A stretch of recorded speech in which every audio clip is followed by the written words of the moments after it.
stop by and say hello and have a conversation.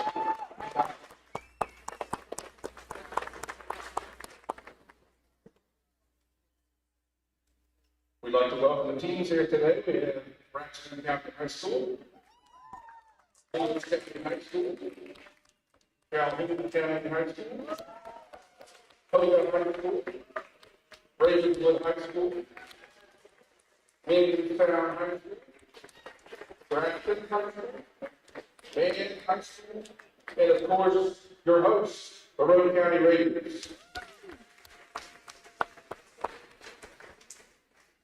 A little bit of general announcements before we get started. We'd like to keep the first row of the bleachers on both sides empty. We'll use those as team benches. Okay, so to keep the first rows empty, please, and the team will be rotating through and using those for the team benches on mats 1, 2, and 3, which, by the way, I'm standing on mat 1, mat 2, mat 3, and mat 4 on the far end for me. Okay?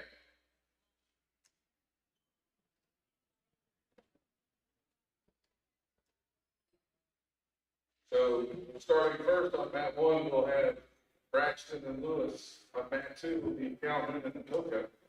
On mat 3 will be Grafton and Roane. And mat 4 will be an all-star team and Ravenswood.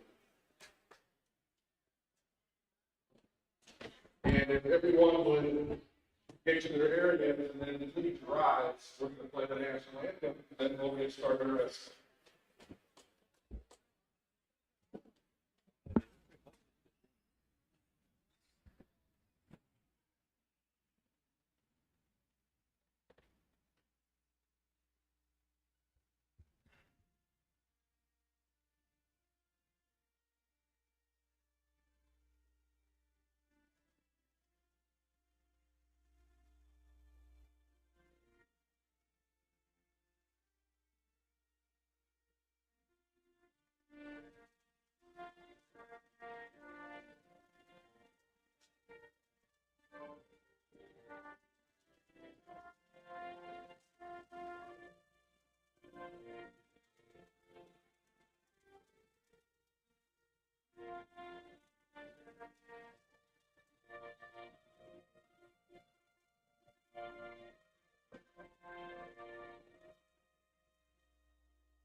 Hey, good morning, everyone. Welcome to Roane County High School, the site of the annual Garry Bender Invitational Wrestling Tournament. We are ready to go for some wrestling this morning. 9 teams in the field, plus 1 all-star team made up of all JV wrestlers. It will be the host Roane County, Braxton County, Calhoun County, Chapmanville, Grafton, Lewis, Poca, Ravenswood, and Williamstown, a heavy LKC flair for this tournament. And we're glad you could join us throughout the day for coverage of the Gary Bender Invitational. My name is Andrew Miller alongside Matt White. Justin Holbert, Swolby we call him, is with us on our OBS software. Katie Nutter up there on the camera. Did you get started with the recording button there, Katie? I didn't do a lanolin, so you can go ahead and start the recording. As we are ready to go here today, Roane County and Grafton in pool number 1 to begin today.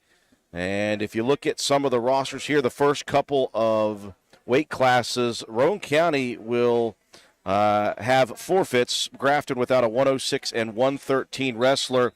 Roane County will have some more forfeits here today.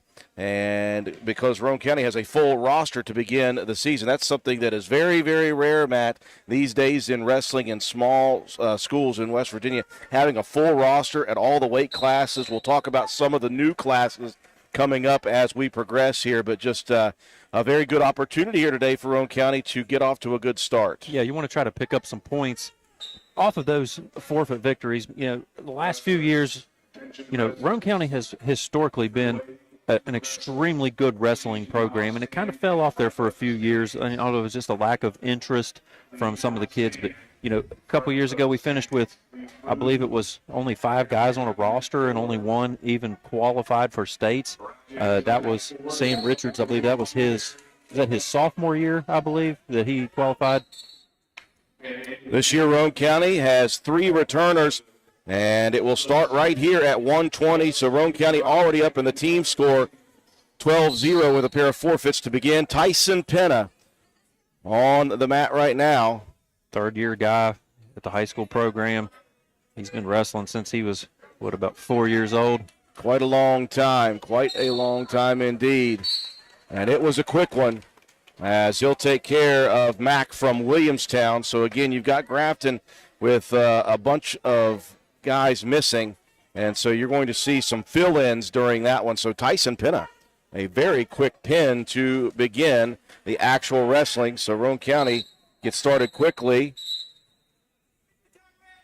and the Raiders up quickly, 18-0 in the team score versus Grafton. Roane County will not wrestle in the next round, and then after the break they will wrestle in round 3. Another at 126, Chase Beckner for Roane County, facing off against another Williamstown wrestler. And Sandy. Quick single leg takedown, 2 called by the official. Just a good hard shoot, aggressive. Good to be aggressive here early in a match. Beckner looking for wrist control. Very active on top right now. Oh, that's what you want to see, just continue to work. Staying heavy on the hips. And official will call, I believe, a stalemate. Yeah, lots of movement on the top, but I don't think Beckner was really able to do much with it, so Beckner will take top. Beckner leading here in period number 1, 2-0. Those wrestlers that Coach Wayne Jarvis expects a lot more from this year. He's got tremendous strength, looking to run the half. He's got those toes dug in. Now he's got the back points, and he has got the pin. And immediately Roane County goes up 24-0. So a pair of forfeits to begin, and then a pair of pins, one by Tyson Penn at 120, followed by Chase Beckner at 126. That's off to a good start. You want to get out to a good early lead. You know you've got a little cushion with some of these forfeit victories, but you certainly don't want to just rest on that. Good job in that last match. Beckner, big step through over, was able to. Going to get another forfeit here at 132. Lance for Roane County, a new wrestler, as Grafton does not have any to fill the spot. So 30-0 quickly for Roane County. Again, there are forfeits coming for Grafton at 106, 113, 132, 144, and heavyweight. And up next, it will still not be a Grafton wrestler. We have Gabe Deaver against Nelson from Calhoun County at 138.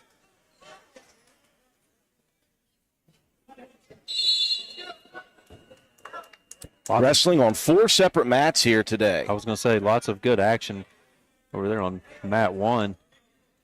It's a good one over between Lewis and Braxton County. And we'll try to cover some of these extra matches as we go. We're Roane County focused here on our YouTube live stream on WVRC. When we have breaks in the action, we will show you some video of some of these other matches going on. The sport of wrestling is a lot of hurry up and wait. Oh, very much so. Very much so. I'm not a wrestling guy, never have been. I'm just filling in here today for John because he's been a little under the weather. Wasn't able to get the voice back enough to jump on the air, but yeah, it makes for an exciting couple minutes at a time. Yeah. It's some of the most exciting couple minutes over an 8-hour day that you'll see. One thing that's difficult is when you have a team like Grafton that really doesn't have a lot of wrestlers, they're just piecing people together. It's oftentimes the kids who are filling in aren't quite sure where they're supposed to be, what mat they're on. So Calhoun County right now is on mat 2, and their JV wrestler wasn't sure where he was supposed to be. So we've got Gabe Deeber coming out, and I guess Calhoun said, nope, not going to do it. So another forfeit for Roane County, and they are up quickly and big, 36-0 in the team score.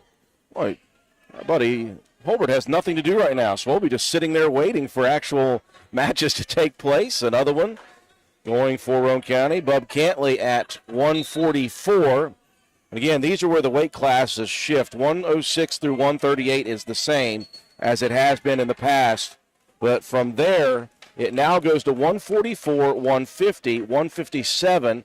We still have a 165, 175 now, 190, 215, and 285. And Roane County up in the team score 42-0. So a very quick lead.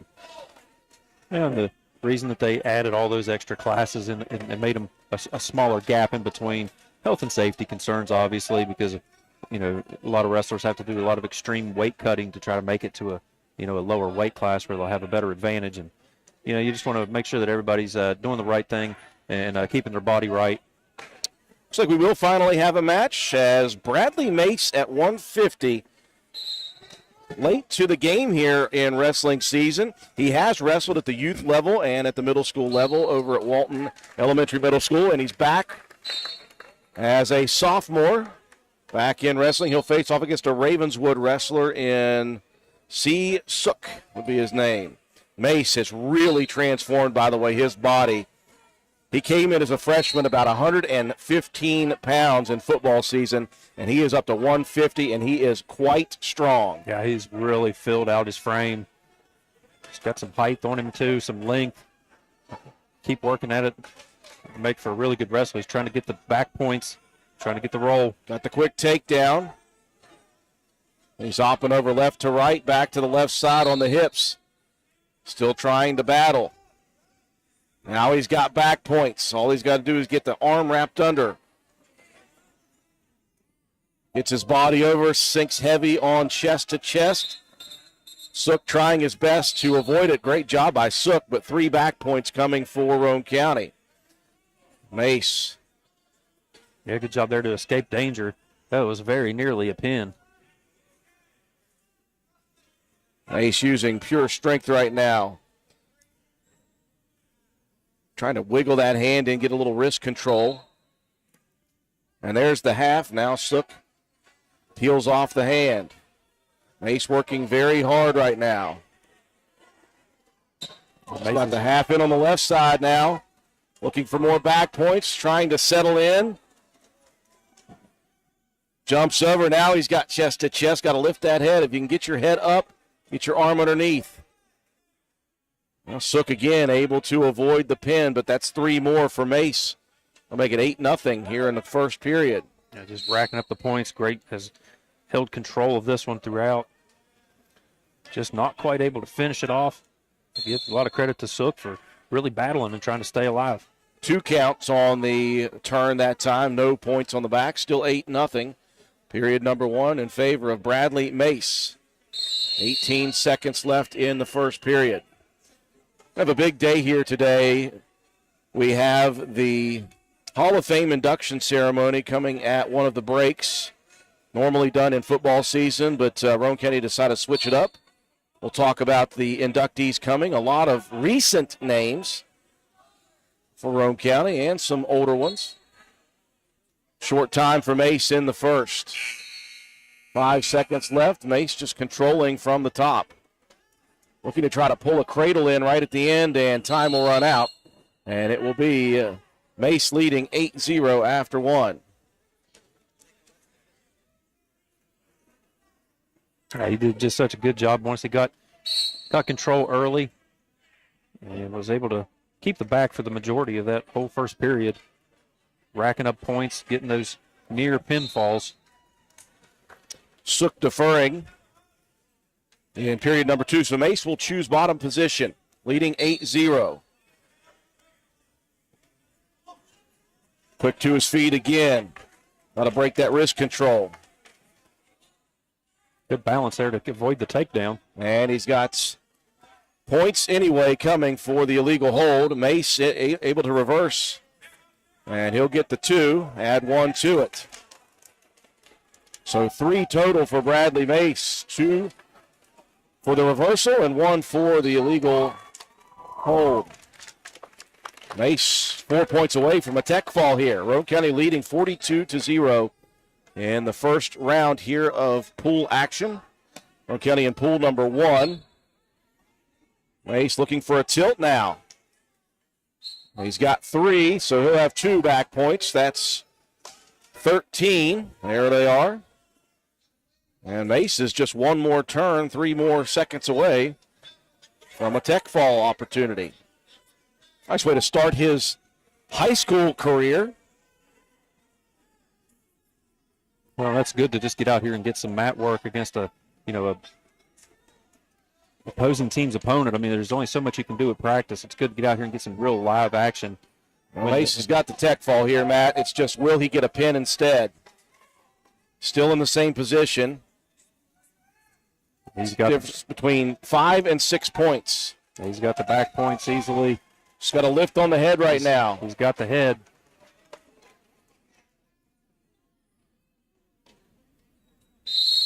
And Mace looks like he's going to get the pin for a second. No, Sook doing a great job, and there it is. So once the position is changed, Bradley Mace with the tech fall victory. 16-0 for Roane County. Big victory for Mace in his first high school wrestling tournament. 47-0 Roane County here.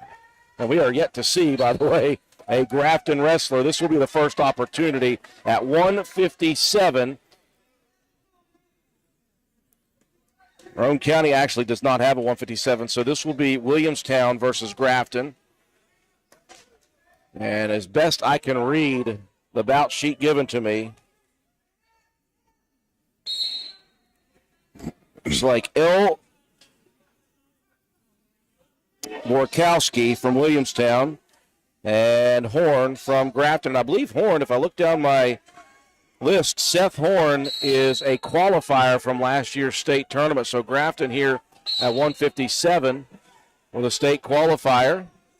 Nice move from Borkowski to begin, though. Got in on the ankle pick. Wow. Horn reversing. Horn able to get the takedown for 2.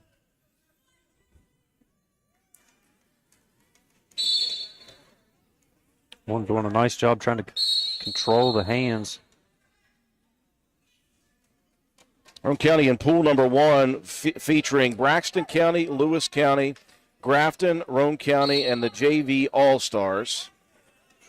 In pool number 2, it's the All-Star number 2 team, Poca, Calhoun County, Ravenswood, and Williamstown. And Braxton County in the early polls this season, expected to be in the top 6 of Class AA. They bring back a lot of talent, a lot of returners from last year's tremendous team. They bring back 7 qualifiers from the state tournament last year, including Blaine Jarvis finishing 3rd, Jackson Davis 5th, Bryce Legan finishing 5th as well.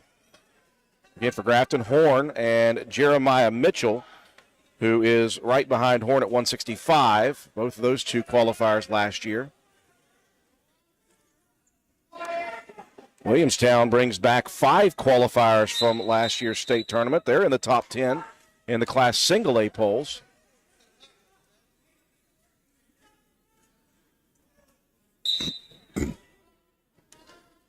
Horn just working top control right now.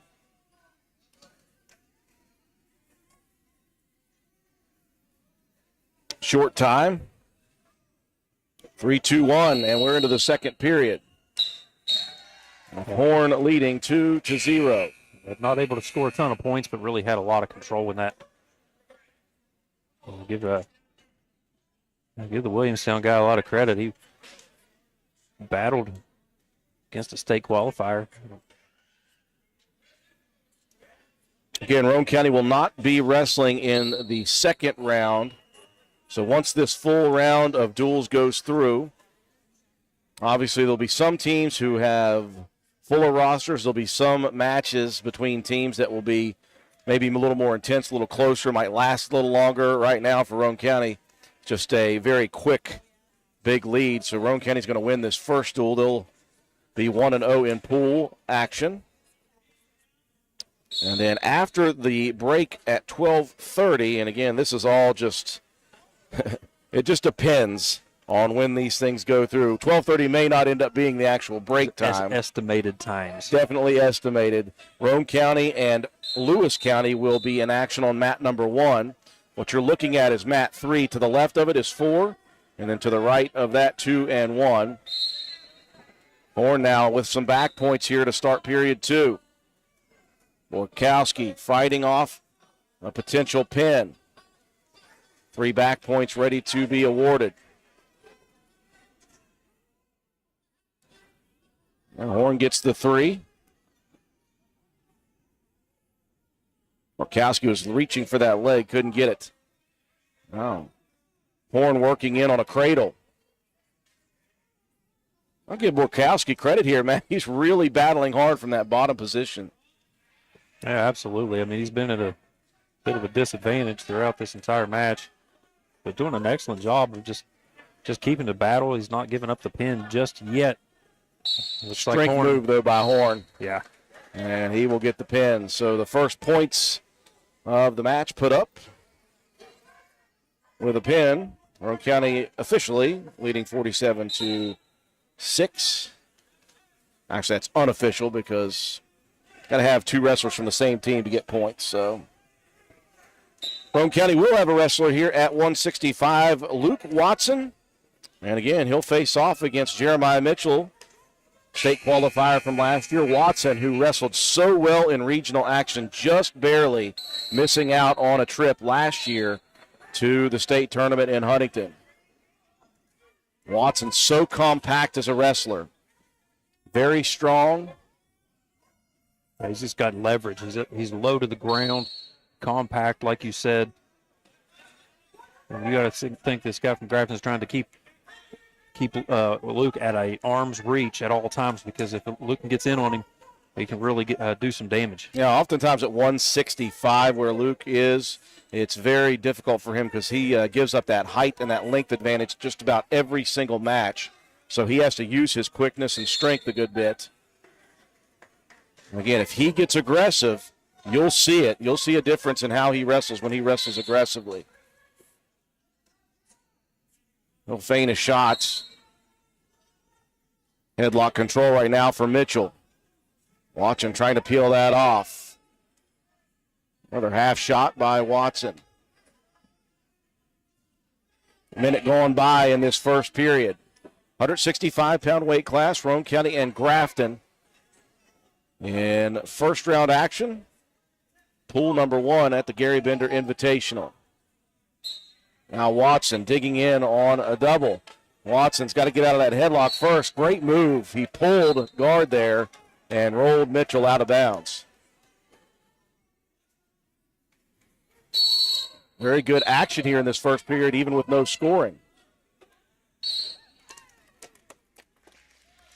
30 seconds left in the period. Both of them spending a lot of time trying to battle over head control. Watson's trying to shoot in. He's almost got the single. He tried to duck under there. He's got the leg now. He's just got to be able to lift. Now he'll transition into the double. He's got his head right through, and that's going to be a stalemate. Good defensive position by Mitchell to keep Watson away from that. Again, Luke's so strong. If he can pull those legs in just a little bit, he can lift. They can bring Mitchell off of the ground, in fact. No score after one. Watson will choose down to begin period number 2, looking for an escape quickly. Yeah, it's not a bad strategy. A match that's been so close. If he can get this escape, break that arm control. And he's going to get the point anyway. Official calling an illegal hold, and Watson will get the one. So a better opportunity now. Watson with 1 point and a chance for another with an escape. And he could take a 2-0 lead.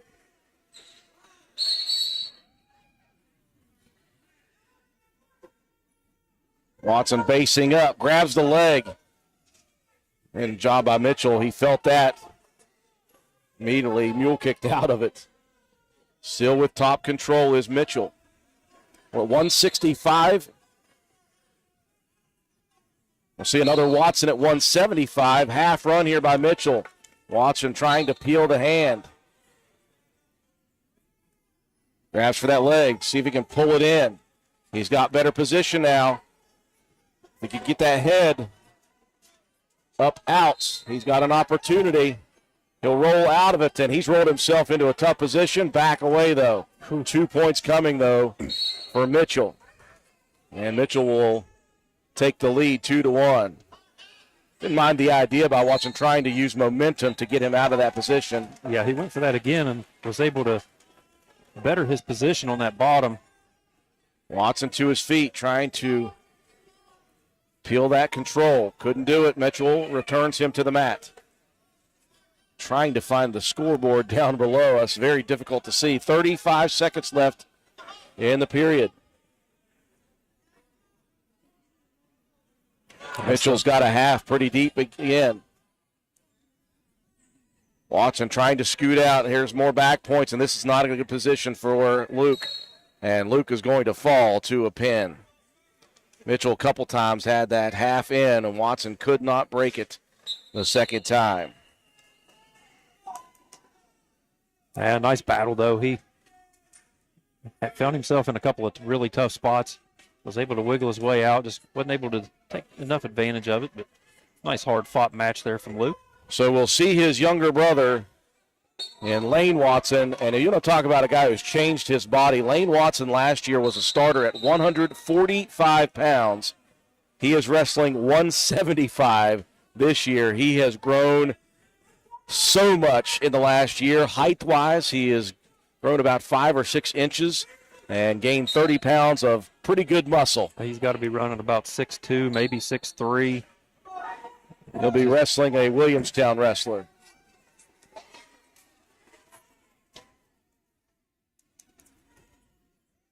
Watson coming off a tremendous football season as a sophomore.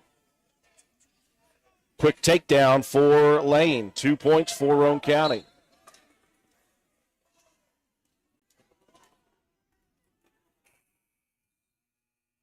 I'm helping Swolby out here. Hey, Swolby, we're charcoal. It's cool. It's us. It's out there for the world to see. Sorry. Yep. As aggressive as Luke Watson, the older brother, wrestles, Lane is kind of just a grinded out, nasty kind of he really fights hard when he's on the mat. He works quickly. He's very quick with transitions and moves. Like I said, a guy usually that has grown that much in such a short amount of time, lots of times has just issues of controlling that kind of. Not with Lane. I mean, this guy has such great body control. Got a pin opportunity right here. got both hands on the mat, and now he'll use the leg to cinch it down. Oh, he lost control of that. Lost control of that arm underneath. He'll release.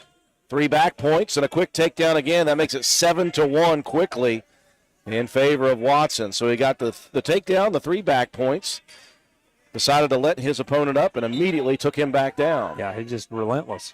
15 seconds left in period number 1. High scoring for Roane County's 175, Lane Watson. Looking for some more back points. Now look at the way he's got that right leg tucked up underneath. Just leverage. Just leverage and controlling the body. Give him 3 more at the end of the period for the 5 counts, and Watson up 10-1 after 1 period. I can't be sure, but I think Lane actually cut the hair a little bit. Yeah, he usually has a long, curly perm. I think he's cut a little off of it, Matt. Just enough so it doesn't hang over his eyes so he can see what the heck he's doing out here. I don't understand that. Kids these days. Yeah, it's kids. Watson choosing bottom position, wanting to grab another point. He's worked himself to his feet again. Spinning, brought back to the mat. That's what I like about Lane. He moves so much, and hit that continuous motion got him the reversal. Give 2 to Lane, and he is very close to a possible tech fall as well. 12-1. Watson looking for back points again. And he's going to get 3 more. You watch the legs. He just works those legs and uses that leverage. Looking to go chest to chest here. They're just not allowing this Williamstown guy to get anything going. He's got body control. He's got leg control. Now he's going to lift on the back of the head, and it's about it. He's just got control over this one. Well, he's going to let it go here, and he is 1 point away from a tech fall. Got that chicken wing in. 45 seconds left, period 2. And Watson going to release, and that will give a point to the Williamstown wrestler. 15-2, a takedown away from a tech fall for Watson. Half shot. Gets back up. Now Watson. A little cowboy action. That would make Brad Hickman very, very proud, and he'll keep top position. He'll keep that for the pin. Great job by Lane Watson. Well, Roane County, obviously, again, with the first couple of wrestlers. In fact, the first 5 weight classes, the first 6, the first 7, the first 8 weight classes were not even Grafton wrestlers, so makes it a lot easier for Roane County to win the team match. And once again, we will not see a Grafton wrestler, someone from Calhoun County coming in, from Ravenswood to face off against Grayson Steele. So let's talk about this, Matt. Grayson Steele and Lane Watson last year both battled for the 145 position. Both of them started at different points last year at 145 pounds. Right now, Watson just wrestling at 175. Grayson Steele wrestling this year 45 pounds higher at 190. Yeah, and he's not even close to 190. The last time I talked to Gray, he was about 182, 183 and wrestling up. But, yeah, talk about guys that have really changed their body over from their previous year. Well, last year at regionals, Grayson was a near qualifier himself at the 180, but he was wrestling at like 168 or something like that. I mean, he had a massive weight difference and still nearly qualified for states. Grayson, a very technical wrestler. Again, the son of a former Roane County great wrestler in William Steele. Steele, who wrestled for Garry Bender. Again, this is the Garry Bender Invitational. Coach Bender is here. I tell you what, what's one of those guys that loves wrestling, period. Even when he decided to retire from coaching, you see him everywhere at wrestling tournaments. You see him at tournaments, and we saw him a lot over the summer helping out with the alpha wrestling that Quentin Keaton helped get jump-started. That was just one of the coolest things I've ever seen is Garry Bender back out there coaching the little guys and just having an absolute blast with it. Not only Coach Bender, but Coach Terry Kendall was be involved in that a little bit. Coach Mike Stump from over at Calhoun County coming over to help a little bit. We're talking about National Wrestling Hall of Fame coaches coming over there to Alpha. Yeah, who would have thought, we'd have something like that here in Spencer, but it's really been a great program, and it's helped a lot of these guys out from the youth league all the way up into the high school. Steele earns the first takedown here with short time, 10 seconds left, and he's going to be called for the stall warning for running his opponent out of the circle. He's trying to keep from giving the escape point. Swaby's already on. He's already got 2-0. I didn't have to tell him it was a takedown. This dude knows what he's doing here. He's like me. He knows what a takedown is, but that's about it,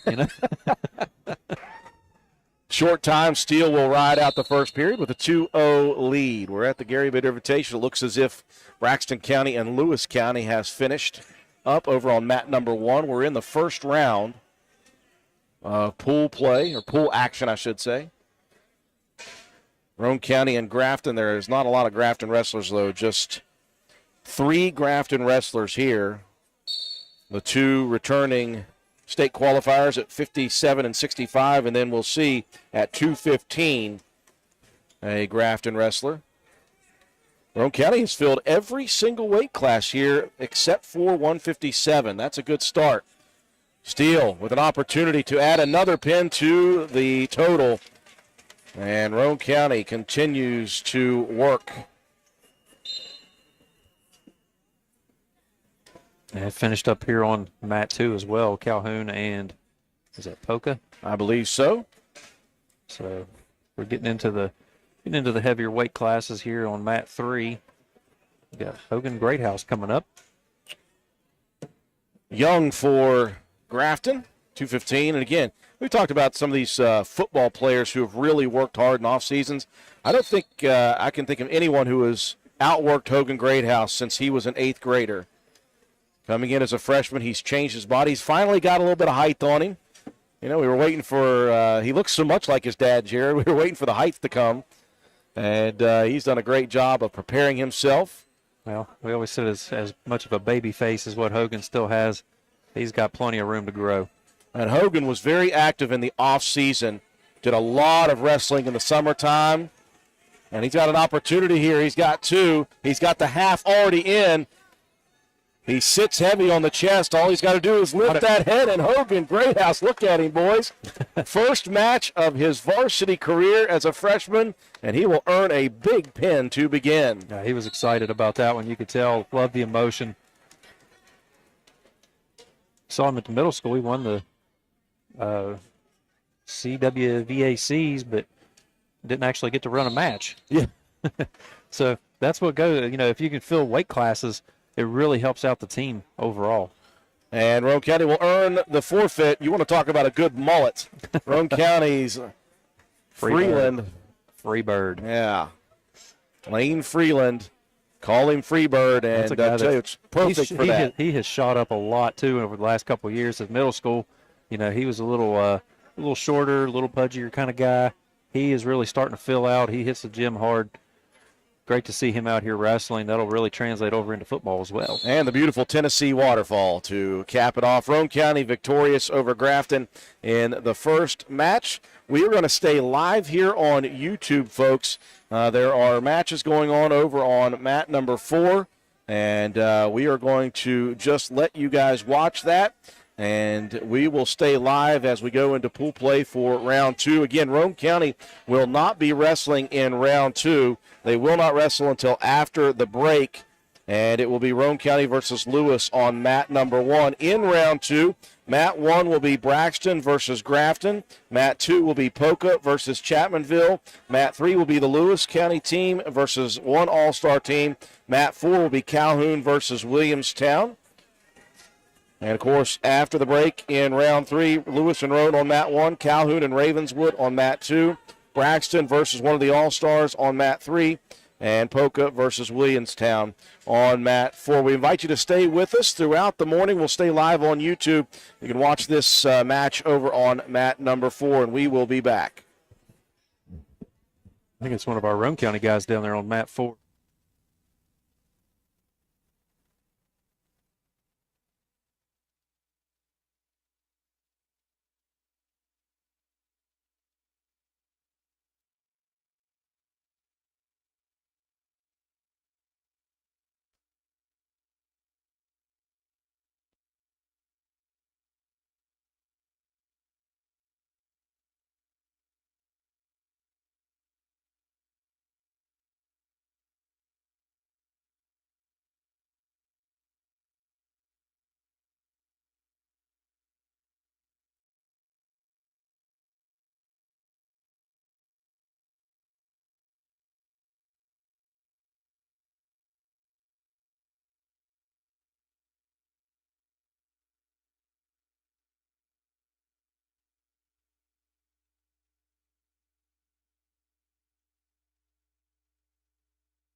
Here's to the grown-ups. Your car is now your office, stage, nursery. Shh, sorry. Erie Insurance offers products that lots of other companies don't. That's a big deal, and it's a good deal, too.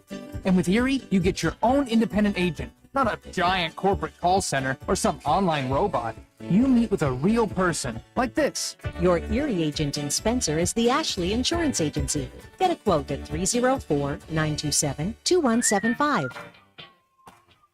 Erie Insurance. Let it be Christmas everywhere. On behalf of Board Depew Realty, I'd like to extend happy holiday wishes and a sincere thank you to all our customers that have helped make Board Depew Realty a successful real estate business for over 64 years. As children, we all had Christmas lists that included the things we wanted under the tree. But as adults, we realize that it isn't the things that bring us happiness, but the people that we share those things with. Even when buying a home, it's not necessarily the home that makes you happy, but the people that you share that home with, or the people that come and visit. So this holiday season, our wish for you is that you pause, be present and thankful for the people in your life that help make the things more enjoyable. Let fear and hate disappear. Let there be love that lasts through the year.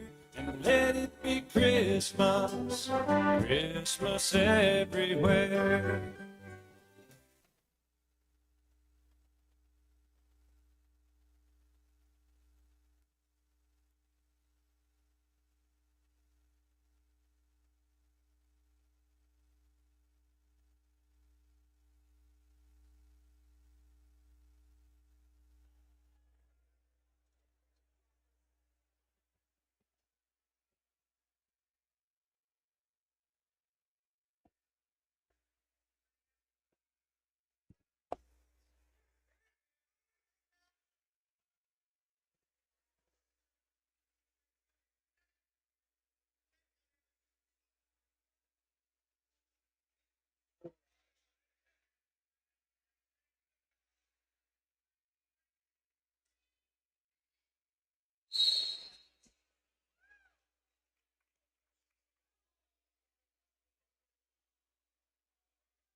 All right, ladies and gentlemen, we appreciate you joining us on our YouTube live stream. If you're wondering what you're watching live coverage of the Garry Bender Invitational Wrestling Tournament here from Roane County High School.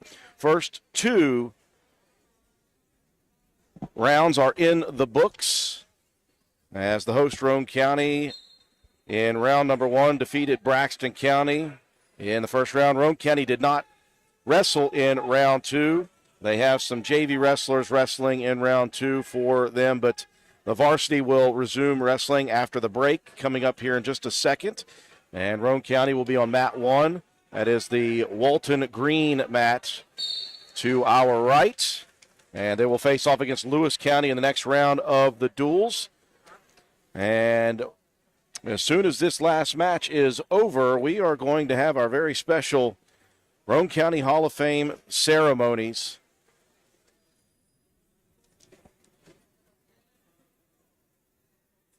And I believe that's all for the action on mat 3. So here shortly, we've got everybody lined up against the wall. The class of 2022 inductees into the Roane County High School Hall of Fame. A lot of names everybody will recognize. Yeah, here in Roane County, again, this goes back to beyond Roane County High School. This is Roane County, so you're going to hear names from Spencer High School, from Walton High School, and you're going to hear some very impressive names as we go through the list. 16 inductees this year. Again, the Roane County Hall of Fame was started back in the 90s. It fell off for quite a while.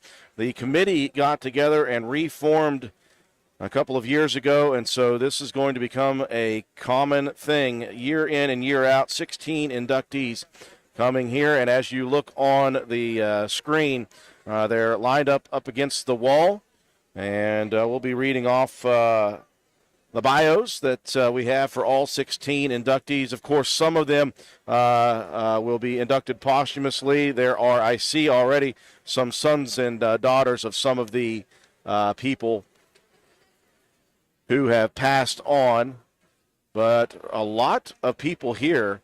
There's 16 nominees and 16 entrants into the Hall of Fame for the class of 2022. And we look out, we've got 1, 2, 3, 4, 5, 6, 7, 8, 9, 10, 11. So we've got 11 of the nominees, or the inductees here today. And so just a few that did not make the trip, or a few that do not have representatives who have made the trip here to Roane County High School. Normally this is done during football season. I like the way they changed it up, Matt, bring it into wrestling tournament action. Again, bringing it in with Garry Bender, who is one of the Hall of Fame members, and so he's here. A bunch of families have come in here. I see Coach Jim Hamrick, who's a member of the Hall of Fame as well. I've seen a lot of families roll in with the people here who have family and friends of the people who have made it here for this event. And it's going to be really, really cool to see this group inducted. Again, some of the names are very familiar to Roane Countyans just from the very recent past. Obviously, last year we talked about Dylan Cottrell, very recent, and Alston Spears. Some of those that are just recently graduated high school into college. Yeah, those are some young guys that obviously did some great things here at Roane County High School in their 4 years. And, you talk about like Dylan Cottrell, he was a 4-time state champion wrestler and just an absolute stud for the wrestling program. I like what you said with bringing the Hall of Fame induction into the wrestling season. Wrestling's one of those programs, like I said, that's had a lot of success throughout the history of all the way back into Spencer, and even at Walton there was a lot of state level high quality wrestling programs that came through, and they don't get a lot of love. And to bring something like this into an event that Roane County has taken over hosting, the Garry Bender Invitational. Garry Bender, great guy, wonderful teacher, just national level recognized coach. So great to have this here during this tournament for Roane County. And I see some old Spencer gear from the son of one of the inductees this year, so that'll be really cool. I don't know if that's original Spencer gear. Let's just say that. It could be, it you may never not. know. You just Yeah. absolutely never know. You never know who's kept track of their stuff over the years. I mean, I know I've got a lot of shirts that date back to middle school and early high school, so you never know. Just waiting for the induction ceremony to begin. They'll be announcing it over the PA, and so what we'll do is we'll go right with them, and I'll announce the inductees here and the quick bio that they have.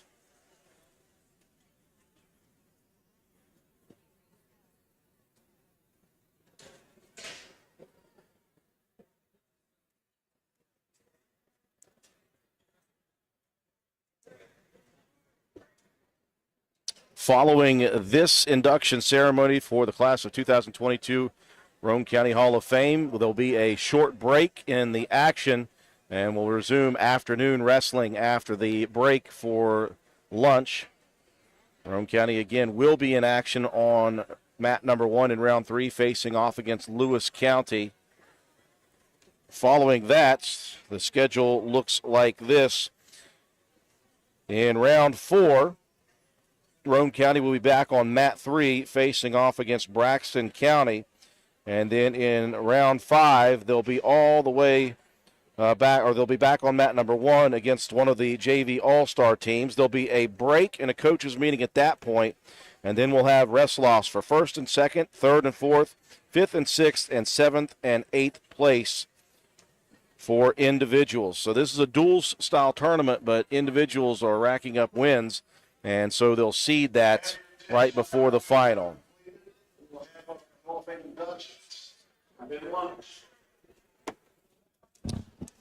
Brand new Roane County High School principal Craig Epling will be the master of ceremonies down on the mats for us. But I'll be stealing his thunder, Matt. Welcome to the 2022 induction ceremonies for the Roane County Sports Hall of Fame. Established in 2009, Hall of Fame honors outstanding athletes, coaches, athletic directors, administrators, and contributors.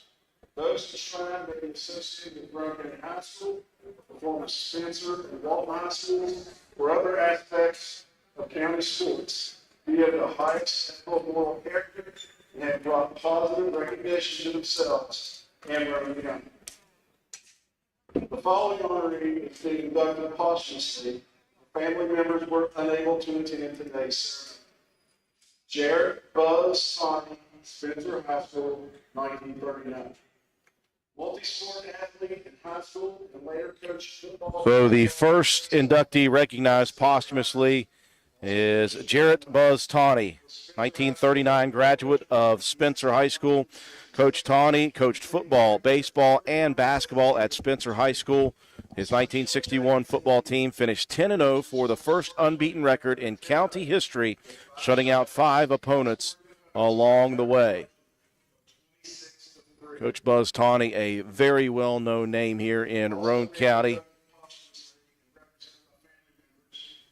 Joe Starcher, Spencer High, 1949. Also inducted posthumously, Joe Starcher, 1949 graduate of Spencer High School, was All-State in basketball and baseball for the Spencer High School Yellow Jackets.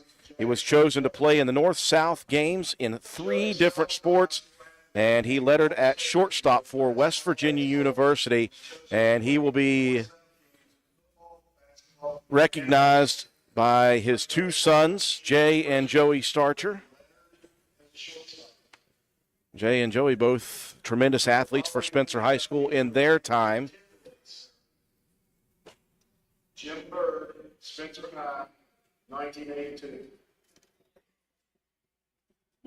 Also inducted, who is not here, Jim Bird, 1982 Spencer High School graduate. He was first-team All-State in football and baseball. Started 4 years in football at Glenville State University.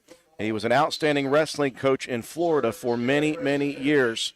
So congratulations to Jim Bird. And again, we've got some of these very well-known names this year, as we do every single year. But some of those names are very synonymous with Spencer High School. As we see Joe Starcher's daughter, Debbie, as well, making the trip in. So good to see Joe Starcher's kids here to accept this award for him posthumously. And the other representative who will not be here today, T.C. Welsh Moynihan, a 2002 Roane County High School graduate. She was first team All-State in both volleyball and softball while playing for the Lady Raiders, and they were competing at that time in Class AAA. And she was an outstanding athlete and representative for Roane County High School. Unfortunately, TC unable to make it here for the 2022 induction ceremony. I remember those days very well. I graduated in 01. A good friend of TC. She was going up against some very stiff competition in those days.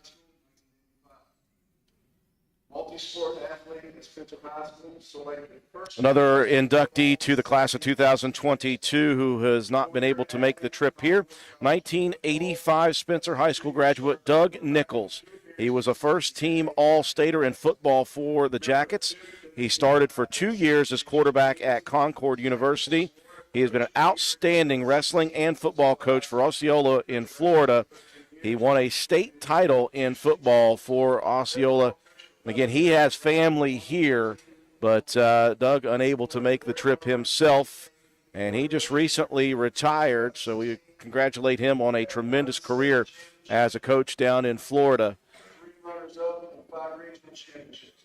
Coached 30 Division I players and 3 NFL players. Talking more about his resume, 30 Division I players played under him, 3 NFL players played under Coach Doug Nichols. Yeah, that's incredible. You can churn out that kind of talent. You know you're doing something right. And finally, not here today, but inducted into the class of 2022, Tom Woods. He coached Spencer High School to the 1977 State Wrestling Championship, as well as 3 LKC conference titles. He's a member of the West Virginia chapter of the National Wrestling Hall of Fame. And when you talk about wrestling in Roane County, wrestling at Spencer High School, we know that Garry Bender is here. He's a Wrestling Hall of Famer in National Avenues and here at Roane County High School. He was an assistant under Tom Woods on that 1977 team, and Tom Woods really built that program, and then Garry Bender continued that dominant program into the 90s.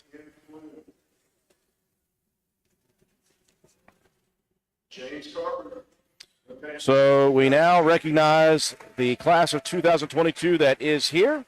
And first off is James Carpenter, 2002 Roane County High School graduate. He finished as the all-time leading scorer in boys basketball for the Raiders, went on to play for Fairmont State for 4 years.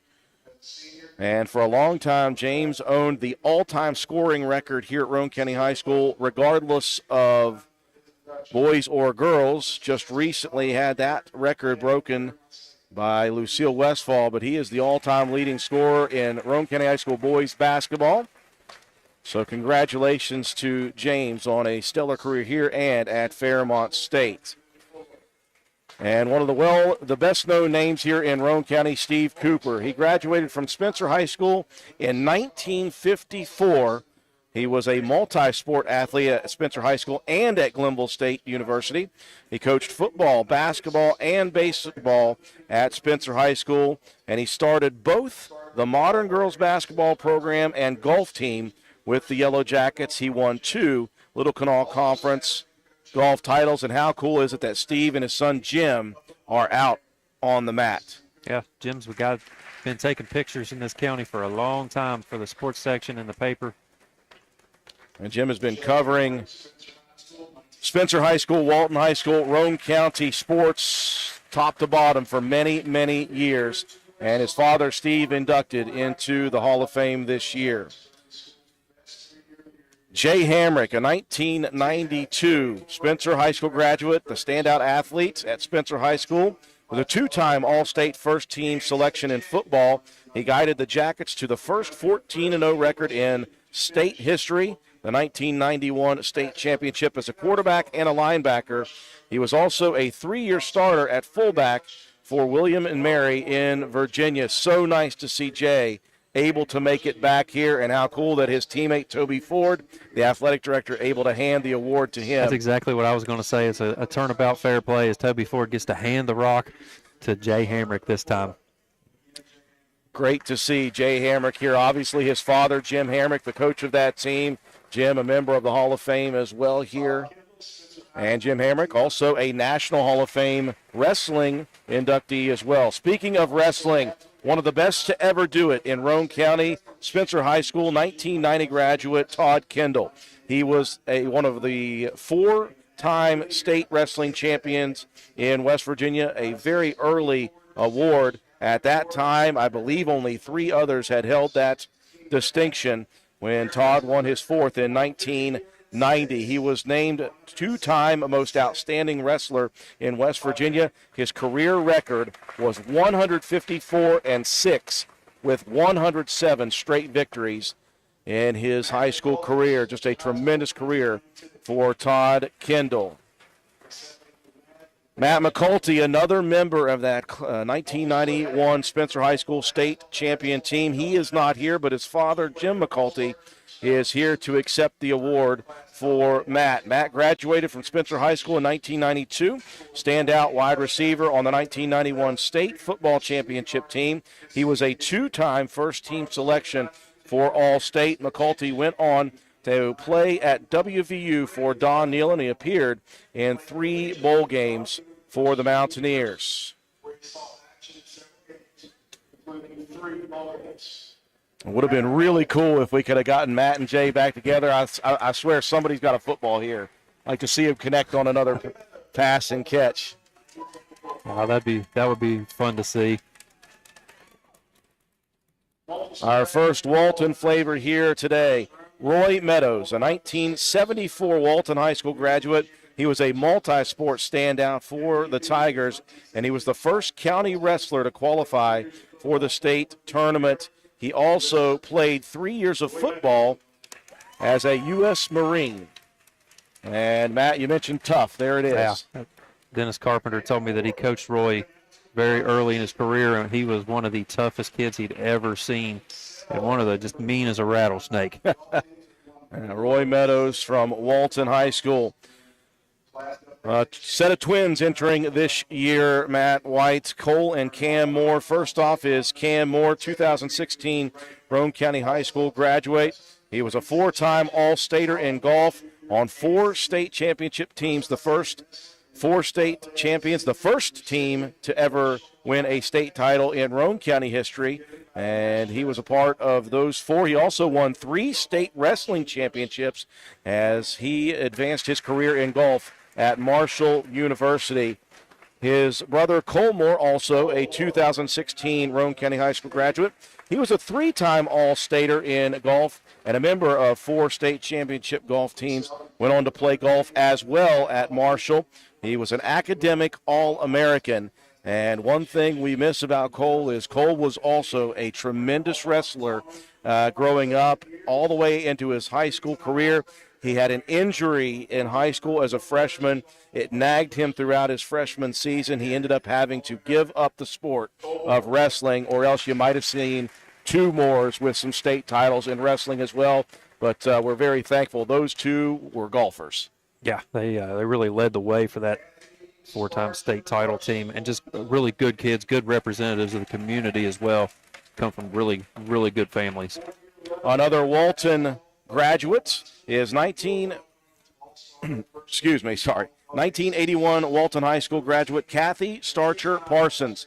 She was a first-team All-LKC selection in basketball for the Lady Tigers. She went on to play 4 years at Glenville State, and she was later active in leading the booster groups at 2 county schools. Again, a lot of effort that woman has put in over the many, many years as a volunteer here in Roane County. And a lot of people forget that she was a basketball player for 4 years at Glenville State. Also had a son, Aaron, who had a very, very good career here as a basketball and baseball player. Shandy White, 2005 Roane County High School graduate, so first at Roane County High School to earn first team All-State in basketball. She was also a standout in volleyball and softball. She started for 2 years in basketball at West Virginia State University. Shandy, again, a member of the 1,000-point club up on the wall for Roane County. So congratulations to Shandy White, who is now back in Roane County, Matt, and she is now coaching at the middle school level, starting her coaching career. Oh, that's great to have former players coming back, giving back into the youth programs, and just to continue to help try to build for these youngsters to come up and play at the varsity level. Ladies and gentlemen, that is your 2022 Hall of Fame class for Roane County's Hall of Fame. We thank all 16 of those members for their impact on sports in Roane County throughout their careers. We want to let you all know that there will be a reception for the new and previous inductees at the Roane County High School Library, and of course they will have their plaques put up at the facilities building at Roane County High School's County Stadium on the Hall of Fame board. So a very great honor for all 16 of the inductees. We'll run through the names one final time. Jim Bird, James Carpenter, Steve Cooper, Jay Hamrick, Todd Kendall, Matt McCulty, Roy Meadows, Cam and Cole Moore, T.C. Welsh Moynihan, Doug Nichols, Kathy Starcher Parsons, Joe Starcher, Jarrett Buzz Tawney, Shandy White, and Tom Woods, your 2022 Roane County Hall of Fame class. We will stay live here on YouTube during the break, so stick around with us, folks, as round 3 will get set to go here after a short break. We'll stay live here on our YouTube channel.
All right, we welcome you back to the Garry Bender Invitational. And round 3 set to go here. Roane County and Lewis County in action. Tyson Penna at 120 for the Raiders. Penna quickly looking for a pin. My goodness. We barely got settled down here, and Tyson Penna is about to get a second pin. First period action. Just like that, a repeat of the first round. Against the kid from Williamstown. Just take quick takedown, scoop ahead, and down you go. So Tyson Penna 2-0 here on the day. A pin over Williamstown, and now a pin over Lewis County. Did you catch the wrestler for Lewis County there? It was Craig.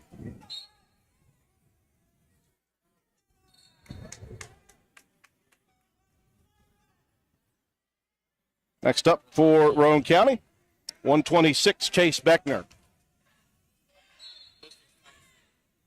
This is, okay, Tyson's up now, my bad. I thought they had a 113. It was Borum and Tommy Evans that got the pin. Boy, Evans looked good. Looked a lot like Tyson. Now they're all similar build around that 120 mark between he and Beckner and Evans. So Tyson Penna now on the mat for Roane County. And it looks like he's going to pull a Tommy Evans very quickly. He's got the head scooped and he's got a pin. Just a carbon copy match right there. 40 seconds gone by. A little deja vu.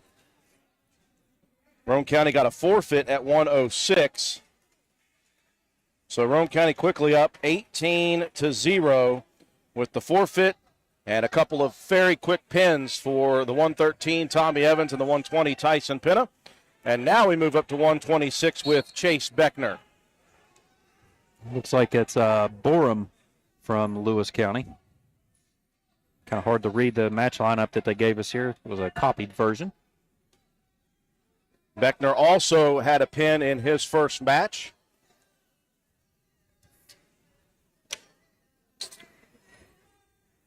We're at the Garry Bender Invitational here at Roane County High School.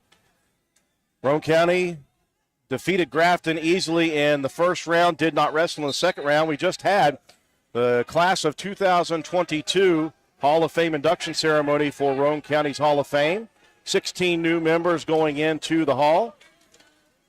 And right back to wrestling we go here in round 3. It'll be rounds 3, 4, and 5 back to back here in the afternoon sessions.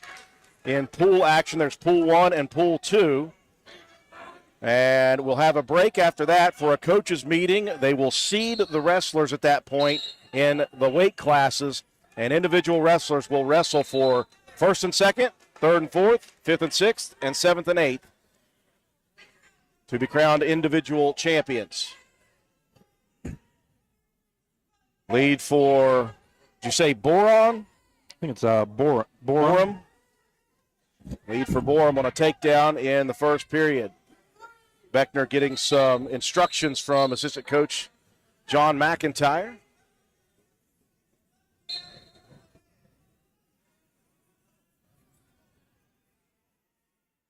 Beckner up to his feet. He'll just get the turn, get himself. He's got that arm out, and he's got the reversal. Yes. 2 for the reversal for Beckner. 45 seconds left in first period action. Now Borum looks like he's going to reverse. He does. Good action between the two. Just joining us, my name is Andrew Miller. Matt White beside me. Katie Nutter, camera person up on her platform. And our good buddy Swolby hammering some food from the hospitality room and keeping the scores. 30 seconds remaining in first period action. Beckner's in an advantageous position if he can just spin.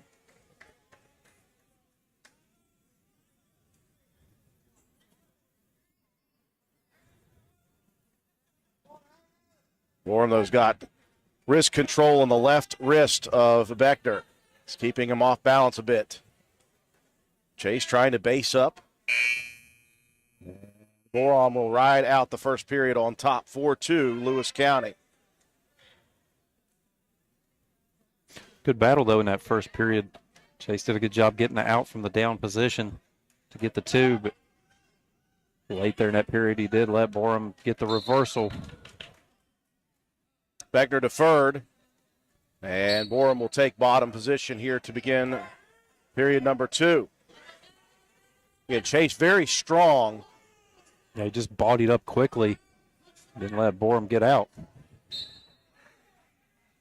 Trying to get a hold of the hands and get some wrist control. Got a bit of a body lock right now. Side to side, Borum up to his feet. Beckner returns him to the mat. Chase so strong at the 126. Coming into the season, weren't sure where all these kids from 120 to 144 were going to be. It turns out everybody dropped, I think, one at least weight class lower than they originally were planning. Borum now working out. Beckner's a little high on the head here. Borum trying to pop the head out and get the reversal.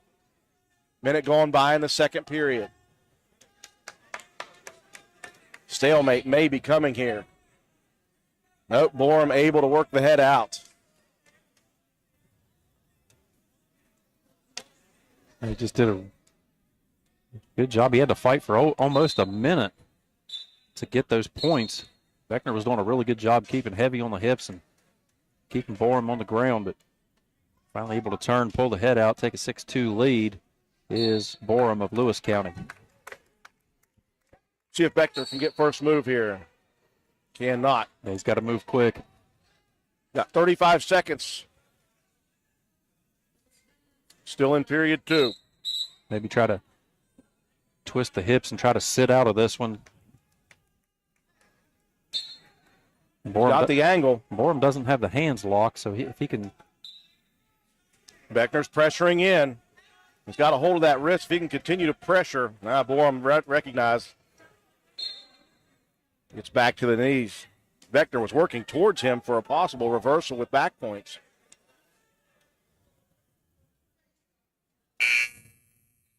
And Borum able once again to ride out the second period.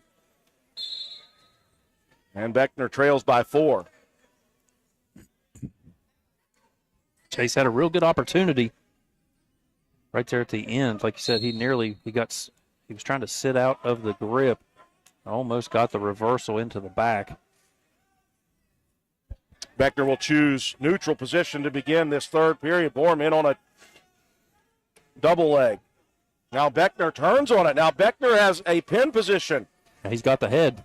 Beckner sitting heavy. And what a change of events as Chase Beckner, trailing by 4, was about to be taken down to begin the third period, reverses it, and ends up in perfect position for the pin.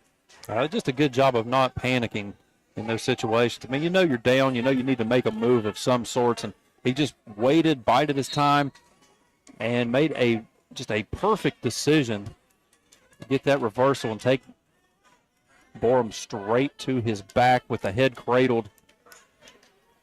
So our first opportunity to see Jimmy Lance, the new wrestler this year for Roane County, as he drew a forfeit in the Grafton duel.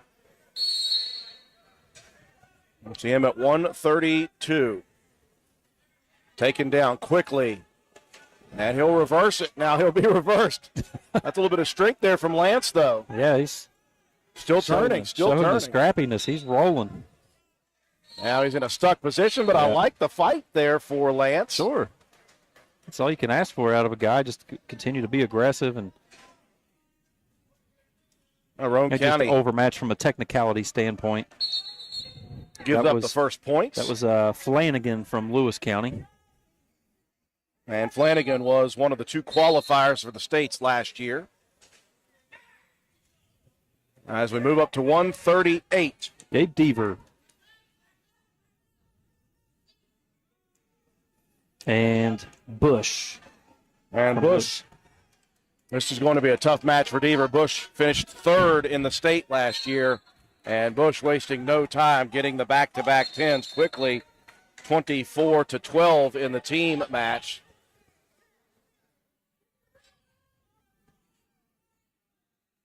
We'll move up to 144, Bub Cantley.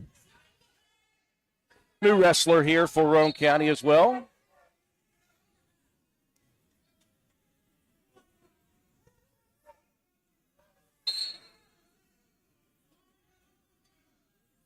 Can't quite read the name on this. I think it's either James or Jamin from Lewis County. I'll take your word for whatever it is, Matt. How about that? I don't go by my word either on that one. I can't quite tell. But. Quick takedown for James. And Cantley scrambling out of the circle. And we'll reset. Roane County had a JV wrestler over to our right, Leland Schaefer. And back-to-back. Roane County has another one on mat 3 and mat 1. This is where it gets tricky for us as a broadcast crew. We'll stick with the varsity action. At 144, Bub Cantley for Roane County. Down 2-0 to James from Lewis County. It's Nico over here on the third mat against Bryce Legan of Braxton County. Tough matchup. And Legan gets the pinfall. Legan finished 5th last year at the state tournament. Now James working on a possible pin action. Cantley flopping, unable to get away though. That's 3 straight pins for Lewis County, and that will cut it to 24-18 now. Roane County with a slim 6-point margin. 150, Bradley Mace, who had a pin in his first varsity match of his career, just a sophomore, came back to wrestling after a couple of years off. And it's Parsons from Lewis County. Again, Mace, a tremendously strong young man. Again, but he's been out of the game of wrestling, out of the sport of wrestling for a few years, so be some rust he's trying to shake off here. In the meantime, while shaking it off, he's got the strength to make some things happen. He's in a bit of trouble right now, though. Gives up the takedown.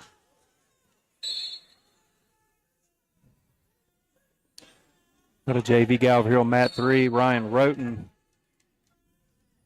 Just got pinned by Bishop from Braxton County. And that's Braxton County's varsity team, though. Yeah. And they're good. Mace trying to battle here on bottom position.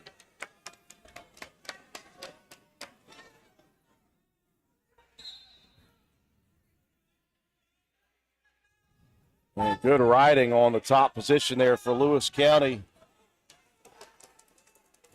Parsons looking for some back points now. Official says not yet. Mace still fighting. 45 seconds left in period number 1.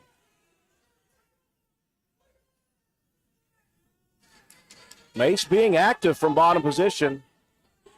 He's trying to turn into Parsons. Now he's going to give up some back points. 3 of them to be exact. 25 seconds left. Out of bounds, the 2 go. Give 3 more to Lewis County's Parsons.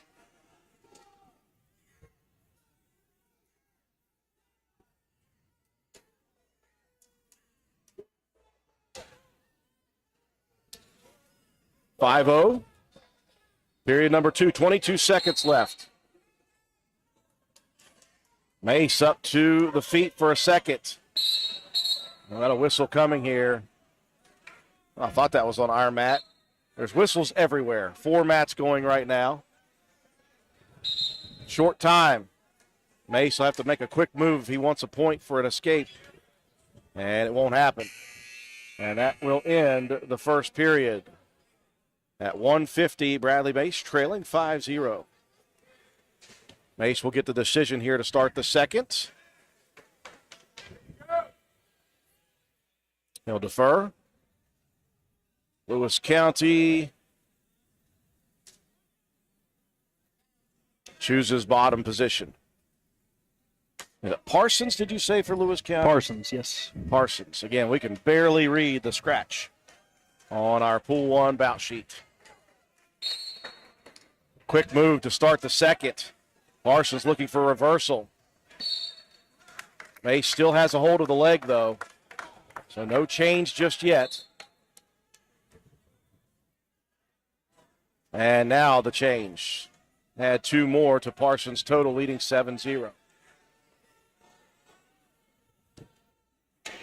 Now Mace with the reversal. Very quick move for Bradley. Yeah, he just continued to stay active on the bottom. He's trying to thrust the hips to keep Parsons keep the weight up off of his back, and was able to slip out, get himself in a very advantageous position now. He's trying to work wrist control, back and forth opposite. Uh-oh, he's got his head down. He's got the cradle. He's got back points. This is going to help the cause. Trying to slide his hips out a little bit.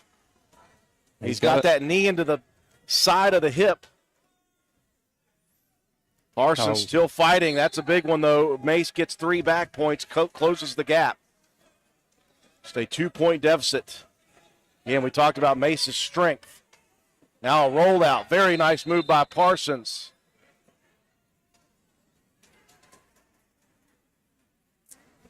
And Mace got whistled for a legal hold there. So give 1 point to Parsons, 8-5. And then the escape will add 1 if they gave him the escape. Official down over at the scores table, double checking. That'll give a little bit of time. Coach Mack trying to coach up Bradley on a proper technique of how to get that hand control and how to fight your way out of it. There's certain techniques that you have to, I'm not 100% familiar with, but I know there's certain ways that you can grab and lock your own hands together, but you have to grab hand to wrist, not hand to hand, like you would be like clasping your fingers together. Yeah. Officials still checking. They did add the point for the escape, so 9-5 is the score. 45 seconds left, second period. Mace, though, with the big reversal and back points to get back into this match. Again, the absence of technique early on in coming back to wrestle, Mace has the strength to make things happen.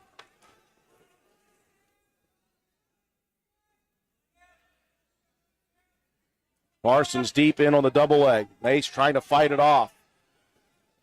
And Parsons, a very nice dump. And he'll take the lead back to 6 points, 11-5. Short time here in the second period, 20 seconds left. Mace continue to be active on bottom, though. He's rolling and trying to turn into the pressure. He's trying to base up. Parsons has a turn just for a second. Parsons just has those legs locked in so tight. Everything Mace doing, he just can't quite break free. Still battling, though. Short time. Well, that was a quick 2-second count. Gave him 2 on that one. Man, that was 2 seconds on 1 second left on the clock. Very interesting. He needs to work on his 1 Mississippi's. Yeah, I'm with Swolby on that one. That was a fast count. 13-5 with the back points. Mace will choose top position. Going to try to work from the top quickly. Parsons, though, rolls out. Rolls out. He's so quick to just jump right back onto Mace.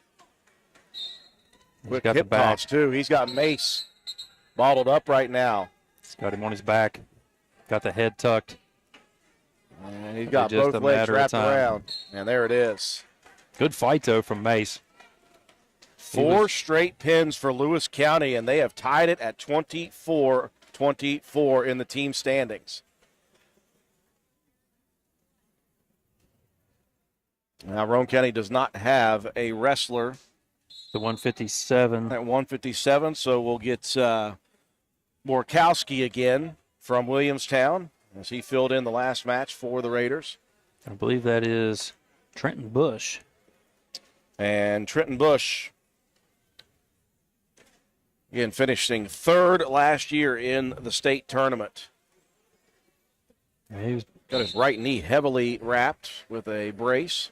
Pretty good football player for the Minutemen this past season. Solid all-around athlete. Anytime you can be that highly ranked in the state, you know you got something going for you.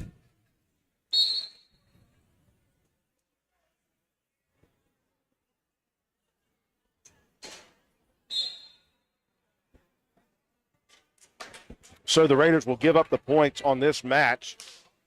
And Roane County now trails 30 to 24. I'll get it right here in a second.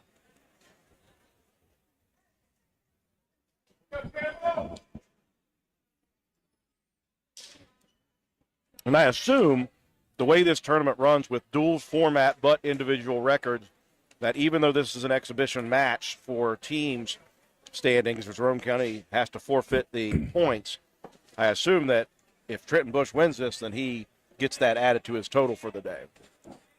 Oh, I would assume. I mean, you wrestle who's there.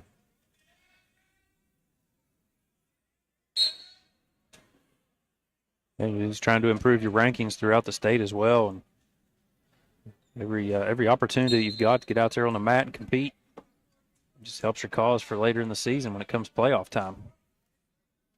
Bush was working over on the edge of the mat, a possible takedown, but the two were too far to the side. And now Bush will keep his opponent in bounds, Borkowski.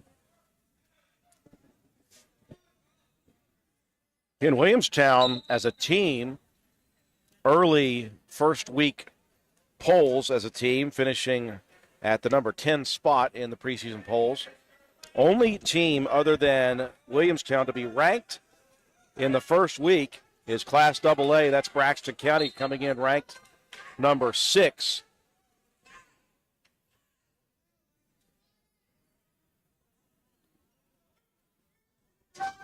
Looking at the AA polls, guess who's on top? Point Pleasant, who ran away with it again last year in the state tournament. They had 9 in the finals. I believe they qualified, I think, 14. All 14 wrestlers qualified. Wow. They had 9 in the finals, and they had 4 state champions last year in Class AA. They are the obvious favorite once again. Second, right now, Independence. They obviously hit a run for many years as the top of the state before Point Pleasant dropping back down to AA and taking over. Fairmont Senior third in the most recent poll. And then you got a little bit of flavor in the LKC. Clay County ranked 4th. Followed by Oak Glen and then Braxton at 6. Berkeley Springs at 7. East Fairmont at 8. Winfield and Hoover round out the top 10 in the first week of the team polls.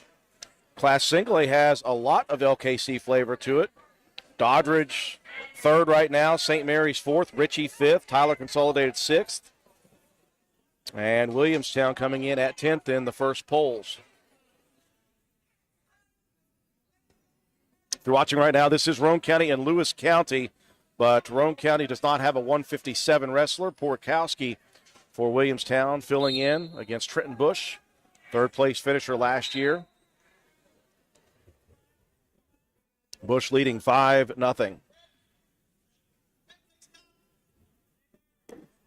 They're going to add to that.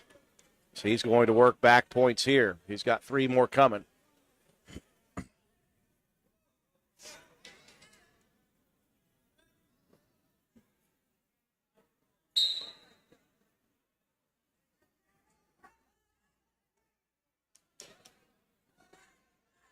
He's just got the leg of Borkowski in such a position that he's not able to turn out of the back points.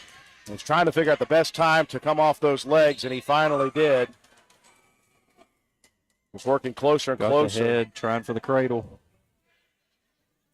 He's got the hands together right now. 1 minute left in the second. Here comes the cradle. Nope, he'll let go of it. And still go all the way up to the he's still heavy on top, so. Yeah. Borkowski trying to slide out of the circle here.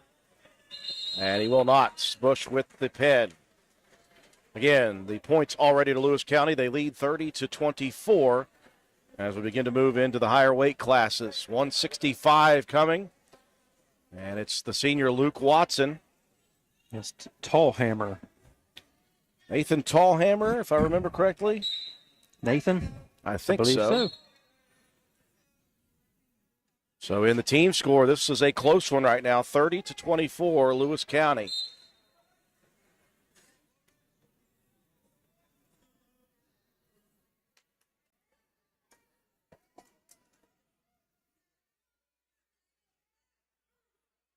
And Watson just missing out last year on qualifying for the states, finished 5th at the region. Looking to finish off his career with that. Got the double leg, the lift and the dump, and he's got strength. Tallhammer's got the height and the length, but Luke this time able to throw the hands away, shoot in quickly. Just dump him to the ground, get the 2 for the takedown. All points very important in the team race right now. Watson trying to pull back, grab some back points. He's got 2 coming. So the lead now 4-0. Minute gone by in the first period. Years ago when Watson played football, we used to call him the Honey Badger. He wrestles kind of like that. Yeah, he's just wild and fearless. Yeah, he's deceptive because he looks so sweet and innocent, and then he just fires in there like a torpedo. He's got back points. He's got a pin position here on Tallhammer, just sinking down. Tallhammer squirms around, and that leaves him open for the pin. Great job by Luke Watson, a big pin to tie it at 30-30 now in the team score. And younger brother Lane Watson at 175 taking the mat. I think this is another Parsons. See if Lane goes as he did in the first match. Waste no time, working quickly. He'll do some feigning shots, and then he'll go at you. Pulling on the head, looking for some control. And you got some really sweet pink shoes there as well. Absolutely. Absolutely. Now, we've talked about his perfect perm. Now we're talking about his wardrobe. How about the way he wrestles? Here he's deep in on a shot. Parsons tries to run away from it, and Watson able to secure the takedown anyway. Shot in, got a single leg. Now got him double and dumped. Strength for Watson. Again, he wrestled 30 pounds lighter last year. 145 last year, 175 this year. Grew about 5 inches in height and was in the weight room throughout. Here is a pin opportunity. Watson, very sneaky. He's got both of those arms locked in. He's got that left arm pinned out. Feels Parsons trying to adjust. Now sits down, lifting on the head. He's got good pin position here. 45 seconds left. Got to be patient. And there it is. Beautiful. Parsons was trying his best to get the legs wrapped around Watson and try to pry him off of there. And Watson just reached back, grabbed that leg, and cradled all of his body weight right onto the chest. Beautiful pin. Watson and Watson, attorneys at law. Pin to pin. Roane County now back in front, 36-30. Up to 190 with Grayson Steele. It's Levitt from Lewis County. A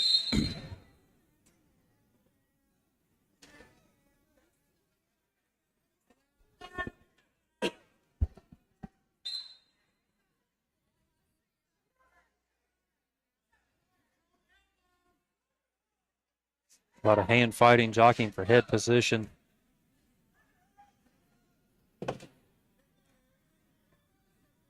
Steele had a pin in his first match in the Grafton duel.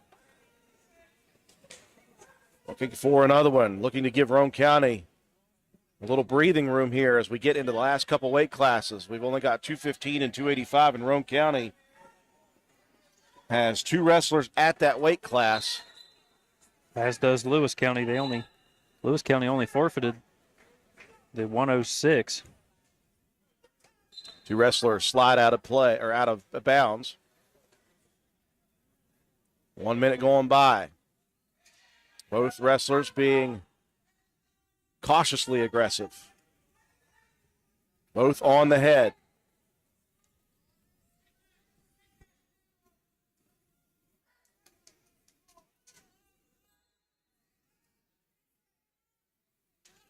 Yeah.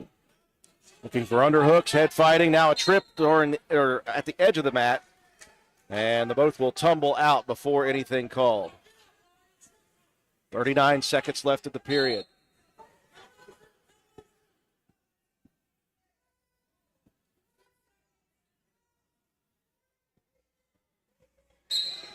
And we're down to 30.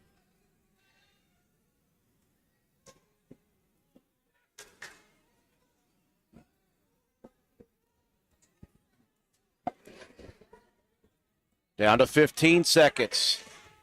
Steele down to his knees. Trying to dig in on a shot. He's got a hold of that left arm. Trying to fight off a takedown, and he will not with 4 seconds left. A takedown for Lewis County.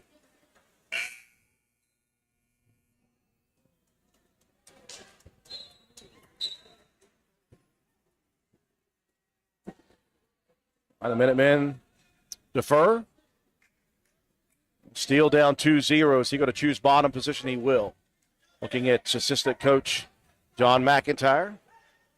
Saying, first move, get quickly up to your feet. Yeah, you got to be quick, get out of the grasp. Try to sit out of this and get up to your feet and get your reversal. And there it is. He set up and turned in with the pressure. Now he's going to work some offense from that. He's got the head. Good, I like the aggressiveness. Got the arm in on the half, and now he has got his opponent on his back. It's almost there's a pin for Grayson Steele, and you see a little bit of the excitement for Grayson. He knew how important that was. Very important to get that win for your team points. Roane County leading by 12, 42-30 with 2 matches left.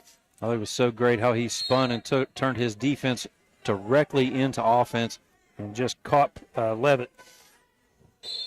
So Hogan Greathouse here at 2:15 had a first period pin in his first varsity match.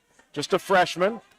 Showed the energy after that victory. This could be a victory here, would seal it for Roane County in the team standing.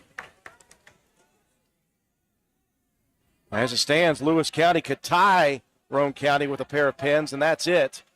First takedown in favor of Lewis County. Who do we have for the Minutemen? I think it's, is it Karan or can't really tell. Or Carton? I feel like I remember this kid from football season as well. We'll call him Carton. How about that? Split the difference? Yep. He's got the lead quickly here in the first period. Minute going by, 2-0. Again, Roane County leading 42-30 after that big pin by Grayson Steele.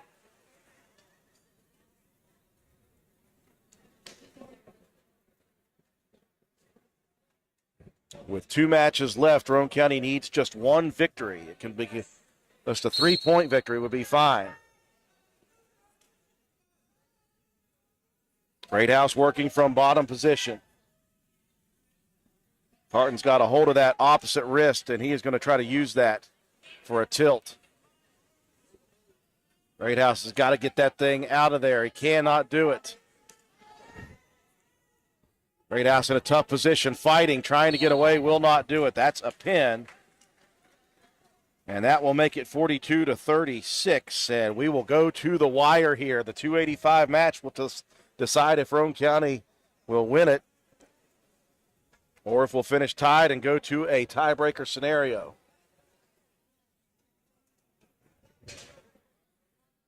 If you go by pins, my goodness, both teams have them. I'm not sure who has more. Yeah, these matches have all been over relatively quickly.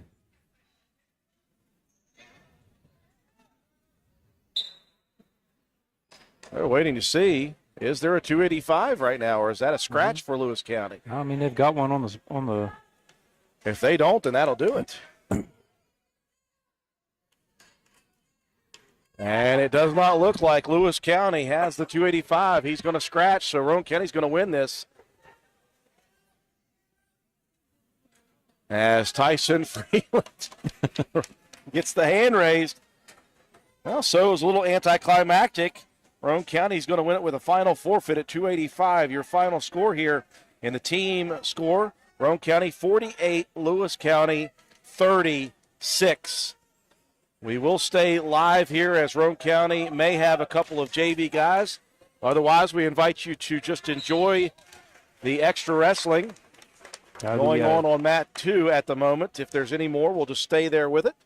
Otherwise, Mat 2's the last one, and I believe they're done. That was the heavyweight bout. Okay, that will do it for all 4 mats here in round number 3. We'll move immediately to round 4. On mat number 1, it will be Grafton versus one of the JV All-Star group. In mat 2, Chapmanville and Williamstown. Mat 3, this could be a fun one, Braxton and Roane County. And mat 4, Poca and Ravenswood. So back over to the blue mat will be Roane County and Braxton County in round number 4.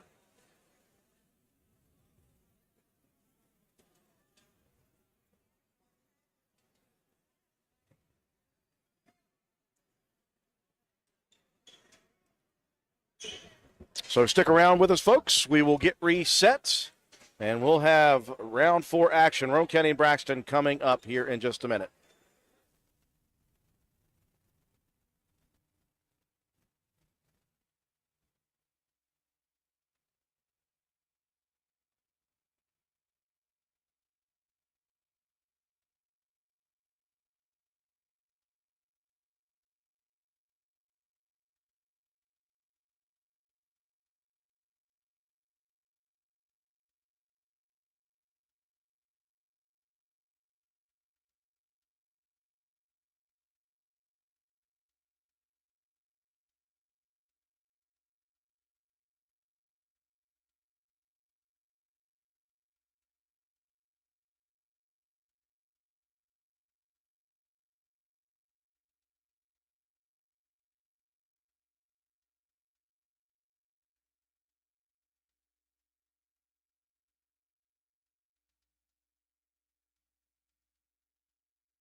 Hey, we welcome you back to Roane County High School for the Garry Bender Invitational Wrestling Tournament here from Roane County. Andrew Miller, Matt White, Katie Nutter, and our good buddy Swolby working the OBS software for us, working our scores. As we're ready to go in round 4, moving right along. And this could be a big one, Roane County and Braxton County. Braxton County, one of the more dominant programs in the last couple of years in Class AA. Now, Roane County will get the forfeit at 106. Levi Holbert. There is no 106 for Braxton County. So we'll move right into the 113. Tommy Evans for Roane County. Looking stout from Braxton. Also got Nick Burnside over on mat 1 against Mack from Williamstown. Evans quickly working for a takedown. He's got the control of the head. Trying to get the half. He's got his 2. And he's got a pin opportunity, but very strong for Stout there. And Stout earns the reversal. 2-2 quickly. Now the reversal back again.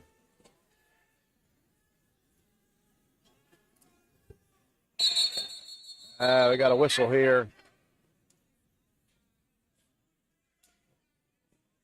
Potentially dangerous 1 point as the headlock was a chokeout opportunity for Stout. So I'm looking for the official score over there. I think I can't see it. I'm not exactly sure what the score is now.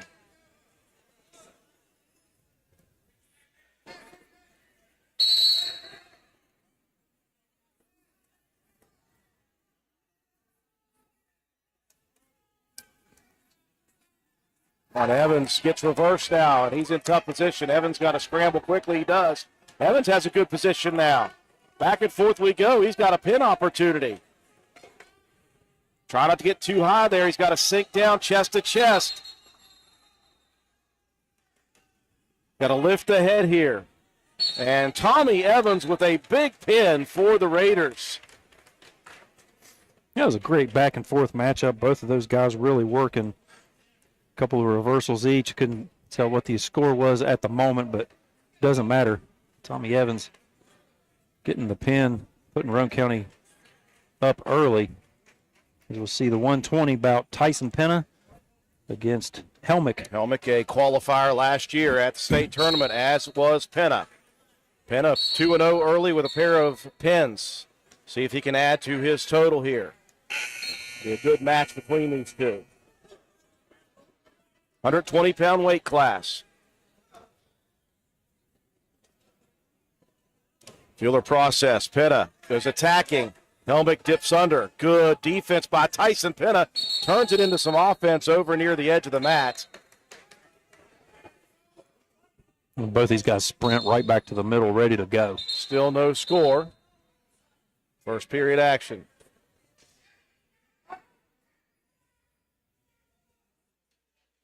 Penna's got wrist control.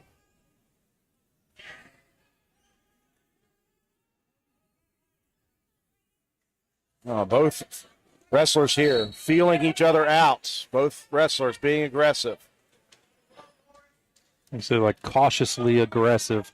Neither one really wanting to make a major mistake. Penna trying to counter the shot. He's got a hold of the leg. Ooh. Nope, they called a 2 for Penna, then backed it off. Penna, though, has an opportunity here to still earn the points. If you were trying to roll, now Helmick has Penna down. Tyson working out of the pressure, and he has got a good position here. If he could just get a hold of the head. He does, he's got it. Penna in a pin position. Now he's got the mount. Penna looking to get in on the back of the head, and there it is, a beautiful pin for Tyson Penna. That was a very fun match. It lasted less than a period, but there was a lot of action between the two in that period. Yeah, we knew that was going to be a tough match. Braxton County, one of those better teams here in AA, especially out of the LKC, and Penna just did a good job, but he stayed very focused. He didn't panic whenever he got rolled up under in a bad spot. That is the difference in strength from last year to this year for Tyson Penna. 126, Chase Beckner coming up against a very good wrestler. To Anthony Currents. Yes.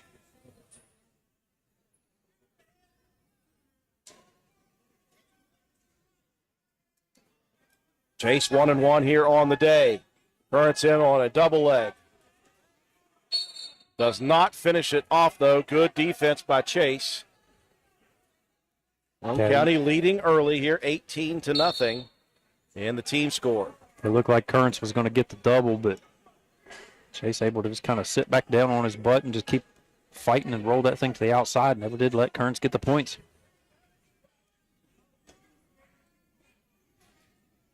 First period action. Good sprawl by Beckner on the shot attempt.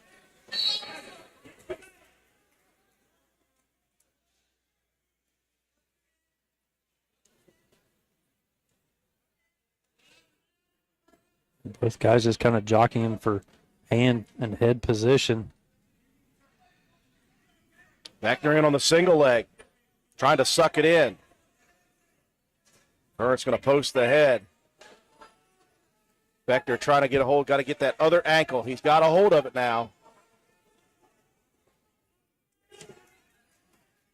Pushing into Currents, and Currents, boy, limber as well. Now you better be limber at these weight classes. Currents trying for a double leg, sucks in the legs of Beckner. Beckner, good job, just stayed heavy on top, didn't let Currents pick him up. Beckner rolling out of that one, still got a hold of the leg. Currents going to try to break the leg and get the two. He's got it now as he broke the leg. And he's got the cradle. Beckner in trouble, and Beckner is going to be pinned. That was a very, again, short but fun match to watch. And that first pin for Braxton County makes the team score 18-6, Roane County.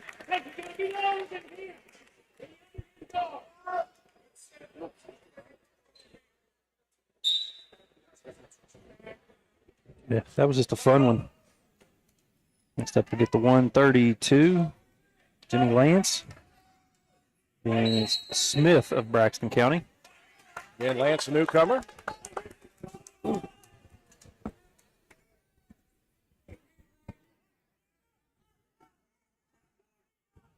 Saw the first time Lance out there. He had a lot of fight in him. Let's see if he can maneuver himself into some offense. Still just feeling the sport out. Yeah, wrestling is just one of those sports that it's very difficult to come in 1 year, 2 years even, sometimes even more than that. And saw the first time Lance out there. He had a lot of fight in him. Let's see if he can maneuver himself into some offense.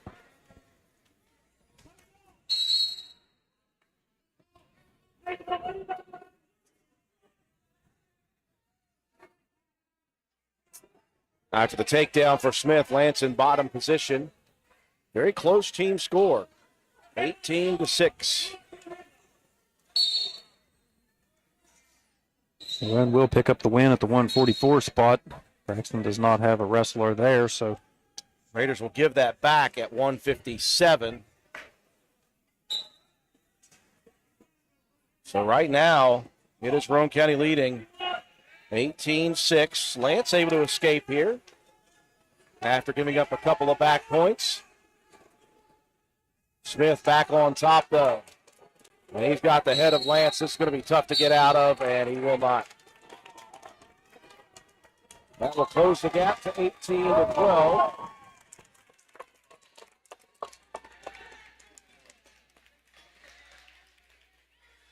As we move up to 138, Gabe Deaver for Roane County. Chance Brandt.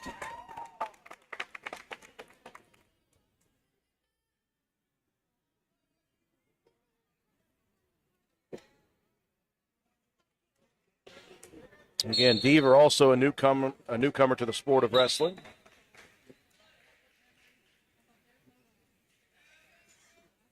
And Brandt, very strong at 138, picks Deaver up and softly lays him on the mat right now, and he's got him in a pin position. That was quick. And that will tie it at 18-18 before Roane County picks up the forfeit at 1:44. It'll make it Roane County 24, Braxton County 18, and now we'll move to 150 unless Braxton does have a 44. Well, I guess they will have a 144, and that's the thing that's so difficult here about wrestling is coaches and teams can move guys into slots during a tournament. So we will have a match at 144.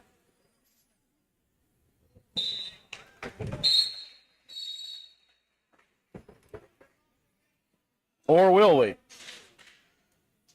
We will not. We were right all along. Never question us, even though we question ourselves. Always question us. So Cantley will get the forfeit. Glad wrote it in pin. And that will move us to 150, and that will be Bradley Mace. Against, I'm assuming that would be Jarvis there. Yeah, Blaine Jarvis finished third last year in the state tournament. Jarvis, a very technically sound wrestler. And again, Mace coming back after a couple of years off could be a very difficult match for Bradley. And Jarvis has got him in a tough position immediately. And a lot of quick pins here for both sides. First period pins all. Minus the 2 forfeits so far for Roane County at 106 and 144. So here's the 157 that Roane County does not have. That'll be Borkowski. And the points will go to Braxton County, so it'll be 30-24. Is that Bennett? I believe Logan so. Bennett? Yes. Logan Bennett also a qualifier last year, one of 7 returning qualifiers for Coach Sterling Bean in Braxton County. Being a long-time wrestling coach here at Braxton County has built this program into a bit of a powerhouse.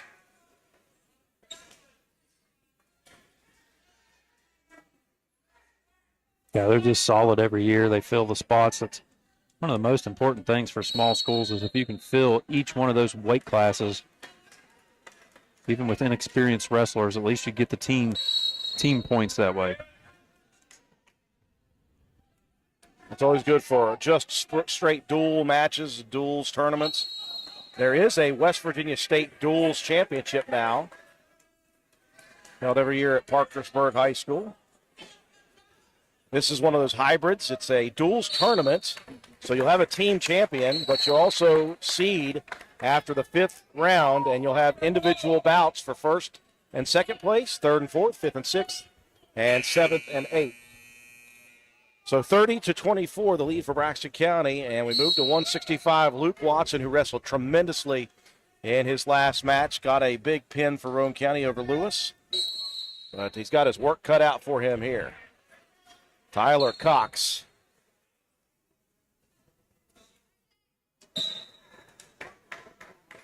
Tyler Cox is an all-around really great athlete. Back in football season, saw him take a couple of fumble recoveries back for touchdowns, had an interception, had a rushing touchdown, had a kickoff return touchdown, all in the same game. He's a tremendous, tremendous athlete. Feeling out process. A little slap fighting right now between the two.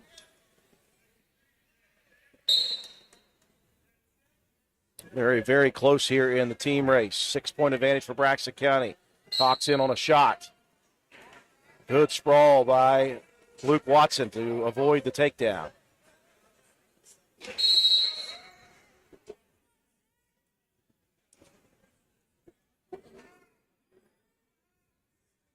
Now Cox gets behind Watson. He'll get the takedown now for the 2.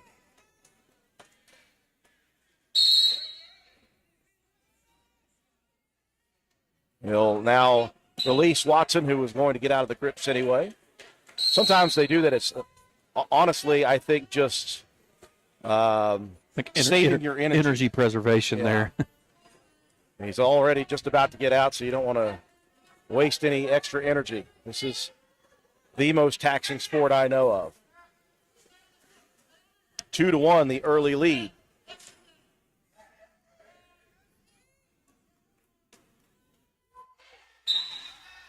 You get out there, that's just the longest 2 minutes of your life every round. Just giving out max effort for a 2-minute stretch. Like you said, it is very, very taxing. Another double leg shot attempt by Cox, and to the sideline. Watson could not run out of bounds quickly enough. And that will finish the first period. 4-1 the lead for Cox. Choice for Watson. He'll defer, and Cox chooses neutral. After that last takedown, Cox may have found something he likes from this position. 2 first period takedowns for Braxton County. Yeah, he's been able to shoot in, jockey for position and just find that opening, and he's been able to get Watson down to the ground a couple of times.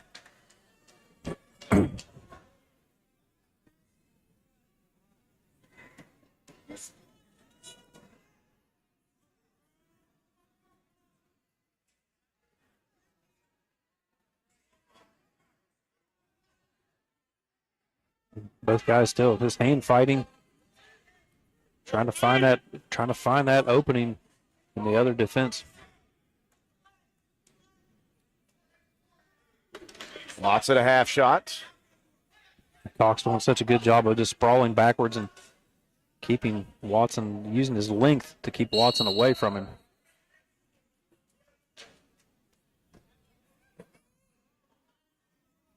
Cannot see the timer right now down to our left at the scores table.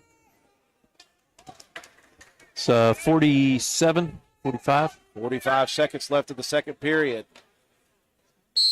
2 wrestlers content to stay neutral on their feet in the center circle. Watson had a half shot. Cox is going to try to counter. Spins around and just about. Watson still on his feet. 25 seconds left. Watson tried to spin away from it, and he cannot. Another takedown for Cox, leading 6-1 now with short time in the second.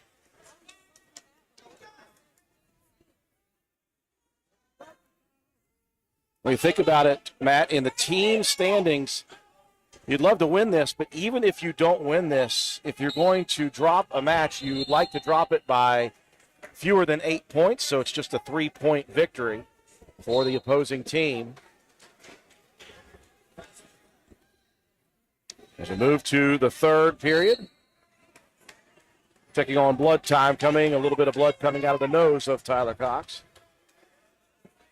6-1 as we enter this third period.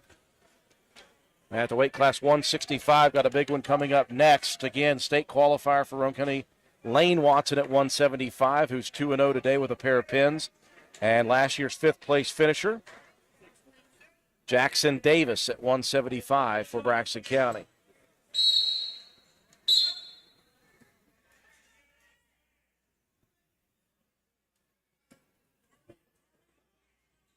All formats engaged right now in round 4 of pool action. Roane County in pool 1.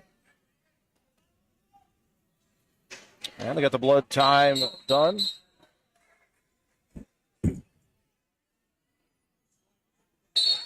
So Watson was going to choose neutral position. Instead, he'll choose down, and that's a good position now as Watson able to earn the point on the escape.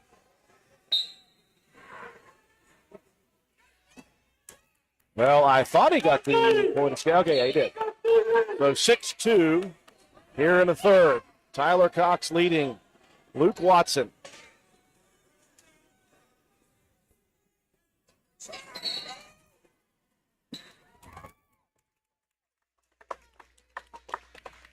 Watson has only been able to feign or half shoot a couple times on Cox. He's got to find something here. He's got to stay balanced. See the strength of Cox as he just threw Watson around like a rag doll. He just used his momentum and just let him keep right on flying.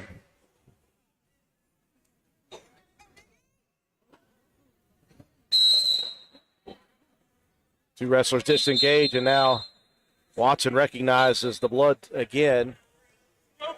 And we'll have more blood time coming here.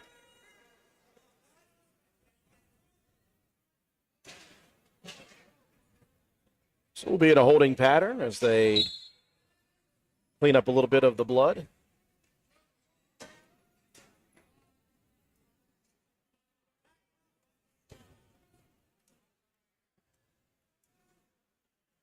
Roane County again trailing in the team score 30-24 with this match, and then Lane Watson at 175, followed by Grayson Steele at 190, Hogan Greathouse at 215, and then 285, Tyson Freeland. Called him Lane Freeland the first match of the day. I don't know if you caught that. I don't know why. I didn't. I just heard Freebird. Why do I do the things and say the things that I say? I don't remember. You're just living in the past.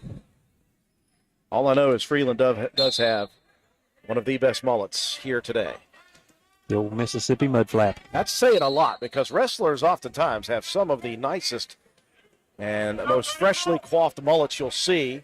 Some of them are permed, some of them are not. Some of the sideburns are shaved off, some are not. Some of them are spiked, some aren't.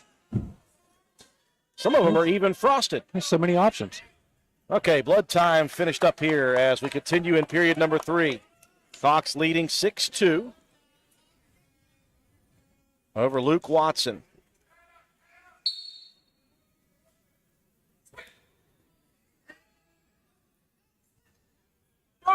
Deep shot. Good sprawl for the first one on Watson.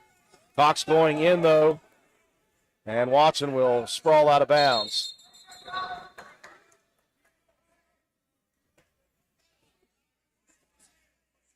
Getting late in the third period. Luke's going to have to try to find something here. Good looking shot attempt. He's got the ankle pick coming here. And a takedown again for Cox. That's late in the period. And that may be enough to We're just secure under it. 10 seconds left. And again, it is just 8-2. It's a 6-point advantage right now. Watson gets the escape, makes it 8-3, and that will do it. So just a 3-point victory. And that could prove to be very important as Roane County falls behind by 9, 33-24. So Watson does fall in defeat, but he stays close enough to make it just a 3-point victory for Braxton. Yeah, that's minimal damage, as you said, against the team score.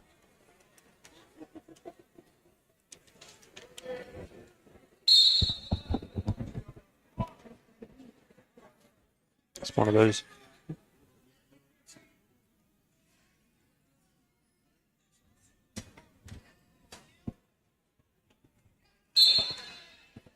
Well, we're in a bit of a stoppage here as there's some blood time.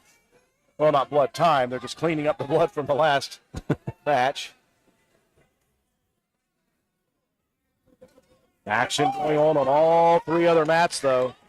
If you're a fan of wrestling, it's always fun to be at a tournament because there's never a time, unless we're in a break, where there's usually not at least one match taking place. Braxton County, Williamstown on mat 2 right in front of us. Grafton and Ravenswood on mat 1. Well, that's Elijah Moore and Buckley from Williamstown on mat 2. Over on mat 1, Polka and Ravenswood. Well, that's over on mat 4. Or mat 4, sorry, thank you. Mat 1 over here is Grafton and That's a Williamstown the wrestler. Williamstown wrestler, yeah. So Williamstown on mats 1 and 2 with wrestlers. And we're ready to go here at the 175 class. Lane Watson, 2-0 on the day. 3-0 on the day, I apologize. Forgot we're already into the 4th round. Moving right along. Right now, just 1:40 p.m. at Roane County High School for the Garry Bender Invitational. Good match here between the 5th place finisher from last year, Jackson Davis from Braxton County, state qualifier Lane Watson for Roane County. Davis in on a deep shot there. Watson a little slow to react. First takedown for Braxton, leading 2-0.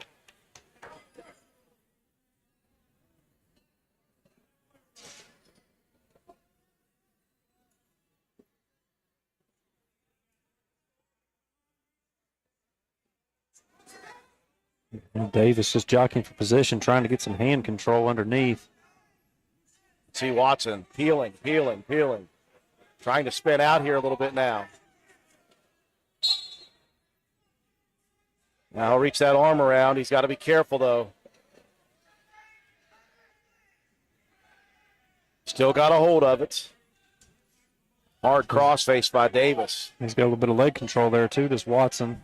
He'll try to pull in on that leg. He's got to watch his spladle position here, and he's in a spladle right now. Davis has got him spread out right now. Just doing a complete split. Watson trying to fight from a very difficult position here.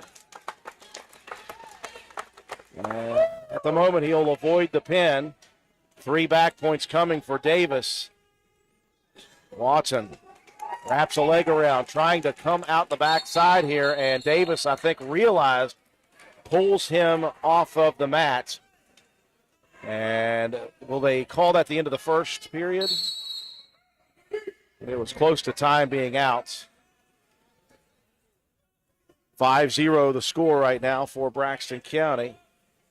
So that will be the end of the first period. Watson deferring to the Braxton County wrestler Davis. Davis choosing bottom. 33-22. We're at the 175 weight class. Braxton leading by 9. Oh, and Watson was in such a precarious situation with that spladle. Watson now going to be called for an illegal hold. So here in just a second, at least 1 point going to be awarded. Davis right now looking for a reversal, though. They'll give the 1 point for Davis, and now they'll give him the 2 for the reversal. And Watson in a tough position again. Davis.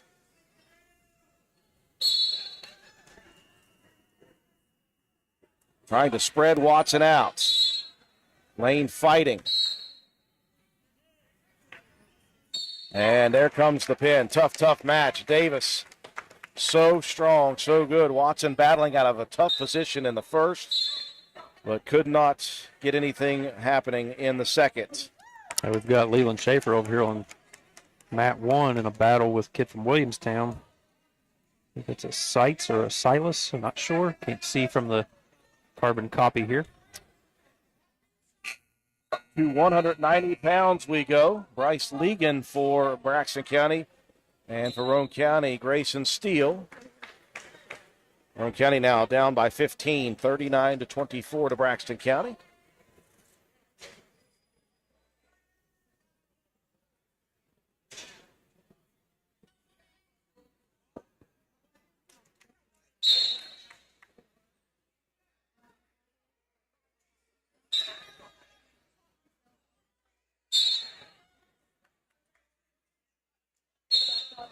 Oh, here we go at the 190-pound weight class. Roane County needs to win out here in the final 3 matches if they have a chance to upset Braxton County. Quickly, Legan with a lift and a drop and a pin position. Great strategy, though, and great sprawling out by Steele. That showed a lot of strength. And again, just didn't panic. He just used the wrestling instincts and kind of bridged himself right up out of there. Good neck strength. Yeah. Still, though, down quickly 5-0. And a chicken wing in here for Legan, and he has got, once again, Steele on his back. Legan trying to get chest to chest, sinking down. And it's close. And that will do it again. Boy, Braxton County, they are the real deal. We knew that. And they now lead healthy 45-24 with just 2 matches left, 215 and 285. Hogan Greathouse at 215 pounds, the freshman. It's Bishop. Justin Bishop, also a state qualifier last season. Keep me posted on that Leland Schaefer match over on Mat 1. Yeah, Matt. he's trailing 2-1 now early in the second period. So They had a little bit of a stoppage, but confusion with the scoring. Greathouse goes flying out of the circle.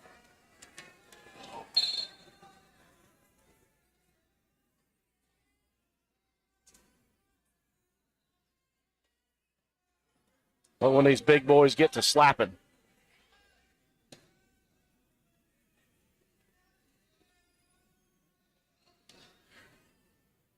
Working underhooks, looking for control of the head. Now this would snap down Bishop. Boy, he really got a good one that time. And he's got Greathouse on his back. Bishop high on the head. He's going to lean back and pull. And he's got Greathouse down as well. Again, Greathouse at 215 as just a freshman. He's gotten his body to where he could compete here at 215, but again, he's got a long way to go in his career. Yeah, you're going up against experienced guys that have been there. They've been to the state tournament. Yeah, just tough draw, but he'll keep battling. So to the 285 weight class we go.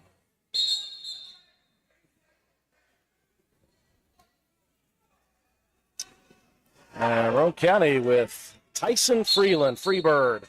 It's Ryder McLaughlin.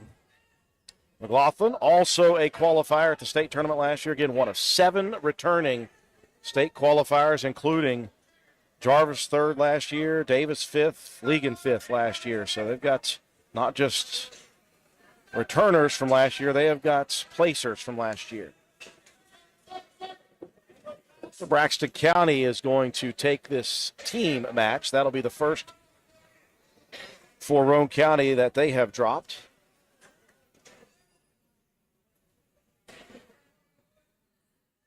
Schaefer over here on mat 1, still in a battle.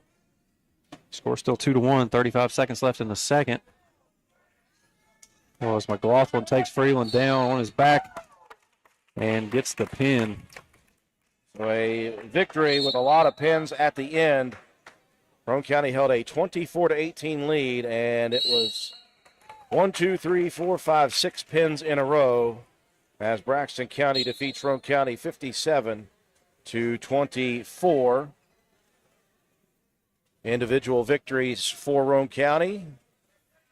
At 106, Levi Holbert, who has not wrestled yet today, with another forfeit. And then you had a big pin by Tommy Evans at 113, followed by a big pin by Tyson Pennant at 120.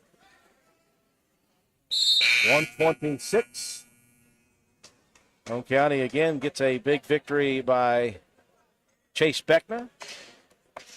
And then after that, it was all Braxton County. We've got one match going on for Roane County at the JV level for Leland Schaefer. We've got a couple more JV guys to come. We have one more round here in the pool action. Following the next round, round 5, we will have a break and a coaches meeting, and then we'll get ourselves set for first and second place, third and fourth, fifth and sixth, and seventh and eighth place. So enjoy the action here on WVRC.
I'm sitting over here. That's what I'm saying. I don't know where he's at right now.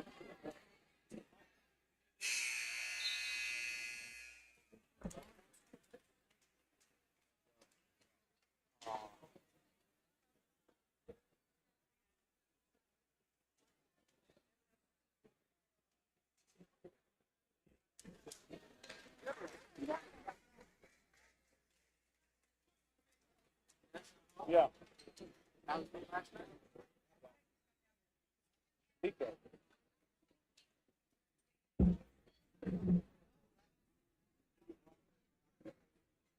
That one.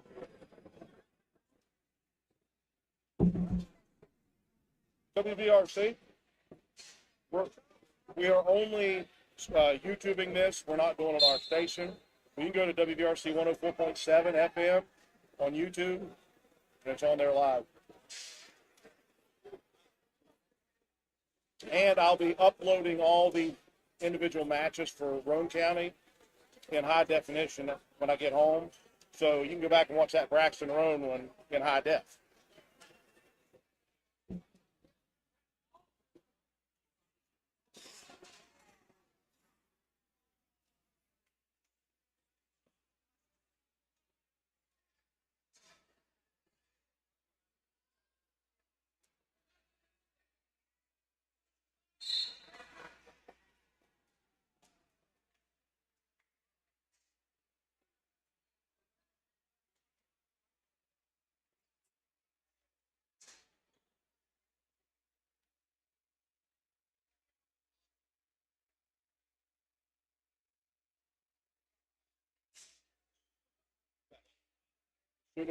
Soon as the last one, I think it's the last one. I'll slowly stand up.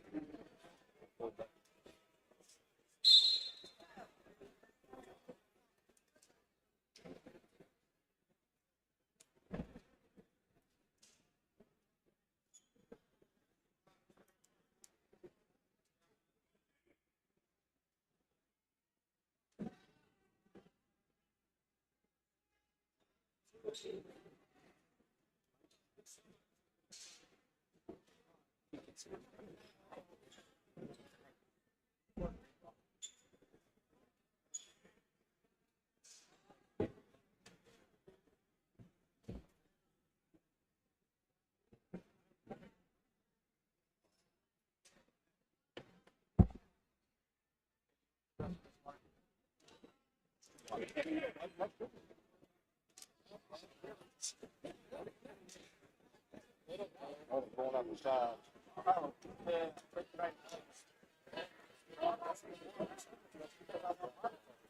Yeah.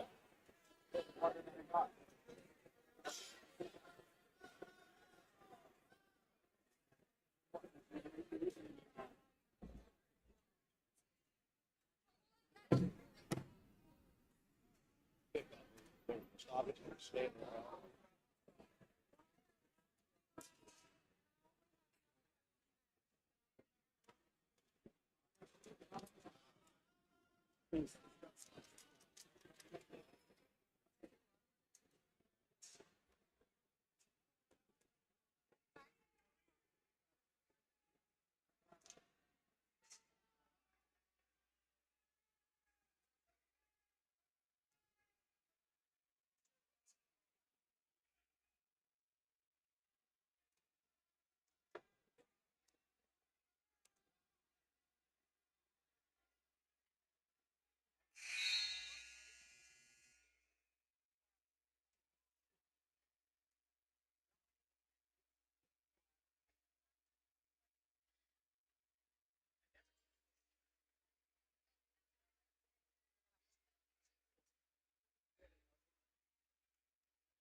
Hogan. Hogan. 1, 2, 3, 4. We're the first 4.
This message comes to you courtesy of Brandon Dental Associates located on Hospital Drive in Spencer, West Virginia.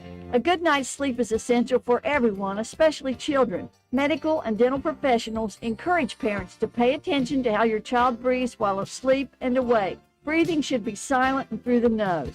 Early detection and treatment of poor breathing conditions in children can be crucial in preventing medical and dental developmental complications. Call Brandon Dental at 304-927-2775 for your family's dental care. That's 304-927-2775. Calhoun Banks is your hometown bank. We've been serving Calhoun and the surrounding areas for over 120 years. We offer many financial and banking services, including commercial, online and mobile banking, mobile wallet, our annual Deals on Wheels loan sale, home and construction loans, and we specialize in land-only loans. With offices in Grantsville, Arnoldsburg, Elizabeth, and Glenville, we are ready to serve the needs of all of our communities. Stop in and see us at one of our 4 locations today. Visit our website at calhounbanks.com and follow us on Facebook and Instagram at calhounbankswv. Lobby hours are Monday through Thursday, 8:30 a.m. to 3 p.m. Drive-through open 8:30 a.m. to 4:30 p.m. Friday lobby hours are 8:30 a.m. to 4:30 p.m. Drive-through open 8:30 a.m. to 5 p.m. And Saturdays, our drive-through is open 8:30 a.m. to noon. Equal Opportunity Lender, member FDIC.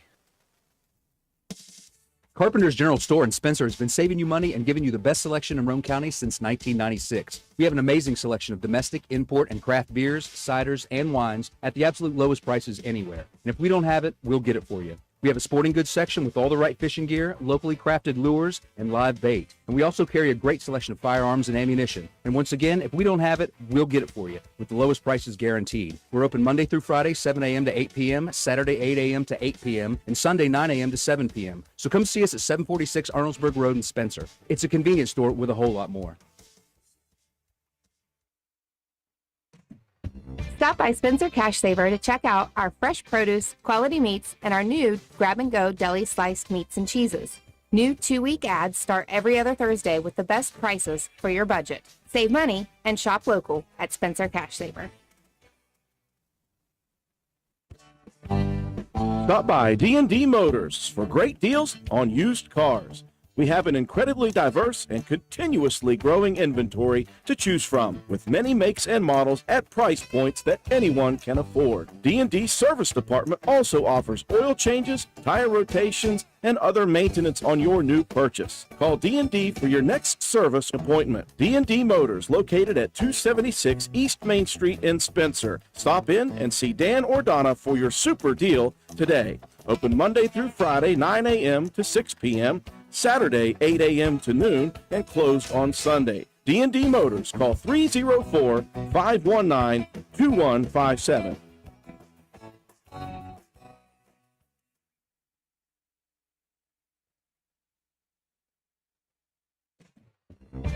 DW Excavating, LLC, located in Spencer, West Virginia, is a locally owned and operated business proudly serving Roane and the surrounding counties. DW Excavating has all the equipment to meet your dirt work needs, including dozers, skid steers, excavators, and a dump truck. We specialize in driveway and road construction, culvert repair and installation, property clearing, utility line installation and repair, and much, much more. Call us at 304-532-2968 or find us on Facebook at DW Excavating LLC. Don't delay, call us today to schedule your next project. DW Excavating LLC is a proud sponsor of Roane County Raider football. Go Raiders!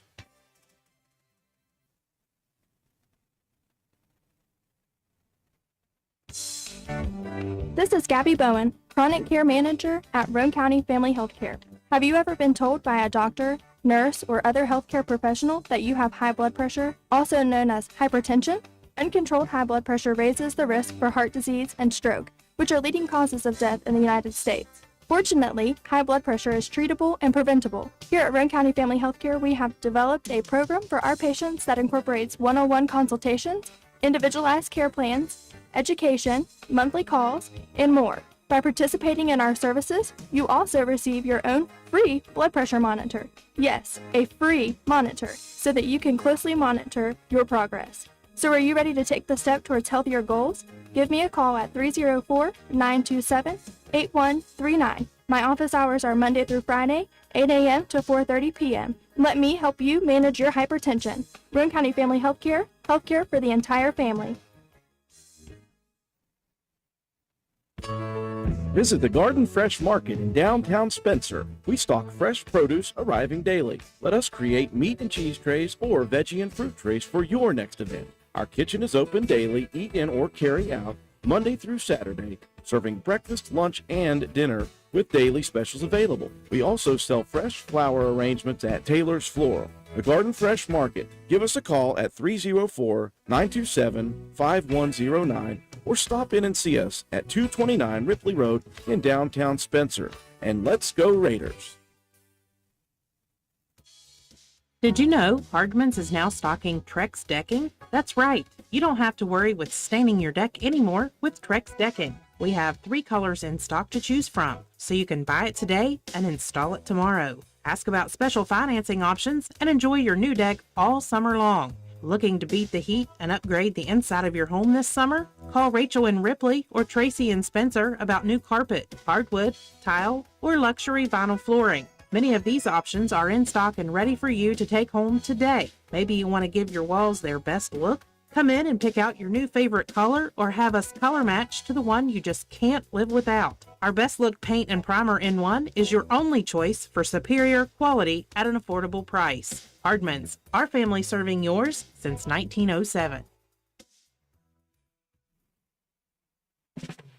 Although fall weather is beautiful here in West Virginia, falling leaves and brush piling up can turn your property ugly in a hurry. That's when you call on the pros at Hildreth Supply on Arnoldsburg Road. Hildreth Supply has a large inventory of Husqvarna chainsaws and Shindawa leaf blowers to tackle your toughest yard work. Visit us on the web at hildrethsupply.com, check out our Facebook page at Hildreth Oilfield Supply, or stop by and see us at the store located on Route 33 in Spencer. Hildreth Supply, a hometown store with hometown ownership and proud supporter of all Roane County athletes.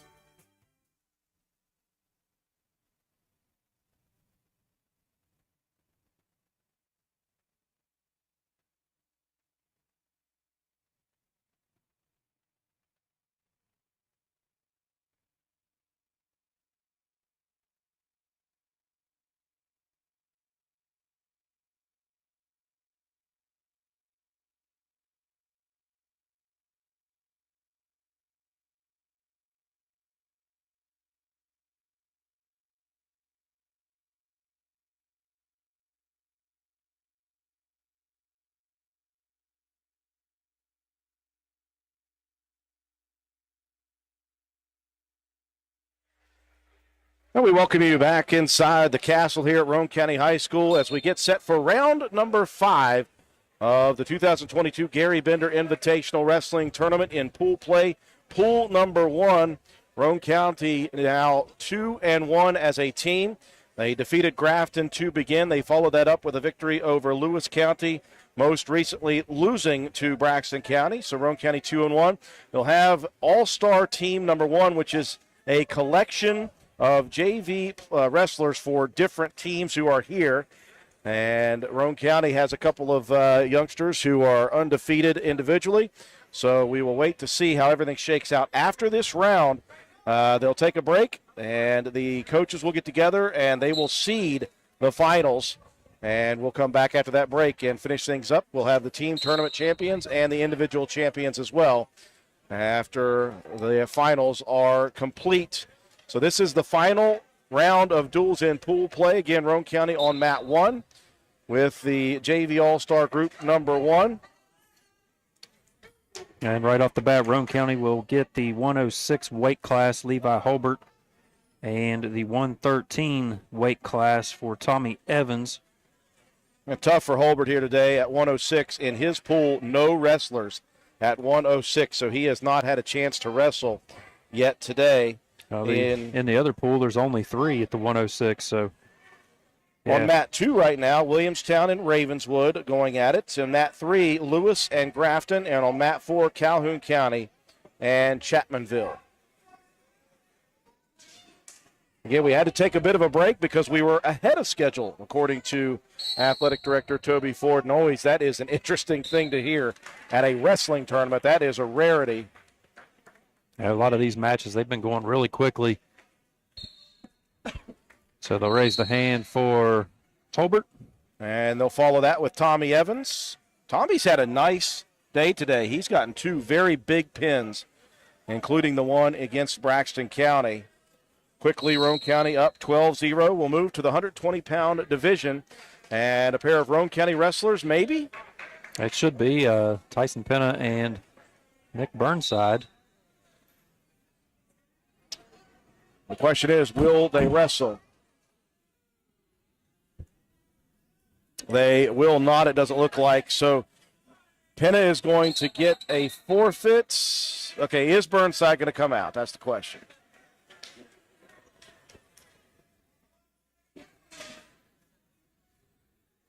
No, they will not have Burnside wrestling. Tyson Penna at 120.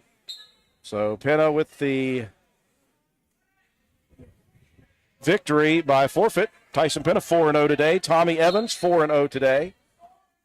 Levi Holbert has not wrestled, but he is 4-0 today. He got a pretty good match in the breakup time there between him and Joe Mike Rector. Yeah, the official there on Mat 1. He's probably down there complaining, I haven't wrestled anybody, so Joe Mike said fine. I would guarantee that's exactly what happened. That's a bit of a weight discrepancy here, right? Just a bit. So we will have a match at 126. Chase Beckner against Bushman of Williamstown. Beckner 2-1 here today.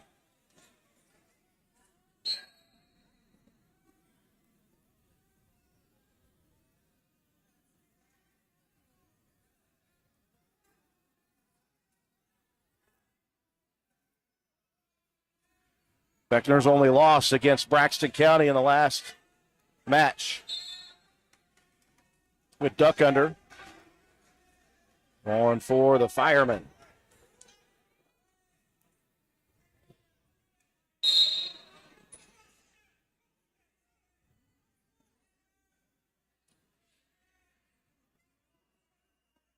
Now Beckner using leverage, using balance, and he has got his opponent down, and he's got himself a pin quickly. Nice job by Chase Beckner to finish 3-1, sorry. It's the 132, Jimmy Lance. He will get a forfeit victory there as well. Yes, we're already to the 138. That's the way it happens sometimes. Lovely when we have Wi-Fi issues in a building. Keep getting connected and disconnected from our OBS. So we move up to 138. Is it Dave or Deaver? Gabe Deaver? Yes. Just Pacella from Williamstown.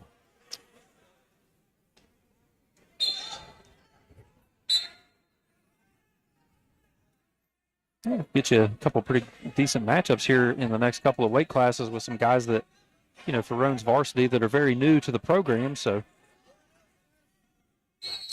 good scramble here to begin. Cella on the head. Deaver just rotating. He's making me dizzy. I'm about to throw up here. Finally, Cella wins the race. Around and around they went. Got 2 on the takedown, and they'll re-enter the center.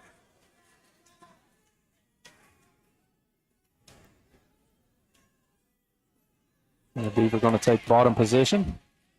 See if he can get out of here quickly and get him some points. Come on, get those hips up. Cello's got the half in right now, looking to spread him out. Beaver trying to base up. Now he'll reverse the half over to the left side. Beaver fighting, though.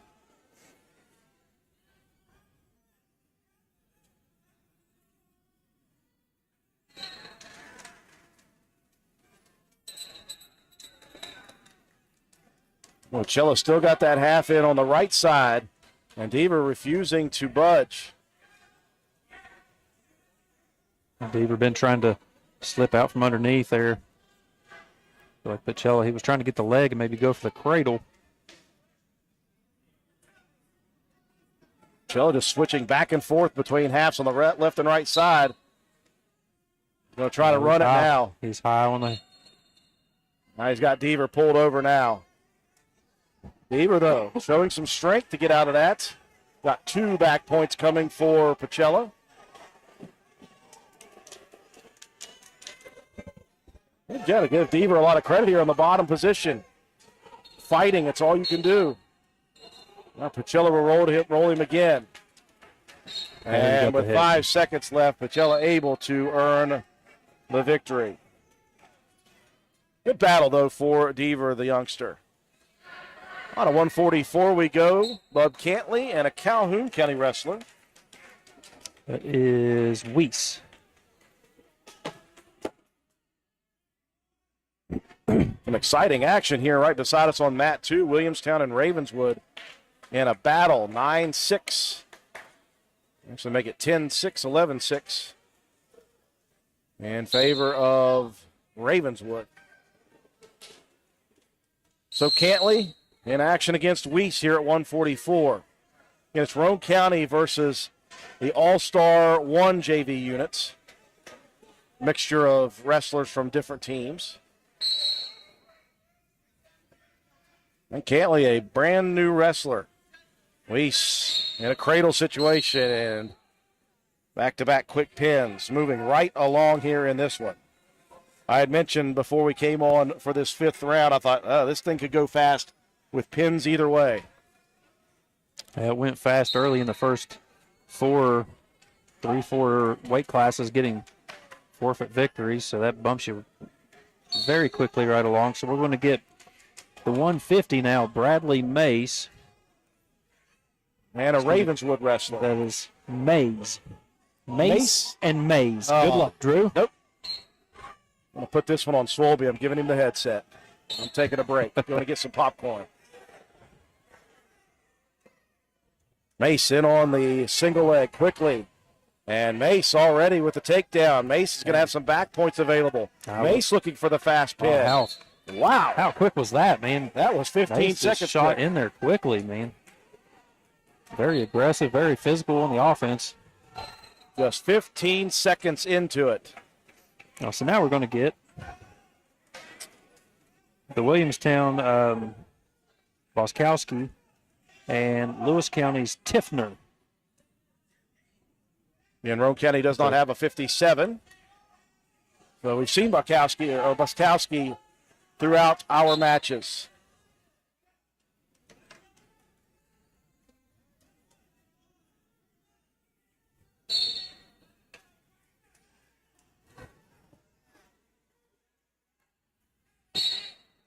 And Bukowski earns the pin quickly. Right up we go, up the ladder.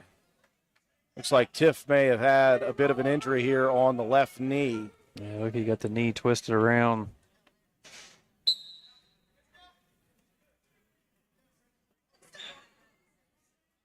And they're looking for a coach from Lewis County to come over and check on Tiff.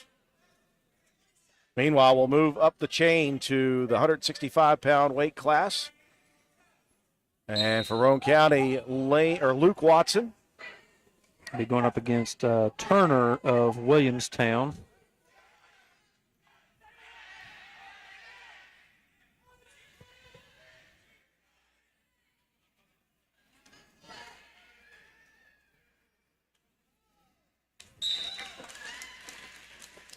Exciting match on mat 2, Ravenswood, Williamstown. Williamstown with the victory.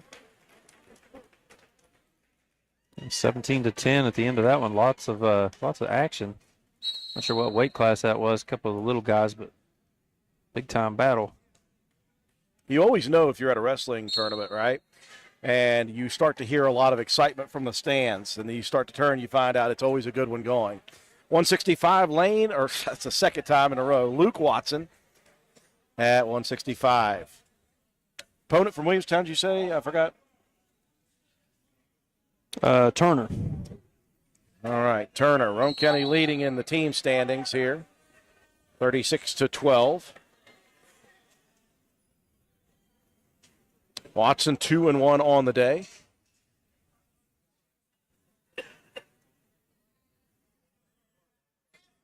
He had one heck of a battle with Tyler Cox from Braxton County. He did a good job to keep that one close and only give up the 3 points for the team. Yeah, at the time, we thought that couldn't be a difference, and then Braxton County reeled off 6 straight pins. Or 5 straight after that one, sorry. Yeah, that just goes to show how tough Braxton County really is. But Watson battling here hard. Turner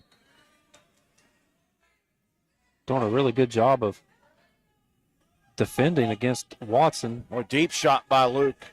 Good sprawl, though, by Turner. Turner high on the head of Watson. Tries to snap him down. Luke very strong, though.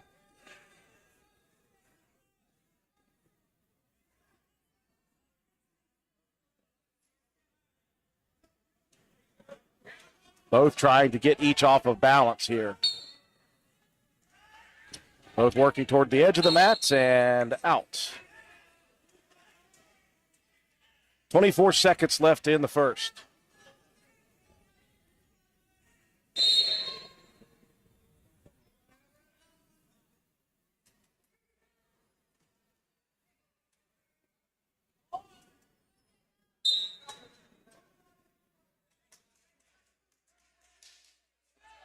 And neither one able to get much offense generated, but still an extremely exciting match. You look at Luke just jumping around, keeping defensive position in a sprawl. Now Watson, extremely athletic. If you've ever seen this dude tumble, it's pretty impressive. He has got some bounce in his step. Try to just jump over Turner to get the takedown. Watson, as he pulled back after one exchange, was grabbing a wrist or a finger. And now Coach McIntyre checking on his right wrist or right finger somewhere.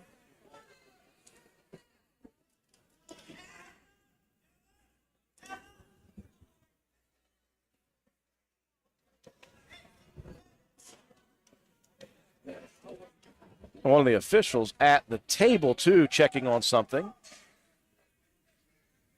Watson seems to be okay. We're ready to go for the second period.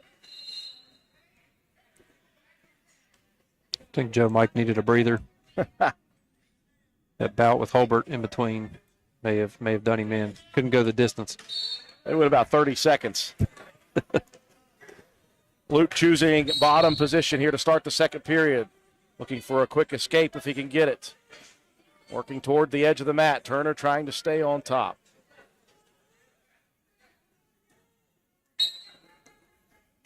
Watson back up to his feet again. He just can't quite get the hands free. Back over to the edge of the mat once again. Turner had him locked up tight on that body lock. And it looks like Turner trying to get into a half position. And both wrestlers will tumble out of bounds. Back to the middle we go. It's 1:21 left. Second period. And a fifth and final round of duels action.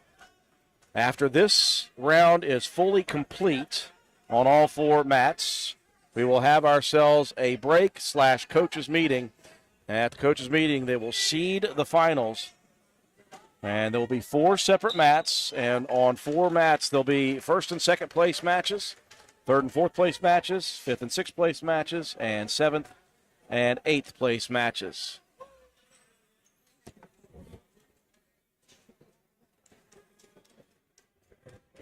We've got a stoppage of checking again on Luke Watson.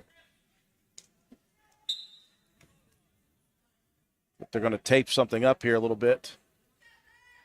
Nope. They were ready to. Coach Mack had the tape. And Luke said, nope, never mind, I'm good. Hey, you want to be a wrestler. You got to be a tough one. Watson now with an opportunity on a quick reversal. He's got the escape. They'll give him that. So 1-0. Now a big double. And they tumbled just a little bit out of bounds. Boy, Watson was trying to sink that in a little bit. And again, he certainly has the strength to lift. Yeah, it looked like he was gonna have good position there to get that double, but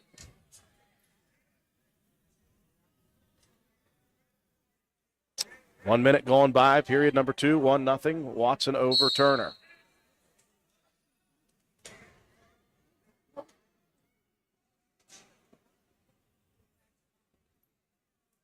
Obviously the best match of this duel.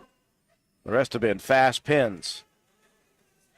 And the next 3 weight classes will pit Roane County players against each other, so we'll see if they elect to do that or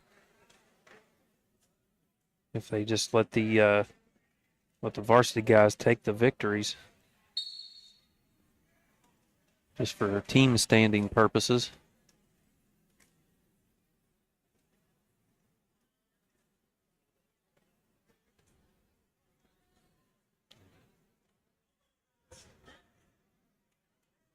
Watson tried the double leg. Turner sprawls away. Again, looking for balance. Now Watson jumps over Turner and he ends up on top. It's so hard not to laugh at that. And a pin immediately for Luke, right at the buzzer. Wow.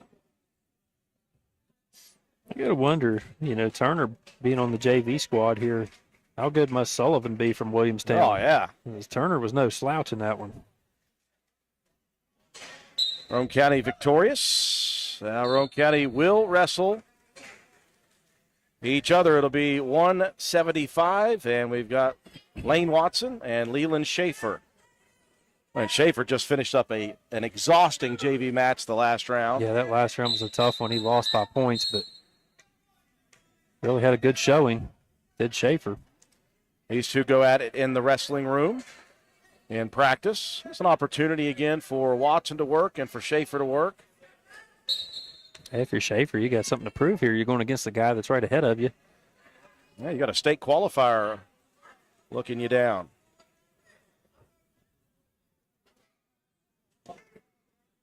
Little fireman's carry. Got in there quickly and dumped. Into the cradle. And a very quick pin for Watson. And we're up to 190 pounds. Couple of Raider wrestlers once again. Grayson Steele. And what we call just Nico. Nicholas Alonso. Everybody knows him as Nico.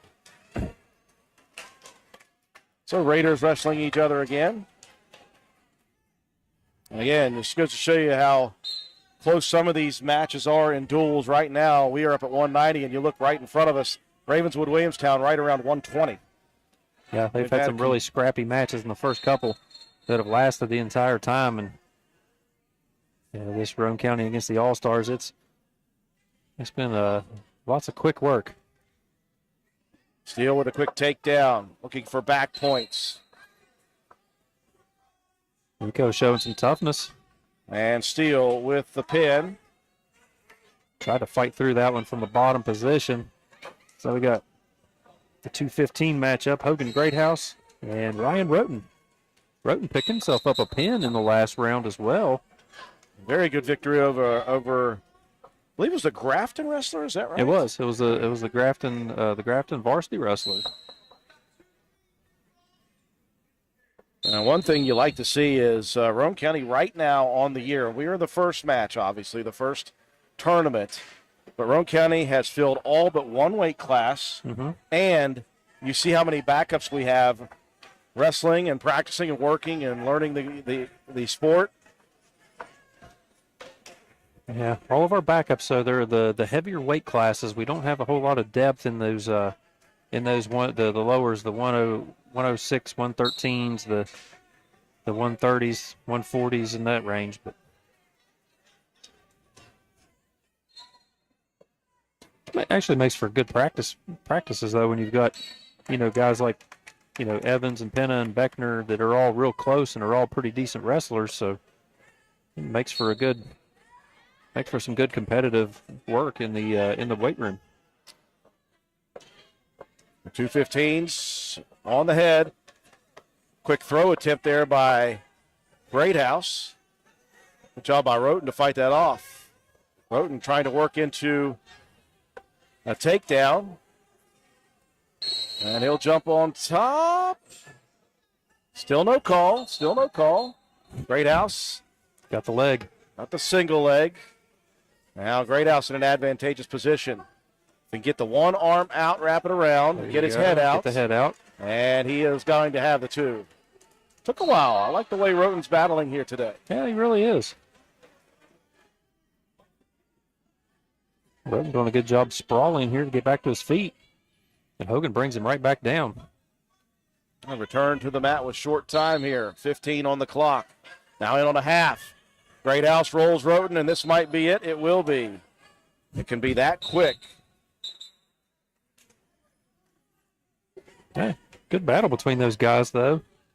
And we'll move to 285 pounds, Freebird. Once again, I think that it should be required that he has a big fan that's set up as he's walking onto the mat, and the fan just blows his mullet straight back like this. His opponent. Make for a good photo shoot. Collins from Calhoun County. I was just going to let you go with it. I was working on something there. Freeland, a first-year wrestler, and again, as Matt said earlier, boy, he has Roane. He's young, too. He is a very young freshman. Yeah, he's still pretty light, though, for that heavyweight class against 285. That I'm not sure what he's running now, probably in the 230 range. But he's got the height. He's got a good base to him.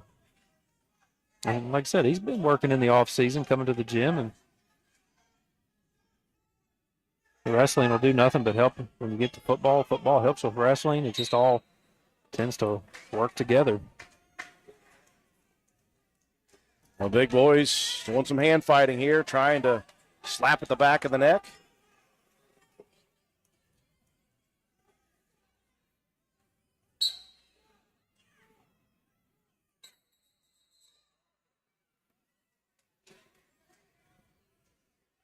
Minute gone by in the first. These big boys, you're going to see throws, hip tosses, trips. Looking for underhooks right now. Collins has him. He's trying to lift. He's got Freeland rolled on his back. Freeland trying to shimmy out. Tough spot. Collins has a lot of weight advantage on Freeland there. He's probably closer to the 280 mark. So officially, Roane County wins this duel 60-18 with our varsity group, even though Roane County wrestled Roane County in 3 matches. And the question is that all for Roane County? On that mat, I believe it will be, and we may still have some JV guys on some mats. In fact, we do have a JV wrestler over on mat 4 for Roane County. I believe that's Gaspers, I believe. David Gaspers. It's in the 215-pound weight class. Is that Ravenswood that he's going up against? It's Phelps. Let's see. That's a big C on the front. Oh, was that Calhoun? Yeah. So while it's Stump. We have against Stump. Finished our duels. Roane County finishes at 4-1 in pool action. 3-1 in pool action. And we will just be in a holding pattern here. We'll stay live on YouTube as we have a couple of JV wrestlers of our own finishing things up. We invite you to stick around and enjoy this match. After the end of this round, there will be a break for a coaches meeting, and we'll come back for the championships. You're watching the 2022 Garry Bender Wrestling Invitational from Roane County High School on WVRC.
No.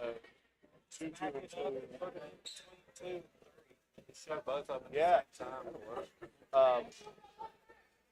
If you're in a senior tournament, you go to a constellation bracket. So it'll be 1, 2, 2.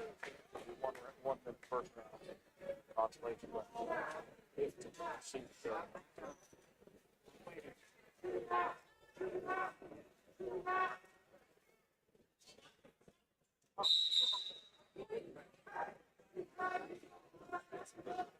Yeah.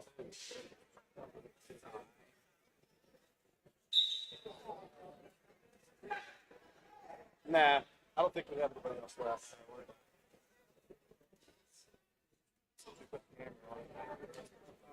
Oh, yeah.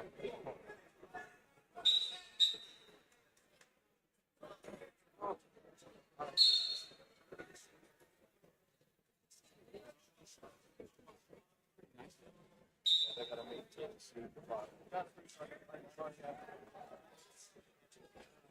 Individual, so they like any little tournaments. Basically, they just do placements and wrestling off there. Yeah, they have to bring all the. Let's say Tyson there for.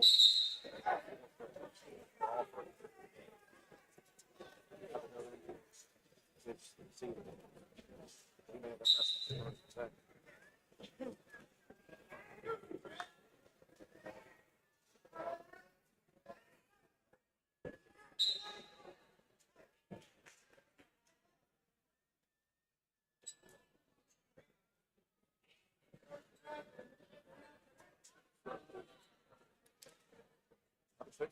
Whatever, 160, whatever. It really doesn't look bad, but yeah.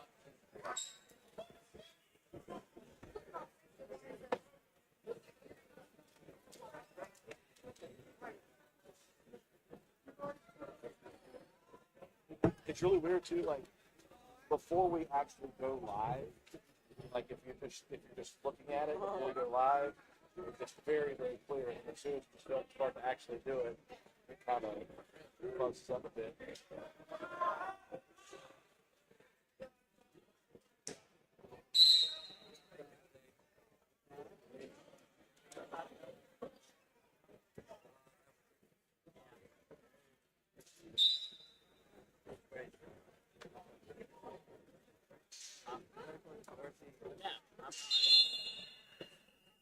Did you have to wrestle? What? Did you have to wrestle? Kick the pin break. Oh. Hey, listen. I'm way I see it. How do you know if you're involved? Listen, the way I see it, you're automatic. I'm trying to change second on that. So careful, you're going to sit on a water bottle. Oh, not the first time. Hey, that is not a water bottle. Pins! Really?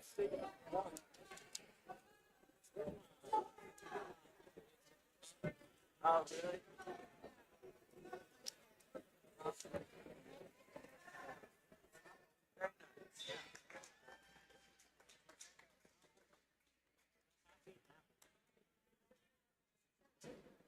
Yeah, that's where I'm saying it's not even a school year. Yep. You can have my happy.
One match.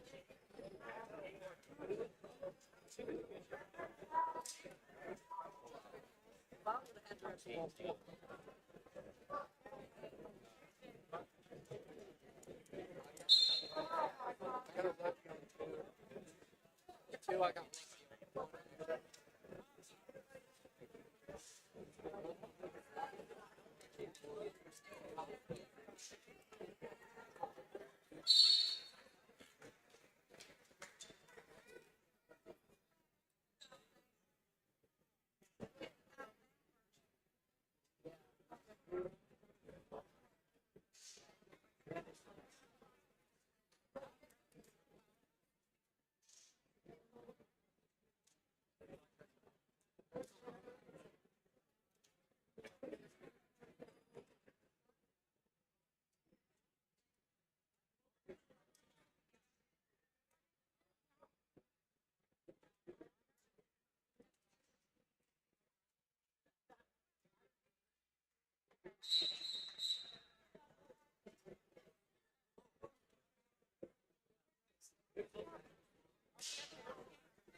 Yeah, they sure do.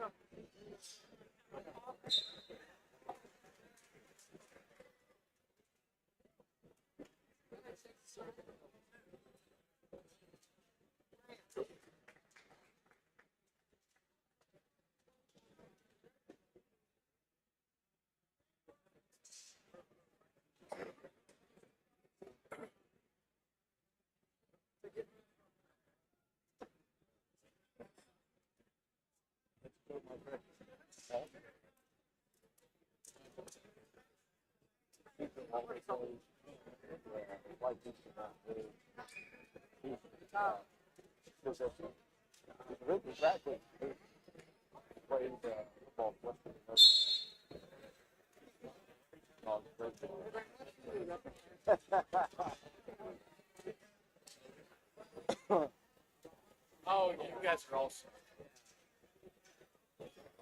Just the last match, or the last match. That one's already over. Well, which, like when we first got here, what team were we wrestling? Oh, what team? The match. Yeah, we had Ravenswood. Huh? Ravenswood. Steve. Huh? Ravenswood. Yeah.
I see that.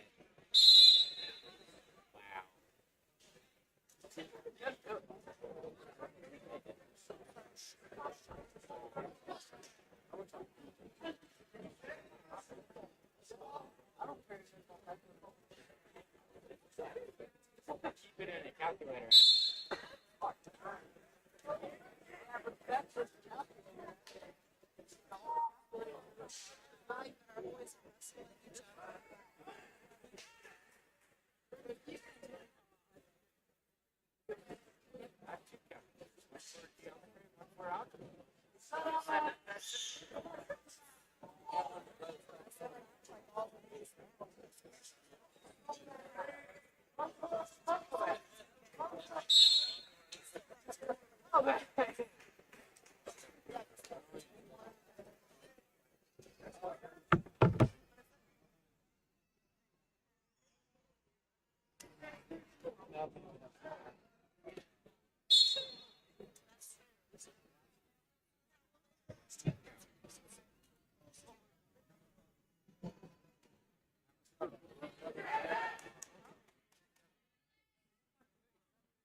whenever I tell mine.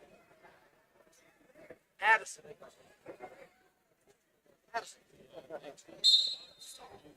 Yeah.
I'm not.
They're using the one up here.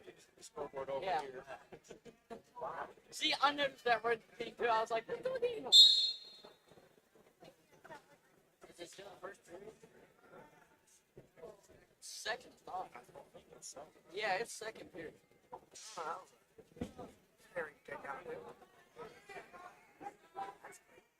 Now it's long one. If he was mistake would be a hack. Of course he did. Yes.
Ready? I'm not trying to be.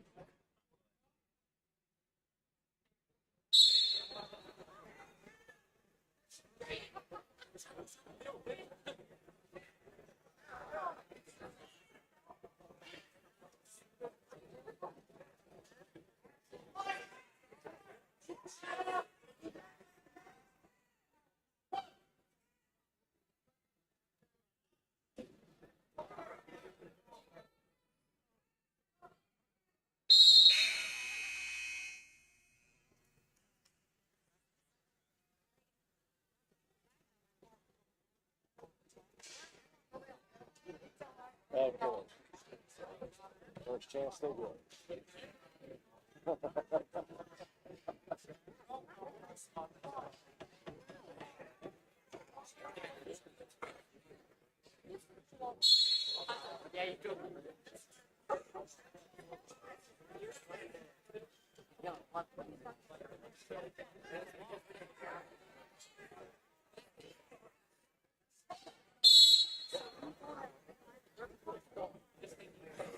Of course.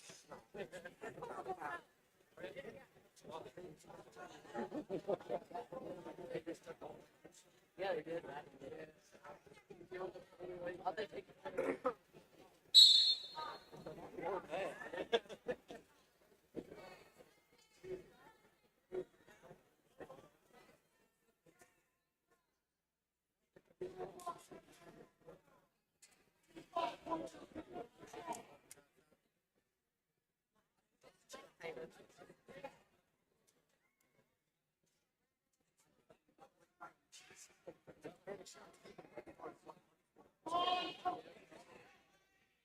Especially now.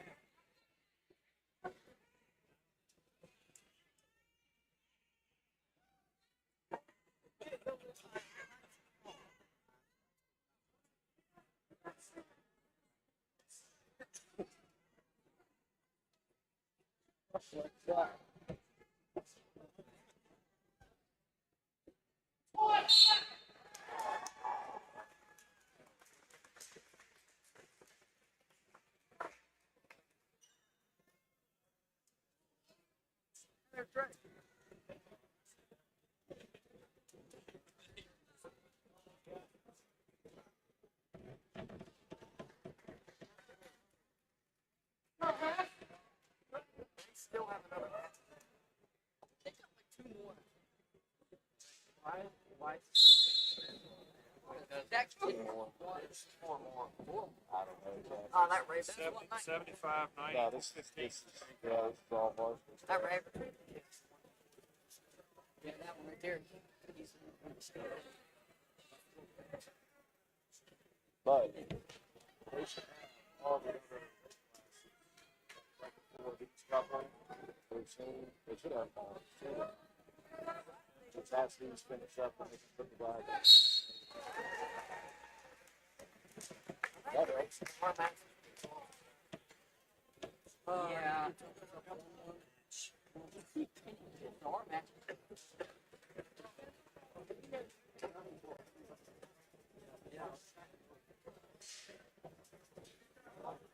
more.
Oh, that's good.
Either that or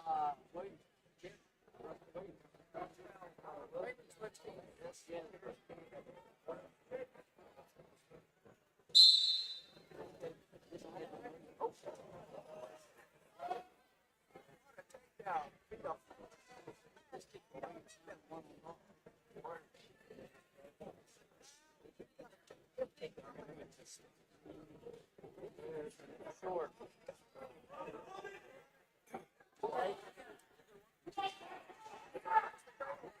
Sorry, took mine.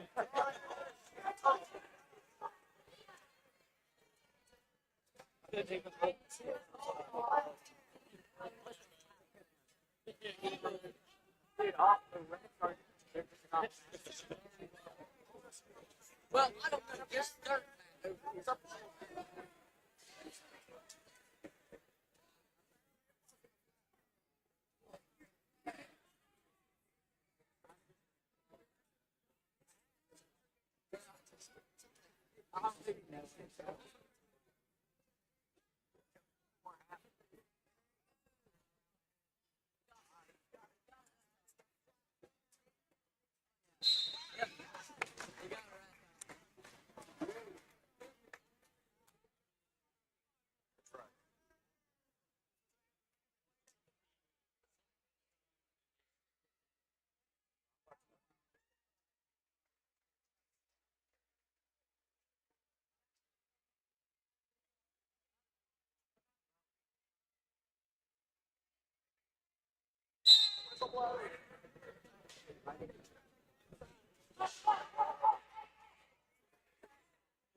Shall we take an inventory of what's happening or just move on? This is Lisa Simmons from Honest Fred's Flooring, and we decided early on that the more you look backwards, the harder it is to move forward. So as for Advice 101, Honest Fred style, put one foot in front of the other, and if it's not on Honest Fred's Flooring, why bother? Stop in and see us at 373 East Main Street in Spencer, or check us out on the web.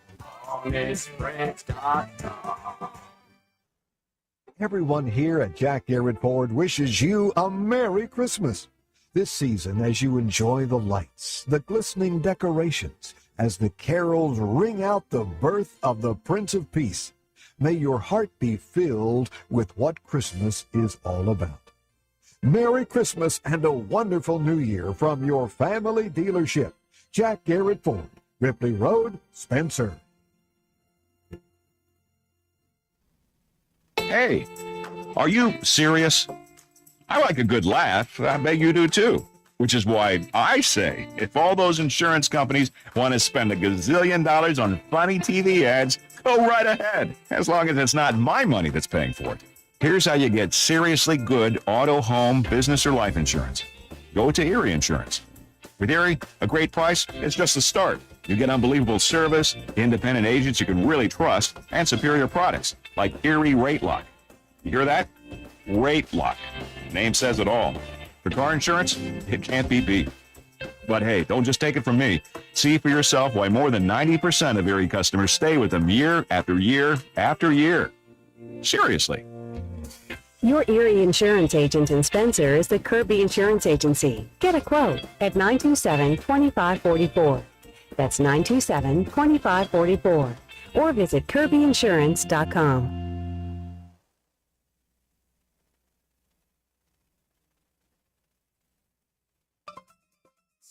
Hungry? There's only one place to go to satisfy a hunger that big, any time of the day or night. McDonald's in Spencer. Choose from the famous Big Mac, quarter pounder with cheese, add fries and sweet tea, and you've got a meal that can't be beat. Start your day off right with the best breakfast in town. McDonald's in Spencer. Egg McMuffin, sausage, egg, and cheese biscuit, hot cakes, sausage burrito, add a cup of premium coffee and a hash brown. Great prices every day. McDonald's in Spencer. I'm loving it, and so will you.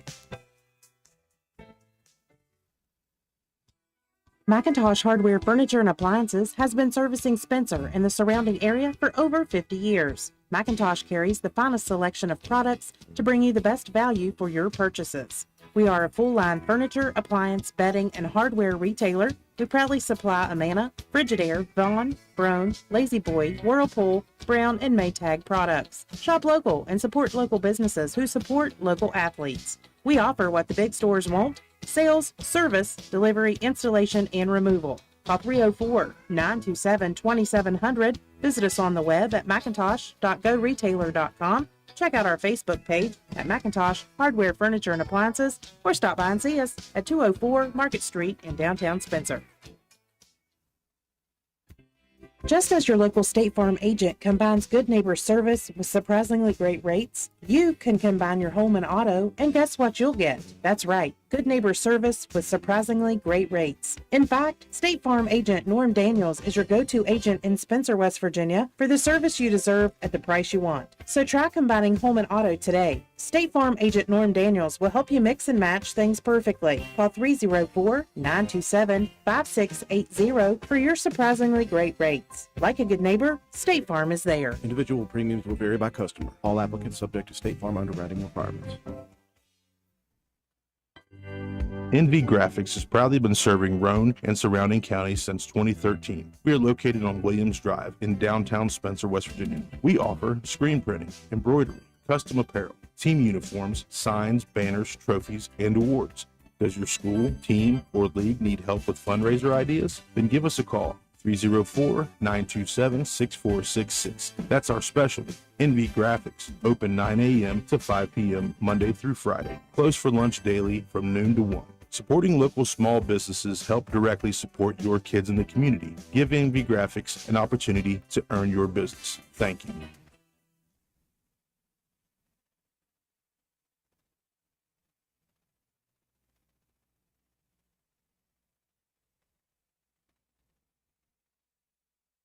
Sports builds character.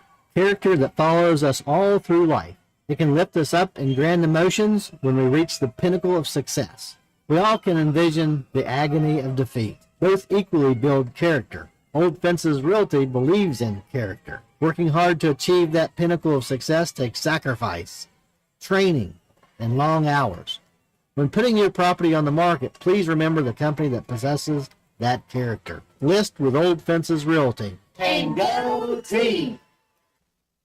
Your bank shouldn't make you feel like you're on an assembly line. It's about you, your family, your future. That's why you're gonna feel good about Polka Valley Bank, because people have been feeling good about us for over 100 years. Bottom line, we have all the services of a big bank, but we're local. At Polka Valley Bank, our decision making is local. Our people get to know you and call you by name. It's a relationship with a bank that you can feel good about. See us online at polkavalleybank.com. Equal housing lender, member FDIC.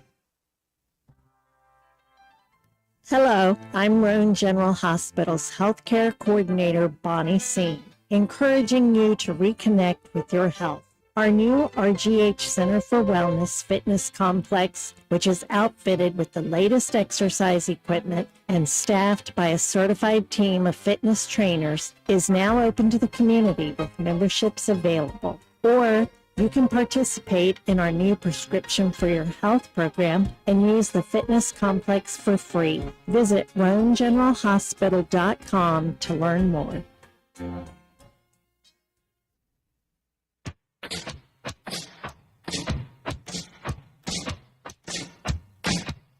Slade Auto, you're so fine, you blow my mind, Slade Auto.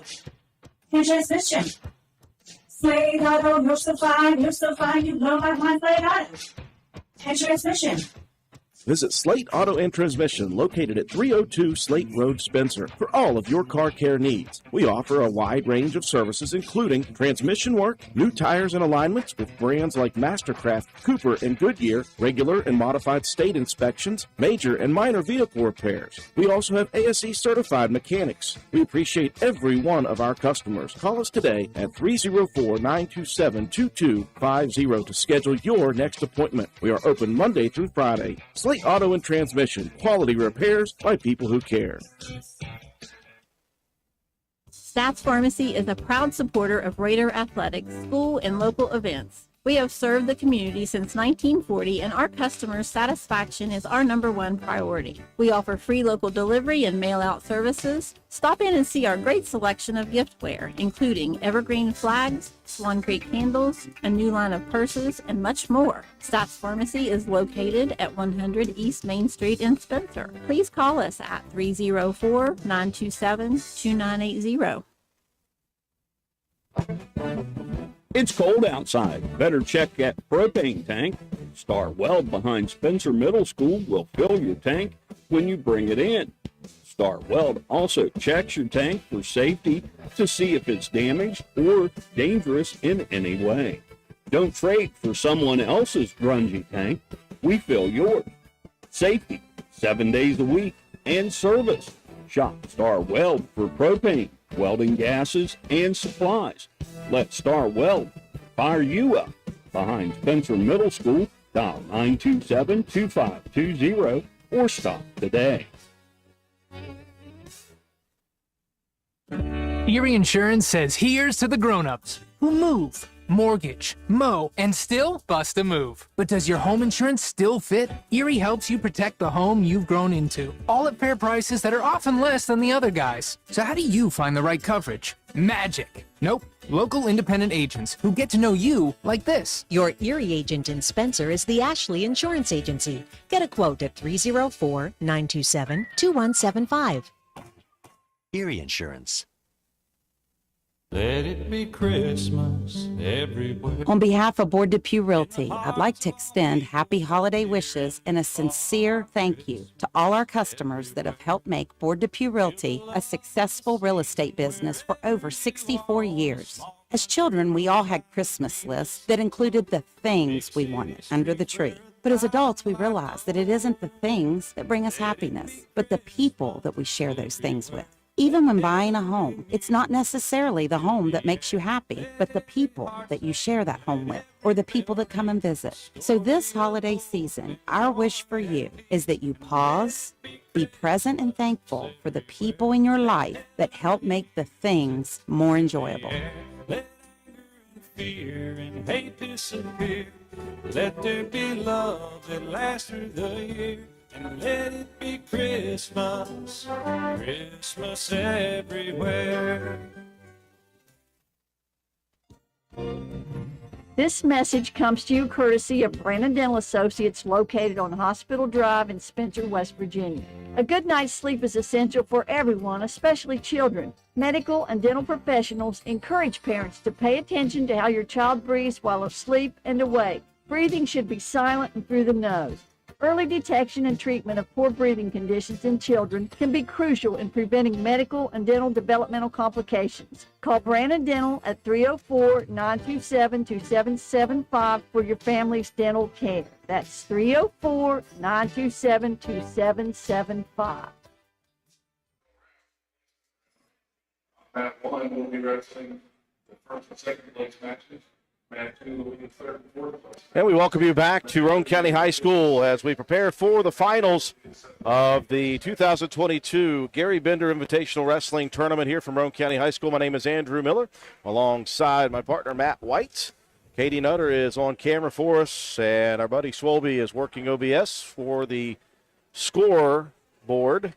And we've gone through all of the duels portion of this tournament. Roane County in pool number 1, finishing as a team 3-1 overall. And we are about to find out who will be wrestling where. As the way it will work is from right to left across the screen. The first mat on the right, the green mat, is dedicated to all first and second place matches.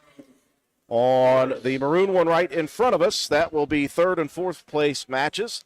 On the one to our left in blue, that will be fifth and sixth place matches. And in the auxiliary gym, the other maroon mat is dedicated to seventh and eighth place matches.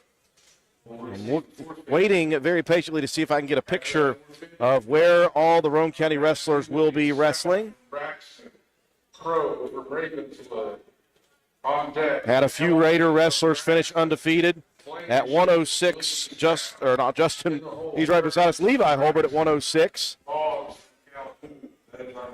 who did not wrestle in the pool action. He had 4 forfeits at 4-0.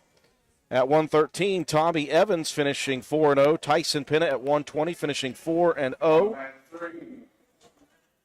106, Seth from Williamstown will get a bye.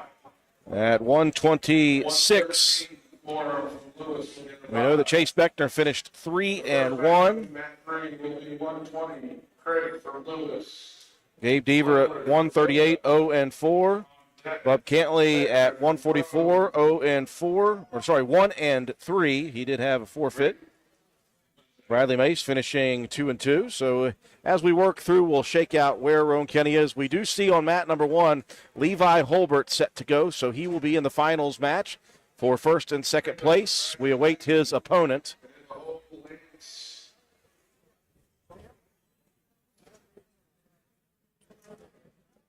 While Katie's up there, you can hit the record button now, Katie.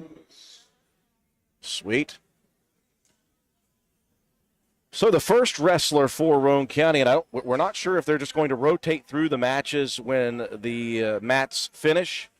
So there's a possibility we could be having a couple of Raider wrestlers at the same time, if that's the case.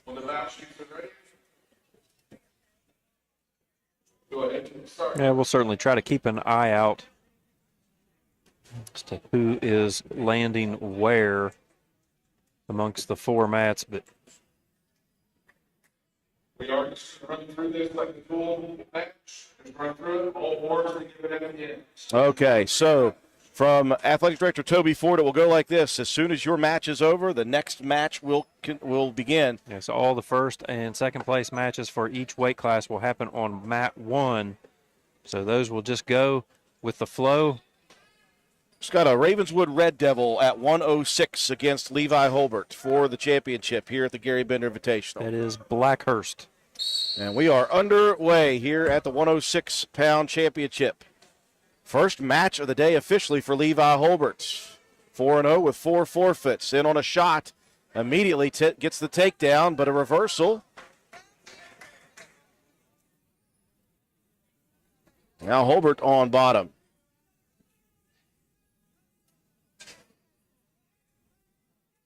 Blackhurst working, trying to get that leg, trying to work his way up, maybe into a cradle. And he's got the head and the leg. See if Holbert can get his way out of this. And he does. Holbert pops the head out. No back points, anything like that. Gets the separation. 3-2. Levi Holbert early.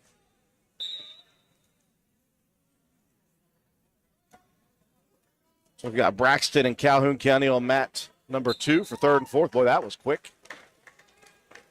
Shot in by Blackhurst again. Holbert has the headlock. Control of the right arm as well. Minute going by here in the championship match. Holbert tried a gator roll, didn't have it tight enough, and he'll end up getting a takedown. 4-3 now in favor of Blackhurst.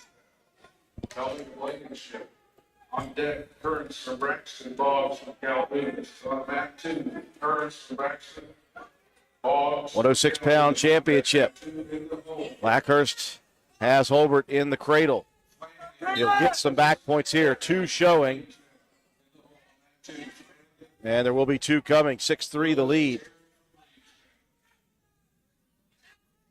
Holbert's got good position now. He's going to reverse. He's got a chance for a pin here. Holbert with 10 seconds left in the match. On first period action, and Levi Holbert with the pin for Roane County. Yeah, finally making good of his time on the mat. He hadn't got to even wrestle a match. And he goes for the championship of the Garry Bender Dual Invitational. Fantastic for Levi Holbert. He's obviously fresh. Had a lot of energy there. At 113, first place match. Freshman Tommy Evans for Roane County facing off against Williamstown. That would be Meeks. Meeks from Williamstown. And Evans, who was 4-0 with 4 pins in pool action. Evans in on a single, pushing forward at Meeks. Now he transitions to the double. Trying to dump Meeks off the side. Meeks got those legs wrapped around the head. Evans still turning. Great job. Just relentless pursuit of that takedown. He's got a half in already. Evans looking to roll. He's got Meeks on his back. He'll get back points here. And they'll roll out of bounds. 2 more back points for Evans. Makes it 4-0 early.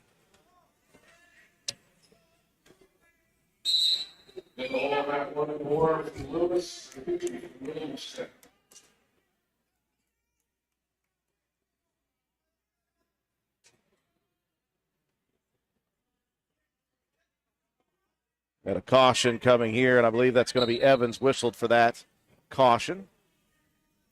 Hand placement.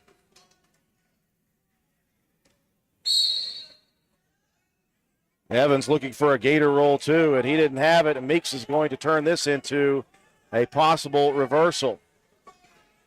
Will not get the reversal yet, and now he will.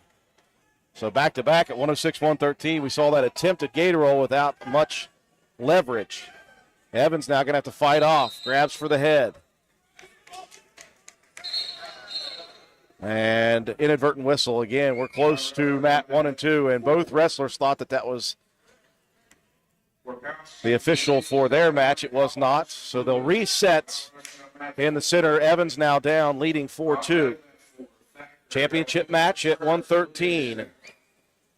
In the hole mat 4, Calhoun, Sykes, Williamstown.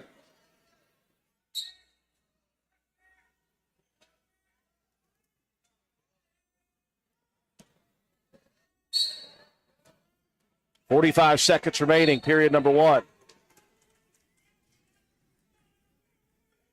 Evans up to his feet, trying a reverse. As the two come crashing down, he's got the reversal. He's got back points coming. See if he can steady himself on top here. Evans looking for a pin. Evans might have it. Got control of the neck, and Evans with the pin. And a freshman, Tolly Evans, is your champion at 113 pounds. Yeah, how about that? Tremendous effort by Evans. We move to 120 pounds, Roane County's Tyson Penna. And this will be a rematch. That's Helmick. Penna versus Helmick from Braxton County. Penna was able to get the pin of Helmick in the pool action. First place match at 120 pounds. Pair of state qualifiers from last year. Penna working those wrists very quickly.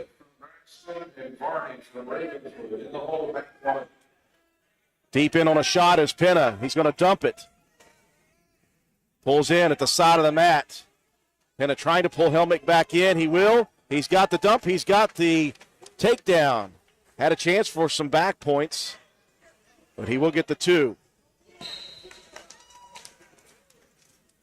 Penna's got that tight waist in. Again, he's got such long limbs at 120. He can wrap his arm around you and halfway again, it seems. And we've got Chase Beckner over here on mat 3. Beckner wrestling for 5th and 6th place at 126 for Roane County. I think that may Penna be with a corkscrew here. He's got a pin opportunity again. Helmick will reverse. Penna tightening up a little more now, Anaconda style, and Penna with a pin. And he just shakes his head up and down. Roane County sweeping the first three weight classes, 106, 113, 120, all champions from the Raiders. Now Beckner over here, he might be able to get the pin. Beckner and he does. With the pin at 126, finishing 5th place.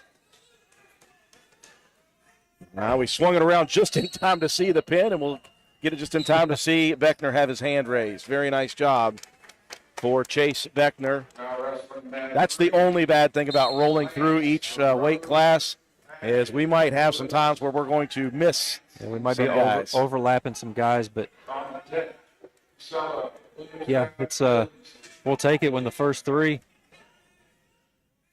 guys for Roane County, first three weight classes take home a first place. It's a good thing for your team. We have a Raider on mat 3 here again. I believe, yeah, that's Jimmy Lance. So Jimmy Lance over on mat 3, wrestling for 5th and 6th place against Lewis County at 132 pounds. That's Flanagan. Flanagan took care of Jimmy Lance in the, it was the second round, I believe, but Jimmy's showing some fight here. Lance with the first takedown here. Lance has got a half in. Flanagan trying to scramble up to a base position. Lance fighting hard near the edge of the mat. Now Flanagan turns him, and we've got a reversal. And now Lance is on his back, we believe. Hard to see. Lots of people standing up around the mat. Yeah, Lance on bottom, but he's really fighting hard. They're going to get it out of bounds, reset to the middle. So Lance with a takedown to begin, but I believe a reversal at least. Yeah, there was the reversal. So it should be at least 2-2. I don't know. I didn't see the official counting on back points. The scoreboard still has 0-0 on it. Well, it should be 2-2 at least. I would think. Takedown and a reversal. I just saw the official go down to the mat as if Lance were on his back. Now Flanagan with the takedown. He was on his back just momentarily, though.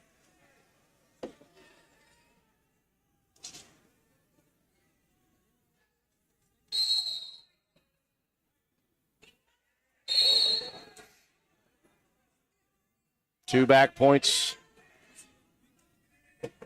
awarded to Flanagan, so it makes it 4-2 with what we have right now. Oh, they've got 5-2 on the board now. They finally put 5-2 on the board. Okay. Lance in a battle, though. Lance squirming. trying to scramble out some problems. 2 more back points coming.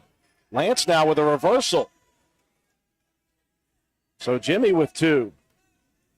Like 7-4 now should be the score. 7-4. Your guess is as good as mine now, Swold. First period ending. Lots of action. I think they've got scoring questions there. Official going to come over and double check the score. They've got 7-2 on the board, but I think you were right. He did give him that reversal. Again, this is for 5th and 6th place on mat number 3.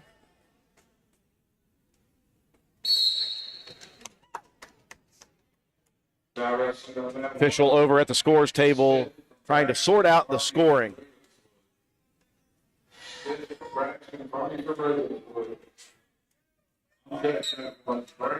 From Braxton Phelps for Ravenswood. In the hole. Jamie from Lewis. We're moving right along over on mat 1 for 1st and 2nd place. They are at the 138-pound weight class.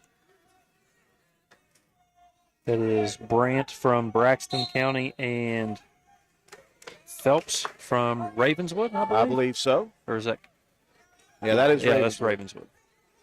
Still waiting on our match here.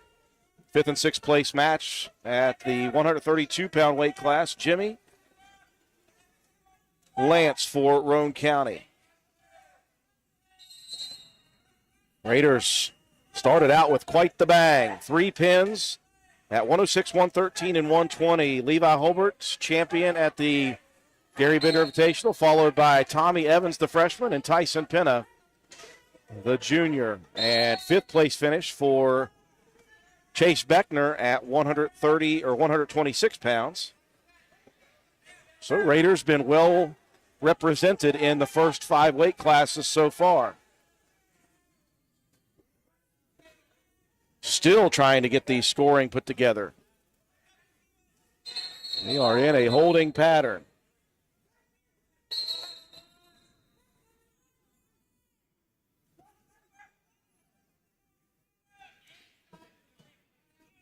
Matt, can you see if there's any change? It says 7-4. Yeah, they got 7-4 on the board now. They did have 7-2. Okay. So 7-4. Again, we were right all along. That was the end of the period, so we move to the 2nd period. Lance will choose bottom position.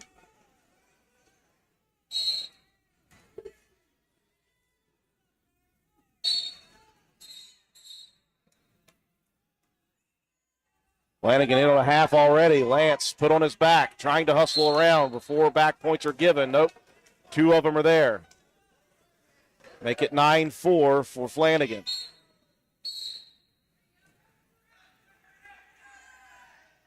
Well, Lance, though, again, Matt, looking much better in this 2nd match against Flanagan. Yeah, he just keeps squirming out every time you see Flanagan's trying to just kind of get sprawled out and get Lance flat on his back, and as soon as he hits a mat, he just rolls right through it. Lance with the first takedown of the match and a reversal. Now he's out, looking for a trip. He's got it near the edge of the mat, and they will give him the 2 reversal. That should be a 1 escape 2 reversal. Those 2 separated. I don't know if they gave him the escape, though. Didn't look like it. It shows 9 on the board. Yeah, they're showing 9 on the scoreboard.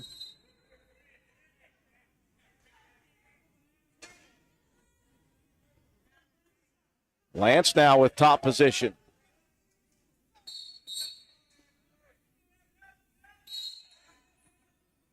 I believe they're sitting at 8-9. I think that might be it. Flanagan looking for a hip toss. Lance able to fight it off. Still on top position. Flanagan now looking for the reversal. He's got it. Flanagan in front. Now he's got Lance on his back again. Jimmy fighting, though. Flanagan starting to sink it down now, and he's got the pin. But I tell you what, Matt, tremendous improvement from first match to the second match for Jimmy Lance. He'll finish in 6th place here at the Gary Bender Invitational. Yeah, you certainly can't fault the day of adjustments. I mean, Lance came out, he got worked over pretty good in that first match against Flanagan, but, man, he made that one a battle, got some points. He was very technically sound, man. That bodes very well for the future of this season for the youngster Jimmy Lance. Roane County, I don't believe, will have a representative at 138. 38 was Deaver. I think Deaver went 0-4, so I don't think he is. I think there was a couple of openings at 38 for a couple other teams, so possible. He might be playing in that 6-7 matchup. Looking over at the auxiliary gym, I don't see him yet. 5, there's... So we do have a 144, though. 8 representatives in 38. Bub Cantley at 144, wrestling for 3rd and 4th place. His opponent from Calhoun County. That is Staten. Cantley turned on quickly. Staten now jumping on top. He's got Cantley in a bind right now. And that's going to be a quick pin. But hey, how about Bub Cantley finishing 4th place in his first varsity action? Roane County with placers at 6 of the first 7 weight classes. Yeah, we'll take that.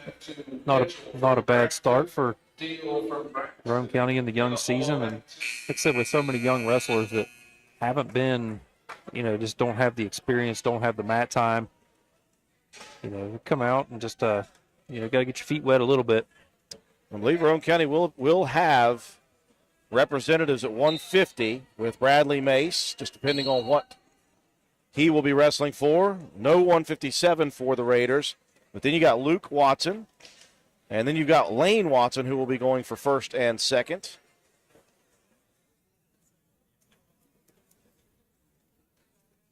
Yeah, Lane, he really had a good day. That being followed by Grayson Steele at 190.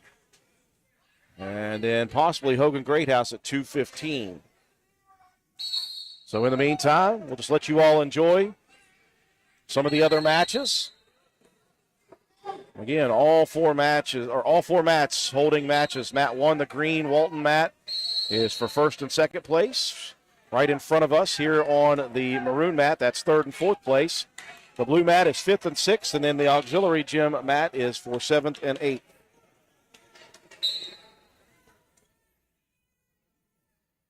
Really good battle down there. Braxton and Ravenswood still going on. I believe that's still the 38. It's Brant and I'm not sure.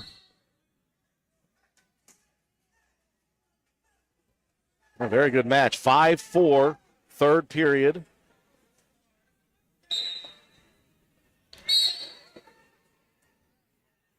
A stall warning at least for the Ravenswood wrestler in red. We have not been paying attention. We'll have to wait and see if there's a point awarded one way or the other. Then we'll know who is who. I would assume that Ravenswood is red, Braxton is green, and usually that means that the home is green. But I don't know if we'll do that this time. It just depends. I think you just have to color coordinate the wrist. Yep. The wrist with the jersey. Now wrestling back 4. Elmore from Calhoun, Sykes from Williamstown. Elmore and Sykes. Now wrestling Here, Mat 4, Sam Elmore from Calhoun County, who was a part of Roane County's wrestling team last year, also part of the Roane County football program last year, transferring over to Calhoun County. 4.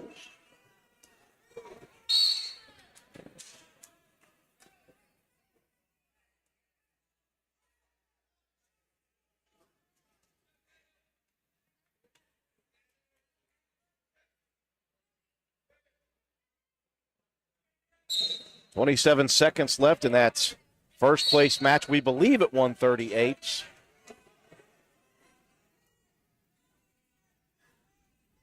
And I would imagine that Ravenswood's on top because Ravenswood trying to keep Braxton County down right now. Not looking to do anything crazy.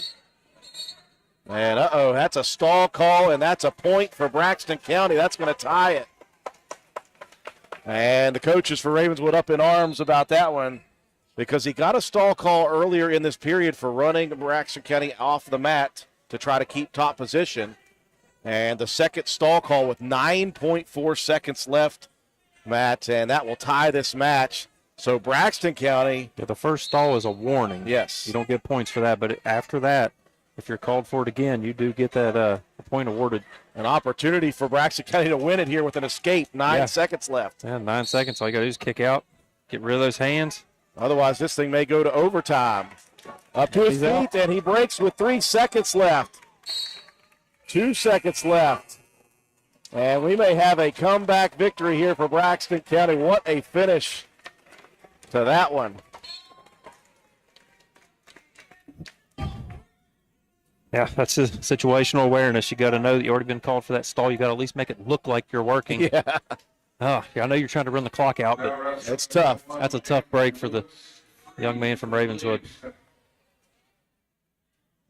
Had a big win there for Braxton County.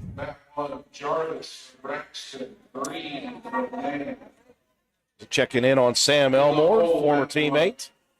Over on mat number 4 for 7th and 8th place at his weight class. He's looking good here. On top of the Williamstown wrestler.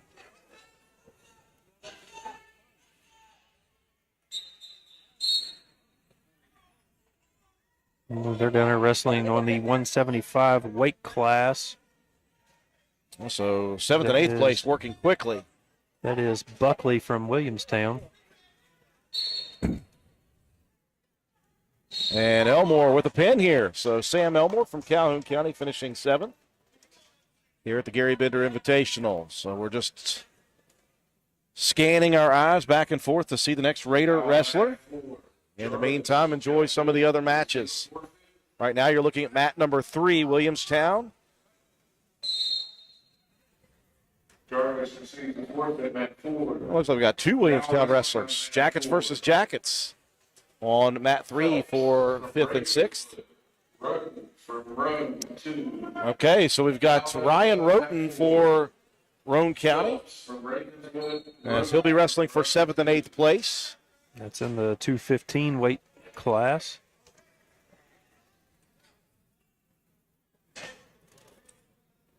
So very good representation here for Roane County.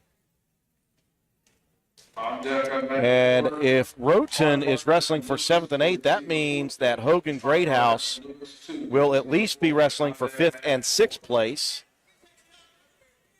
Yeah, a couple of finishers here at 215 maybe. Well, we'll have finishers for sure. They'll be in the top 8. And the opponent for Roten is a Ravenswood wrestler. Ravenswood 215. I believe that's Phelps. So Ryan Roten, senior for Roane County, wrestling against Phelps from Ravenswood.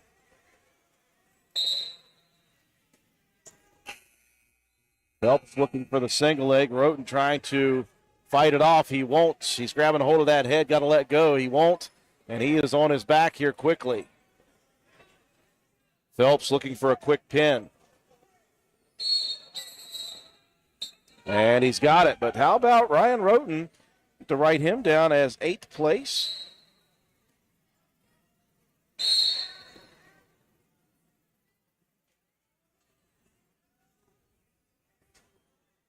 Could have multiple finishers at 215. Next up for Roane County, we'll be looking for Bradley Mace at 150.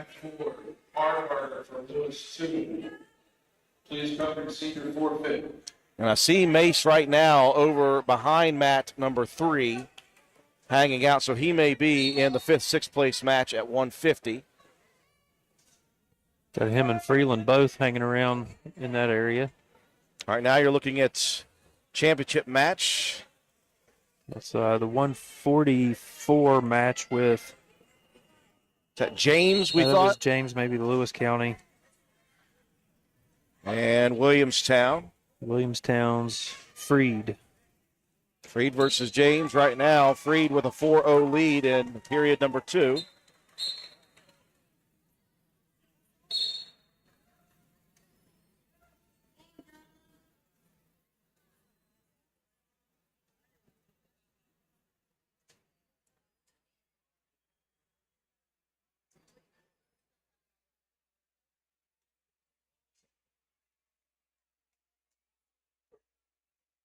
We're looking down at mat number 4.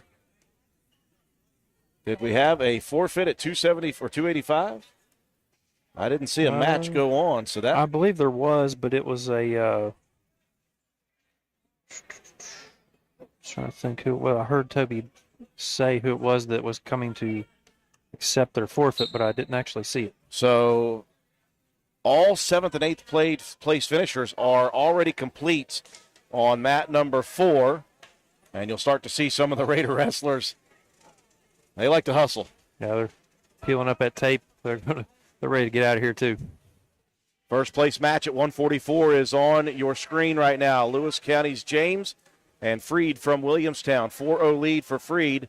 Late time here in the second period.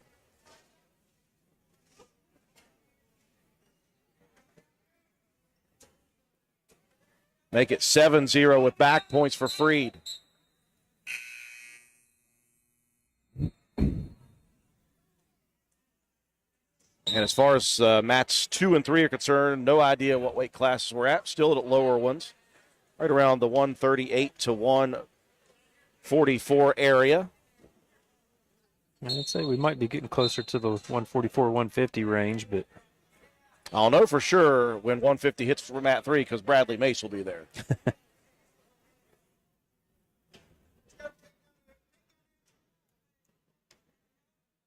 And I'm pretty sure on mat 2 we're on 150 because Lewis County's Trenton Bush is who Mace lost to. Is that correct, Matt? I believe. Well, that's the 157. Or 157. Okay. It was Parsons at 150.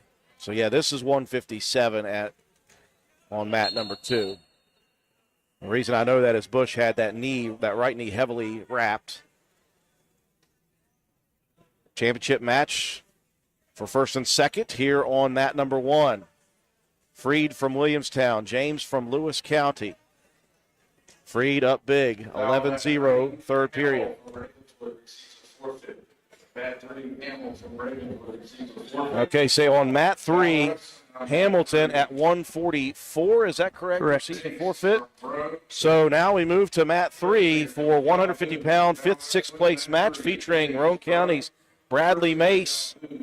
Mace and Persinger from Calhoun. And Persinger, the lone returning qualifier from last year's state tournament, Ian Persinger, against Bradley Mace, the newcomer who's wrestled before but has not wrestled in high school. So Roane County, 7 of the first 8 weight classes. We'll see Roane County have a finisher.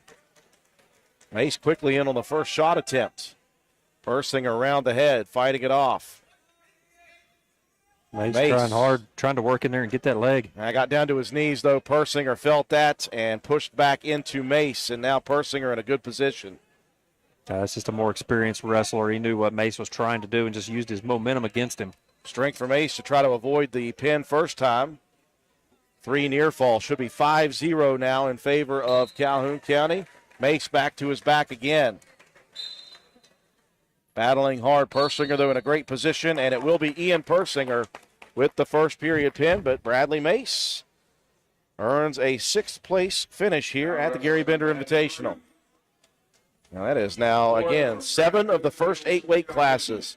3 first-place finishes in a row, 106, 113, 120. Levi Holberts, Tommy Evans, and Tyson Penna, followed by a 5th-place finish for Chase Beckner. Jimmy Lance at 132, finishing 6th. 144, Bub Cantley finishing 4th. And Bradley Mace at 150, finishing 6th. No 157 for Roane County. So the next up for Roane County will be Luke Watson.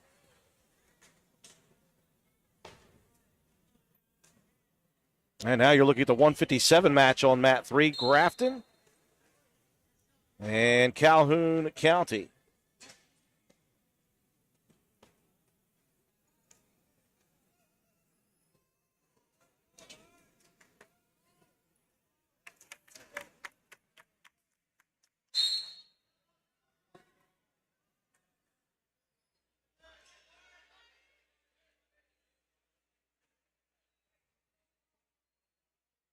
That's the 57. That's Horn from Grafton. And Nichols from Calhoun. And Horn, again, one of 2 returning qualifiers from the state tournament last year. Back-to-back, Horn and Mitchell at 165 for the Bearcats. Horn with the first takedown. Meanwhile, championship match at 150, Braxton County, and is it Ravenswood, Matt? No, I believe that's the kid from Man. Green. He was wrestling with the Chapmanville All-Star 2 in that pool. Yeah, so the lone wrestler from Man coming down and maybe. I'm not sure. I don't see anybody else with a jersey like that. Yeah, that's the only one in those colors. A little easier to tell him. So a quick pin there for Grafton. Seth Horn at 157 to 165 we go. And it'll be Roane County's Luke Watson. And Luke's opponents we're looking for right now looks like Williamstown at 165. Williamstown 165, that's Sullivan. That's Isaac Sullivan. So Luke Watson, Isaac Sullivan. Roane County versus Williamstown. Got a Williamstown kid being helped off of the mat. That's a tough situation to see. It was on mat 2 in that 3rd and 4th place. So Watson will add to Roane County's placers here. The question is, will it be 5th or 6th? Watson always wrestles hard, wrestled extremely hard the last 2 matches we saw. Had himself a jump over takedown pin his last match. Quick shot attempt here. Sullivan gets in on the leg. And he goes into the whirl again. Watson with that little strong crossface, trying to keep on his feet. Jumping, trying to stay up. Trying to keep the double leg away. Can't do it.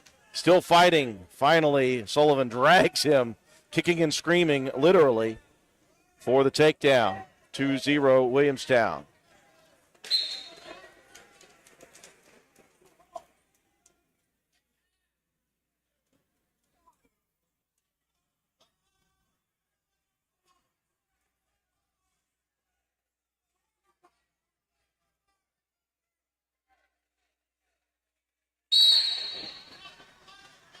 Watson trying to get to his feet.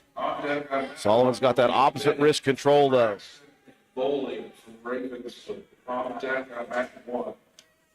Watson up to his feet. Return to the mat quickly.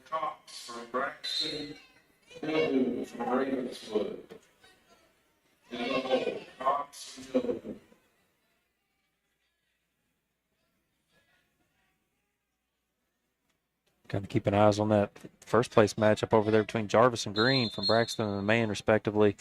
4-2, the score. 24 seconds left in the second period. It's a heck of a match. Stalling call here for Sullivan. Now Luke Watson is not doing quite well right now. Calls for Coach John McIntyre to come over, grabbing at his left knee. In the hole that to Steele from Roane, Smith from Hogan. Steele from Roane, 6 from Boca. We heard Grayson Steele's name called at 190. He's in the hole on mat 2 for third and fourth place. In the hole at 175 on mat 1 for the championship match will be Lane Watson. Luke is up, but looking noticeably gingerly on his left leg. 18 seconds left in the first period. Sullivan leading, is it 2-0? 2-0. So just the takedown right now in the first period for Sullivan.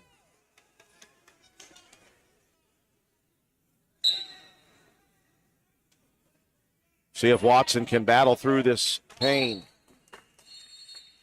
First period in the books, 2-0 Sullivan.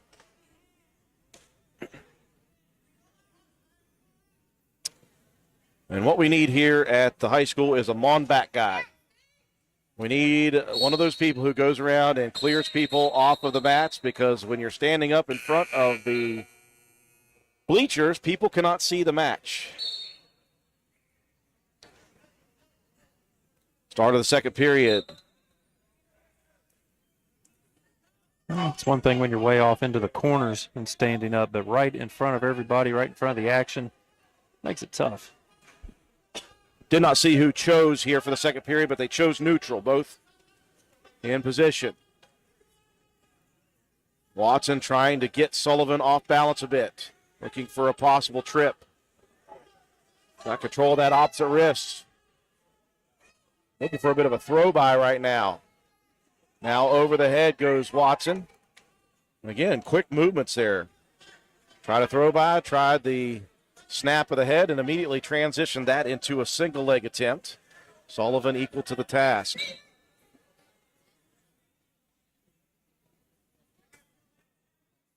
I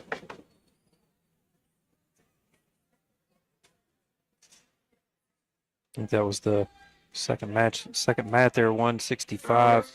I had Lane Watson. I apologize, folks, at 175 in the championship. I forgot he did lose a match here today against Braxton County. So he'll be wrestling for third and fourth right beside his brother. And appreciate Katie Nutter. She's pulled back on both matches. So the Watson brothers at the same time wrestling. On your left of your screen is Luke. On the right is Lane. First takedown attempt on mat number 2. Stopped by Watson. He's got the Williamstown, headlock. is that Buckley, perhaps? So both Watsons wrestling Williamstown wrestlers. Now Luke Watson in on a single leg, trying to dump. Working over, trying to turn in. Now he'll lift his opponent. At the buzzer, what's the question here? What will be the call by the official? Did he give him back points? He came in and started counting. I didn't see. Yeah, it looks like they did. That's 2-2 now. Okay, for so Luke. That one is tied. 2-2 on the left of the screen. On the right side, no score between Lane Watson and his opponent at 175 for third, fourth place. Watson with a double leg. He's in on it. He's got the takedown. Lane wants to work quickly. Luke on top to begin the third period. Lane's trying to get the head. He's almost got the turn. He's got the half in. Buckley escapes out of that. Sullivan trying to break free of Luke Watson on the left screen. And he'll get the single escape. He takes the lead 3-2. Quickly back to the single leg for Luke Watson. Trying to earn the takedown. Gets into Sullivan. And he'll transition this into the takedown. Looking for a turn quickly. Meanwhile, Lane Watson on the side returns Buckley to the mat. Now Luke Watson looking for a turn. He's got some back points possibly coming. I don't see the official with any points, though, ready. Under a minute left in the third period of Luke Watson's match on the left.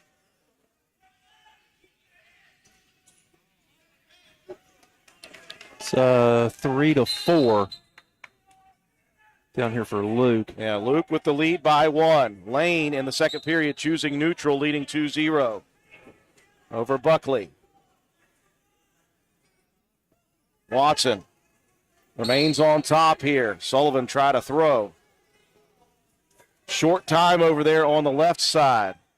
Luke Watson trying to remain on top and win this one by 1 point. He's got less than 20 seconds, down to now 15 left. Short time on the left for 5th and 6th at 165. Watson still on top, riding hard here. 3 seconds, 2 seconds. And Watson is going to ride it out. Great comeback by Luke Watson as he will finish 5th place here at 165. We'll focus now on his younger brother Lane leading 2-0. Minute 15 left in the second period. Deep shot by Lane, and he will just bulldog Buckley over near the side of the mat. He's got 2 feet, 2 tiptoes in, and he'll earn another takedown. No, they won't give him the takedown. Buckley had a arm wrapped around, so they'll take that off, and it'll be 2-0 still. Great job, though, by Luke Watson to finish 5th. In the hole, that great Roane from Calhoun. Wrestlers will return to the center circle and return to neutral. Shot in now for Buckley. Watson posted the head. Watson not in the best position right now. Buckley's going to throw, and he'll get the 2 on the takedown. 40 seconds left in the second period. 3rd, 4th place match here at 175. Lane Watson. And Buckley way too high, and Watson shimmies out the back. It's the reversal. Watson leading now 4-2.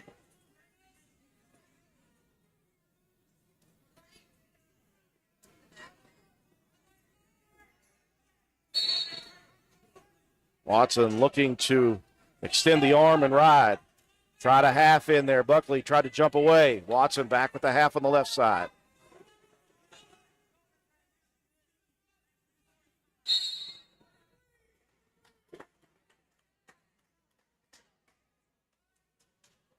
Stall call now. Buckley rolls Watson with no time on the clock.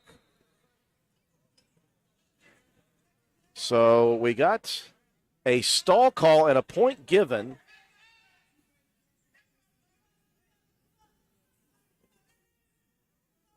Waiting to see what the update on the score is.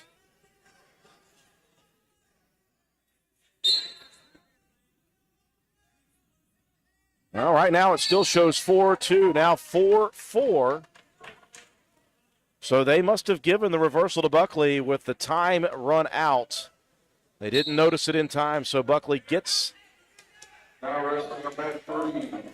reversal. And now a reversal for Lane Watson. Transition that into an opportunity here. Trying to get the count, trying to get those back points. Watson leading 6-4 here in the third. Got that half in pretty deep. And he got the 3 for the back. 9-4 now. Well, they gave him back points. Okay. Gave him back points, yep. Watson in a much better position. Less than a minute and a half remaining. Watson working the wrist control. Now he's got the half in. Going to try to pull. There he goes with the pull. Buckley with good balance, though. You're trying to pull him off balance and then just run your feet into the mat and try to turn the opponent. 1 minute left in the match. 3rd and 4th place here at 175.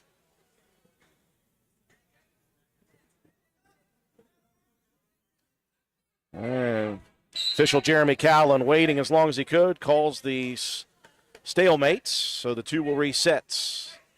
Watson in top position. 50 seconds left now. Official Jeremy Callan checking on some sort of score. What is the question here?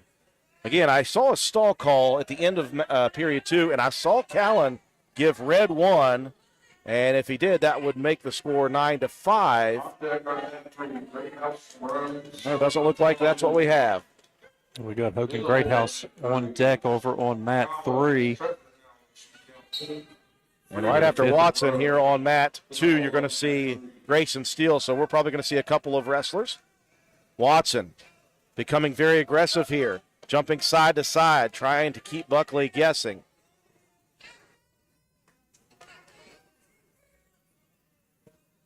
Trying to run out that last 30 seconds, 9-4 lead. Okay, so now a stall call on Buckley, and that will be Lane Watson with the point. Now Watson is going to get some more back points here.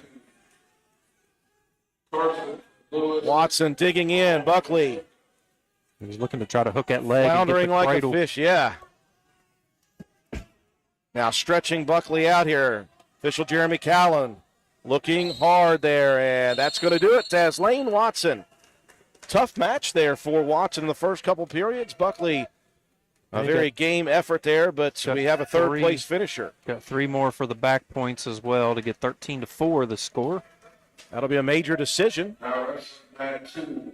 So Roane County now at 190 pounds, wrestling for third and fourth place. It will be Grayson Steele for Roane County and a third straight Williamstown opponent. Yeah, that's his Anderson from Williamstown. And Davis from Lewis, the hole at mat 2. And we're underway here at 190. Third and fourth place match. Grayson Steele and Anderson from Williamstown.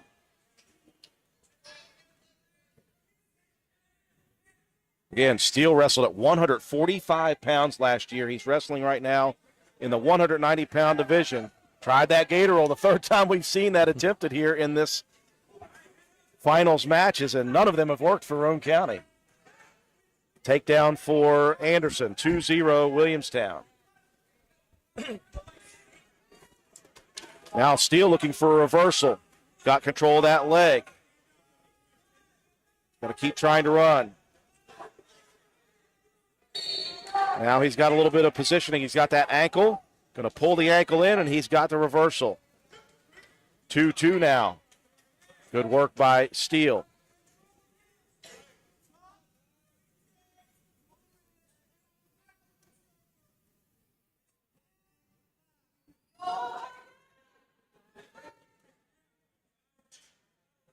And there you see Hogan Greathouse and I believe that's Stump from Calhoun County. So we'll back it up again on the right. You've got 190, Grayson Steele for Roane County against Anderson from Williamstown on the left. 215 pounds, fifth, sixth place match between Hogan Greathouse and his Calhoun County opponent. I believe that's Stump. Stump from Calhoun County. Here's a reversal on the right side. Steele going to try to take it right back with 20 seconds left. He does. Nope, they're not going to give him the reversal. They'll give Steele the escape. Steele trailing, still 4-3 neutral position. Greathouse and Stump at 2:15 to our left. They're both just jockeying for position, hand fighting, head fighting, trying to get open opportunity. Shot opportunity for Greathouse. Stump's got the head. Greathouse pushing in.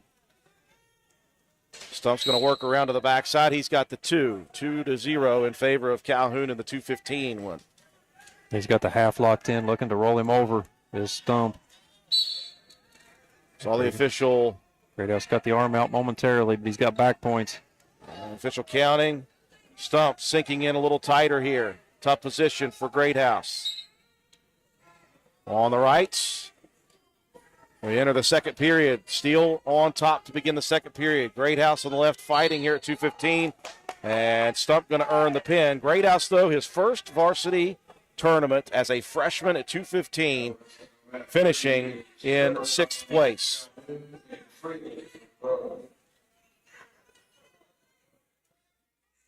Steele began this second period on top.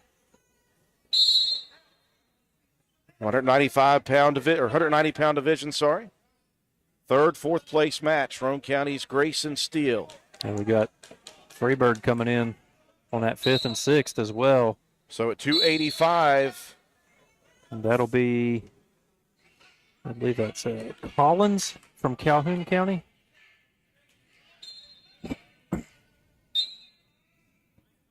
This is a battle of epic mullets over there on the right, or on the left, sorry. Steele remains on top here, minute gone by in the second period. He's got some wrist control on Anderson. Now Anderson up to his feet.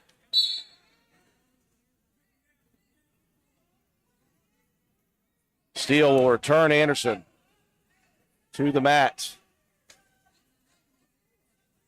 On the left side, the heavyweights just working the head control.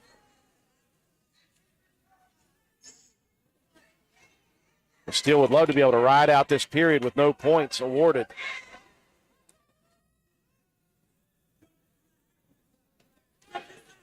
Steele going to jump over and try to grab a half.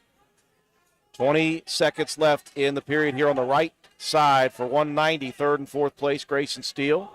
On the left, you're watching the 285-pound 5th, 6th place match with Tyson Freeland. Freeland gets the back here. See if he can bring his opponent down. The two go crashing, back up quickly. Short time here, and a stall warning was given to Grayson Steele before the end of the second period, and another stall will give a point to Anderson. So Steele will enter the final period down 2, and he'll choose bottom position. He's going to look to try to get quick escape. 0-0 to our left at the 285-pound weight class. Tyson Freeland wrestling for 5th and 6th place.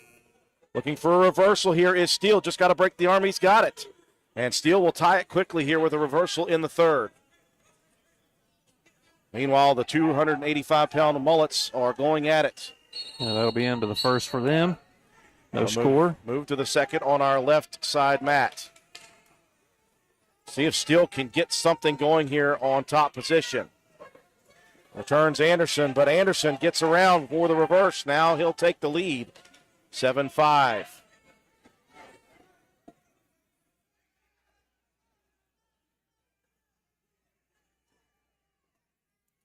Steele wants to try to turn out into another reversal opportunity.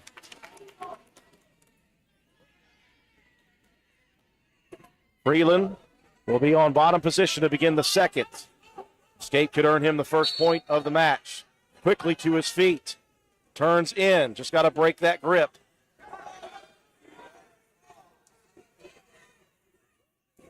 Return to the mat by Calhoun County. To our right, 35 seconds left. Now here's Steele with a reversal. Steele could get back points. Steele in a pin position now. How quickly things have changed here. Steele looks like he's got a pin. And Grayson Steele with a comeback victory over Anderson at 190 pounds. Grayson Steele is your third place finisher. And we focus our attention solely now on Freebird. Freebird earning the escape. He leads 1-0. We're in period number 2. Great job by Grayson Steele of sticking with it. Yeah, that was a hard-fought match from old Gray Bob and Anderson from Williamstown. Just stayed composed, got the quick reversal toward the end, and was able to get those back points. He had them locked down. Was able to get the pin and get the win. Freebird got the takedown, leading 3-0. Now a reversal for Calhoun County. Tyson Freeland on top here in period number 2. Now a turn here. Back points coming for Calhoun County. Freeland in not such a terrible position, though. If he can turn his body in, as he will do, he'll get the reversal here, and he's ready for a pin opportunity. Freeland digging his toes into the ground. 20 seconds left. Got to get a hold of the head, Freebird.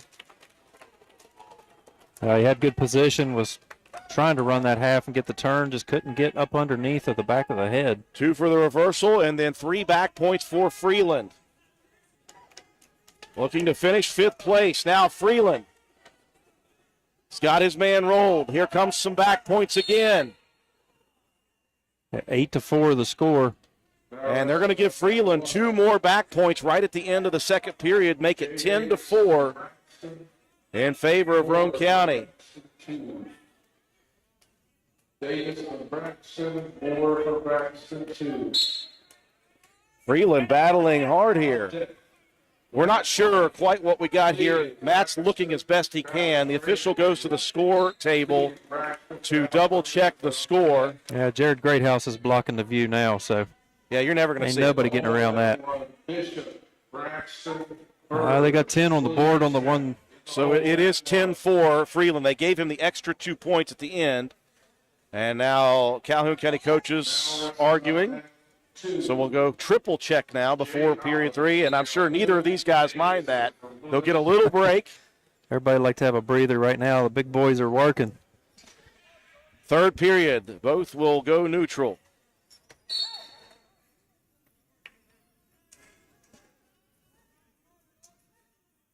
Can Tyson Freeland finish it off here in style with a 5th place finish? And the Garry Bender.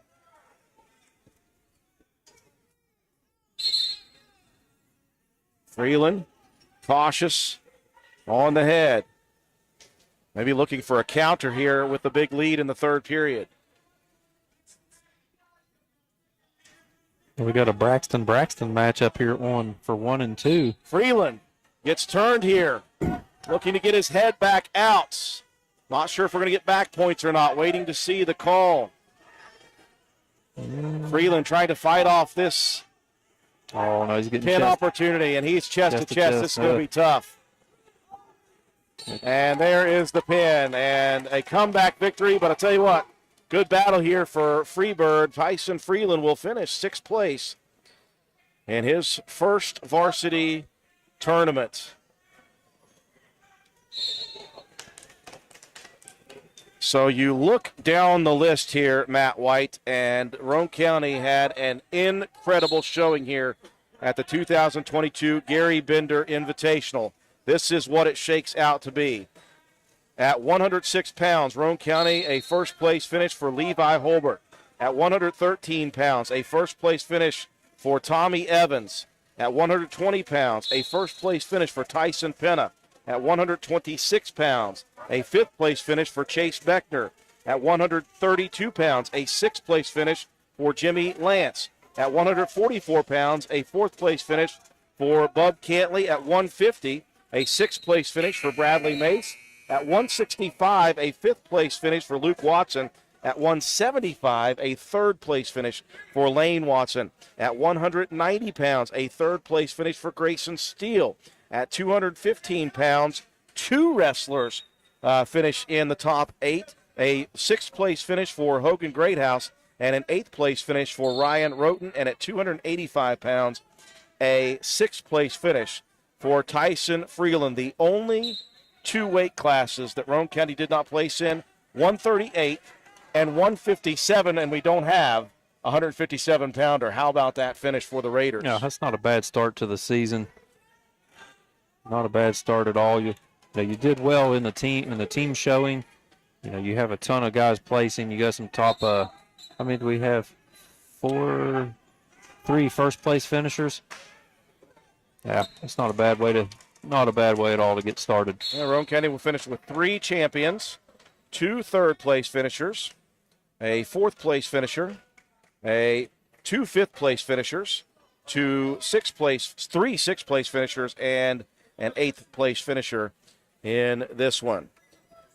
So that is all that Roane County has, and they gave a lot. We invite you to stick around here as we continue to watch coverage here. We'll run some of these championship matches. I believe we're up to the 175. And all other matches are in the books. So all 7th and 8th placers, all 5th and 6th, all 3rd and 4th. And so now it's just about the last couple of matches for champions. Pair of Braxton County wrestlers, Matt. Yeah, if I'm not mistaken, I believe that's Elijah Moore and Davis. What do you think about that? Both guys at the same weight class, both finishing 1 and 2 in this event. That's a fun wrestling room, I imagine, to be in. Oh, I would suppose. The unfortunate part of that is when you get down toward the end of the season, and you're looking for state qualifiers, and you've got two quality guys in the same area. It makes it difficult, and especially when you get to those 10-pound jumps in weight. Somebody's at 175. You got guys at 165. You got guys at 190. That's a very stacked room over there in Braxton County. So we invite you to stay tuned here. Just continue watching the first and second place matches right now. A pair of Braxton County wrestlers at 175. It'll be followed by 190, 215, and 285 here on our YouTube stream.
What?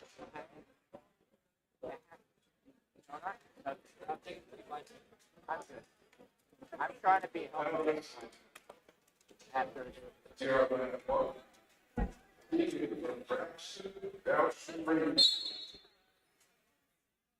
On deck, Bishop from Braxton, Burge from Williamstown, in the hole, last match of the tournament, by Lawful from Braxton, face line from Braxton.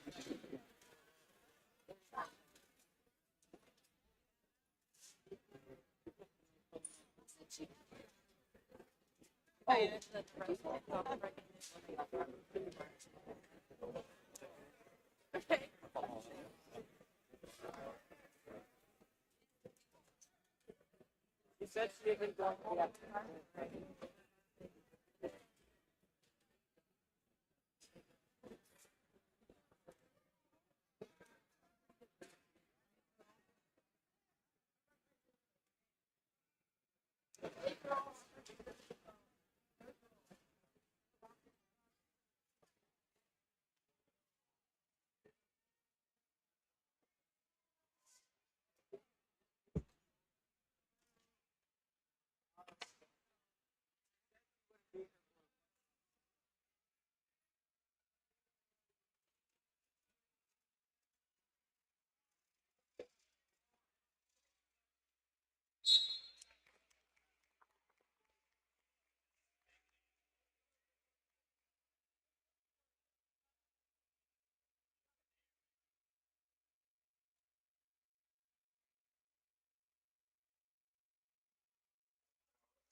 Bishop from Braxton, Burge from Williamstown.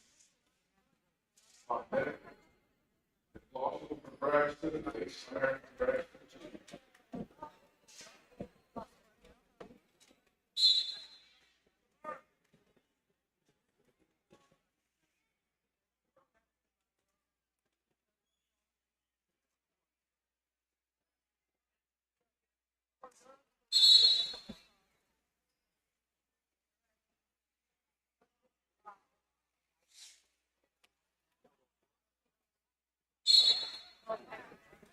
No, I packed it. I packed it actually this morning at 6 o'clock. I expect you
Whenever, okay, so this.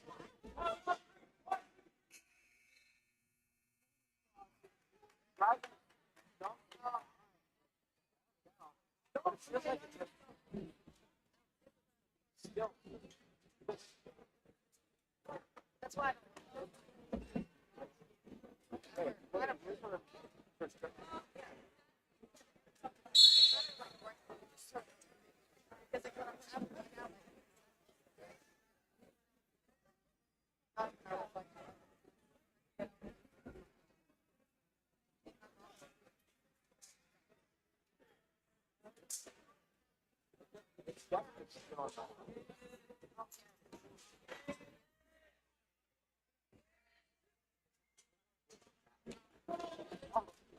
It's a full one, but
And with that final pin, ladies and gentlemen, that is the final match of the day for the 2022 Garry Bender Invitational Wrestling Tournament hosted by Roane County High School here at the Castle. Roane County High School. One final breakdown of the Raiders' finish here.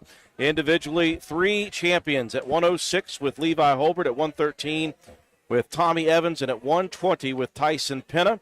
At 126, a 5th place finish for Chase Beckner. 132, Jimmy Lance finishing 6th. At 144, Bub Cantley finishing 4th. 150, Bradley Mace finishing 6th. 165, a 5th place finish for Luke Watson. His brother Lane finishing 3rd at 175. At 190, a 3rd place finish for Grayson Steele. 215, Hogan Greathouse finishing 6th. And Ryan Roten finishing 8th. And at 285, Tyson Freeland finishing with a 6th place finish. Roane County, I believe, will finish 2nd in the overall team standings.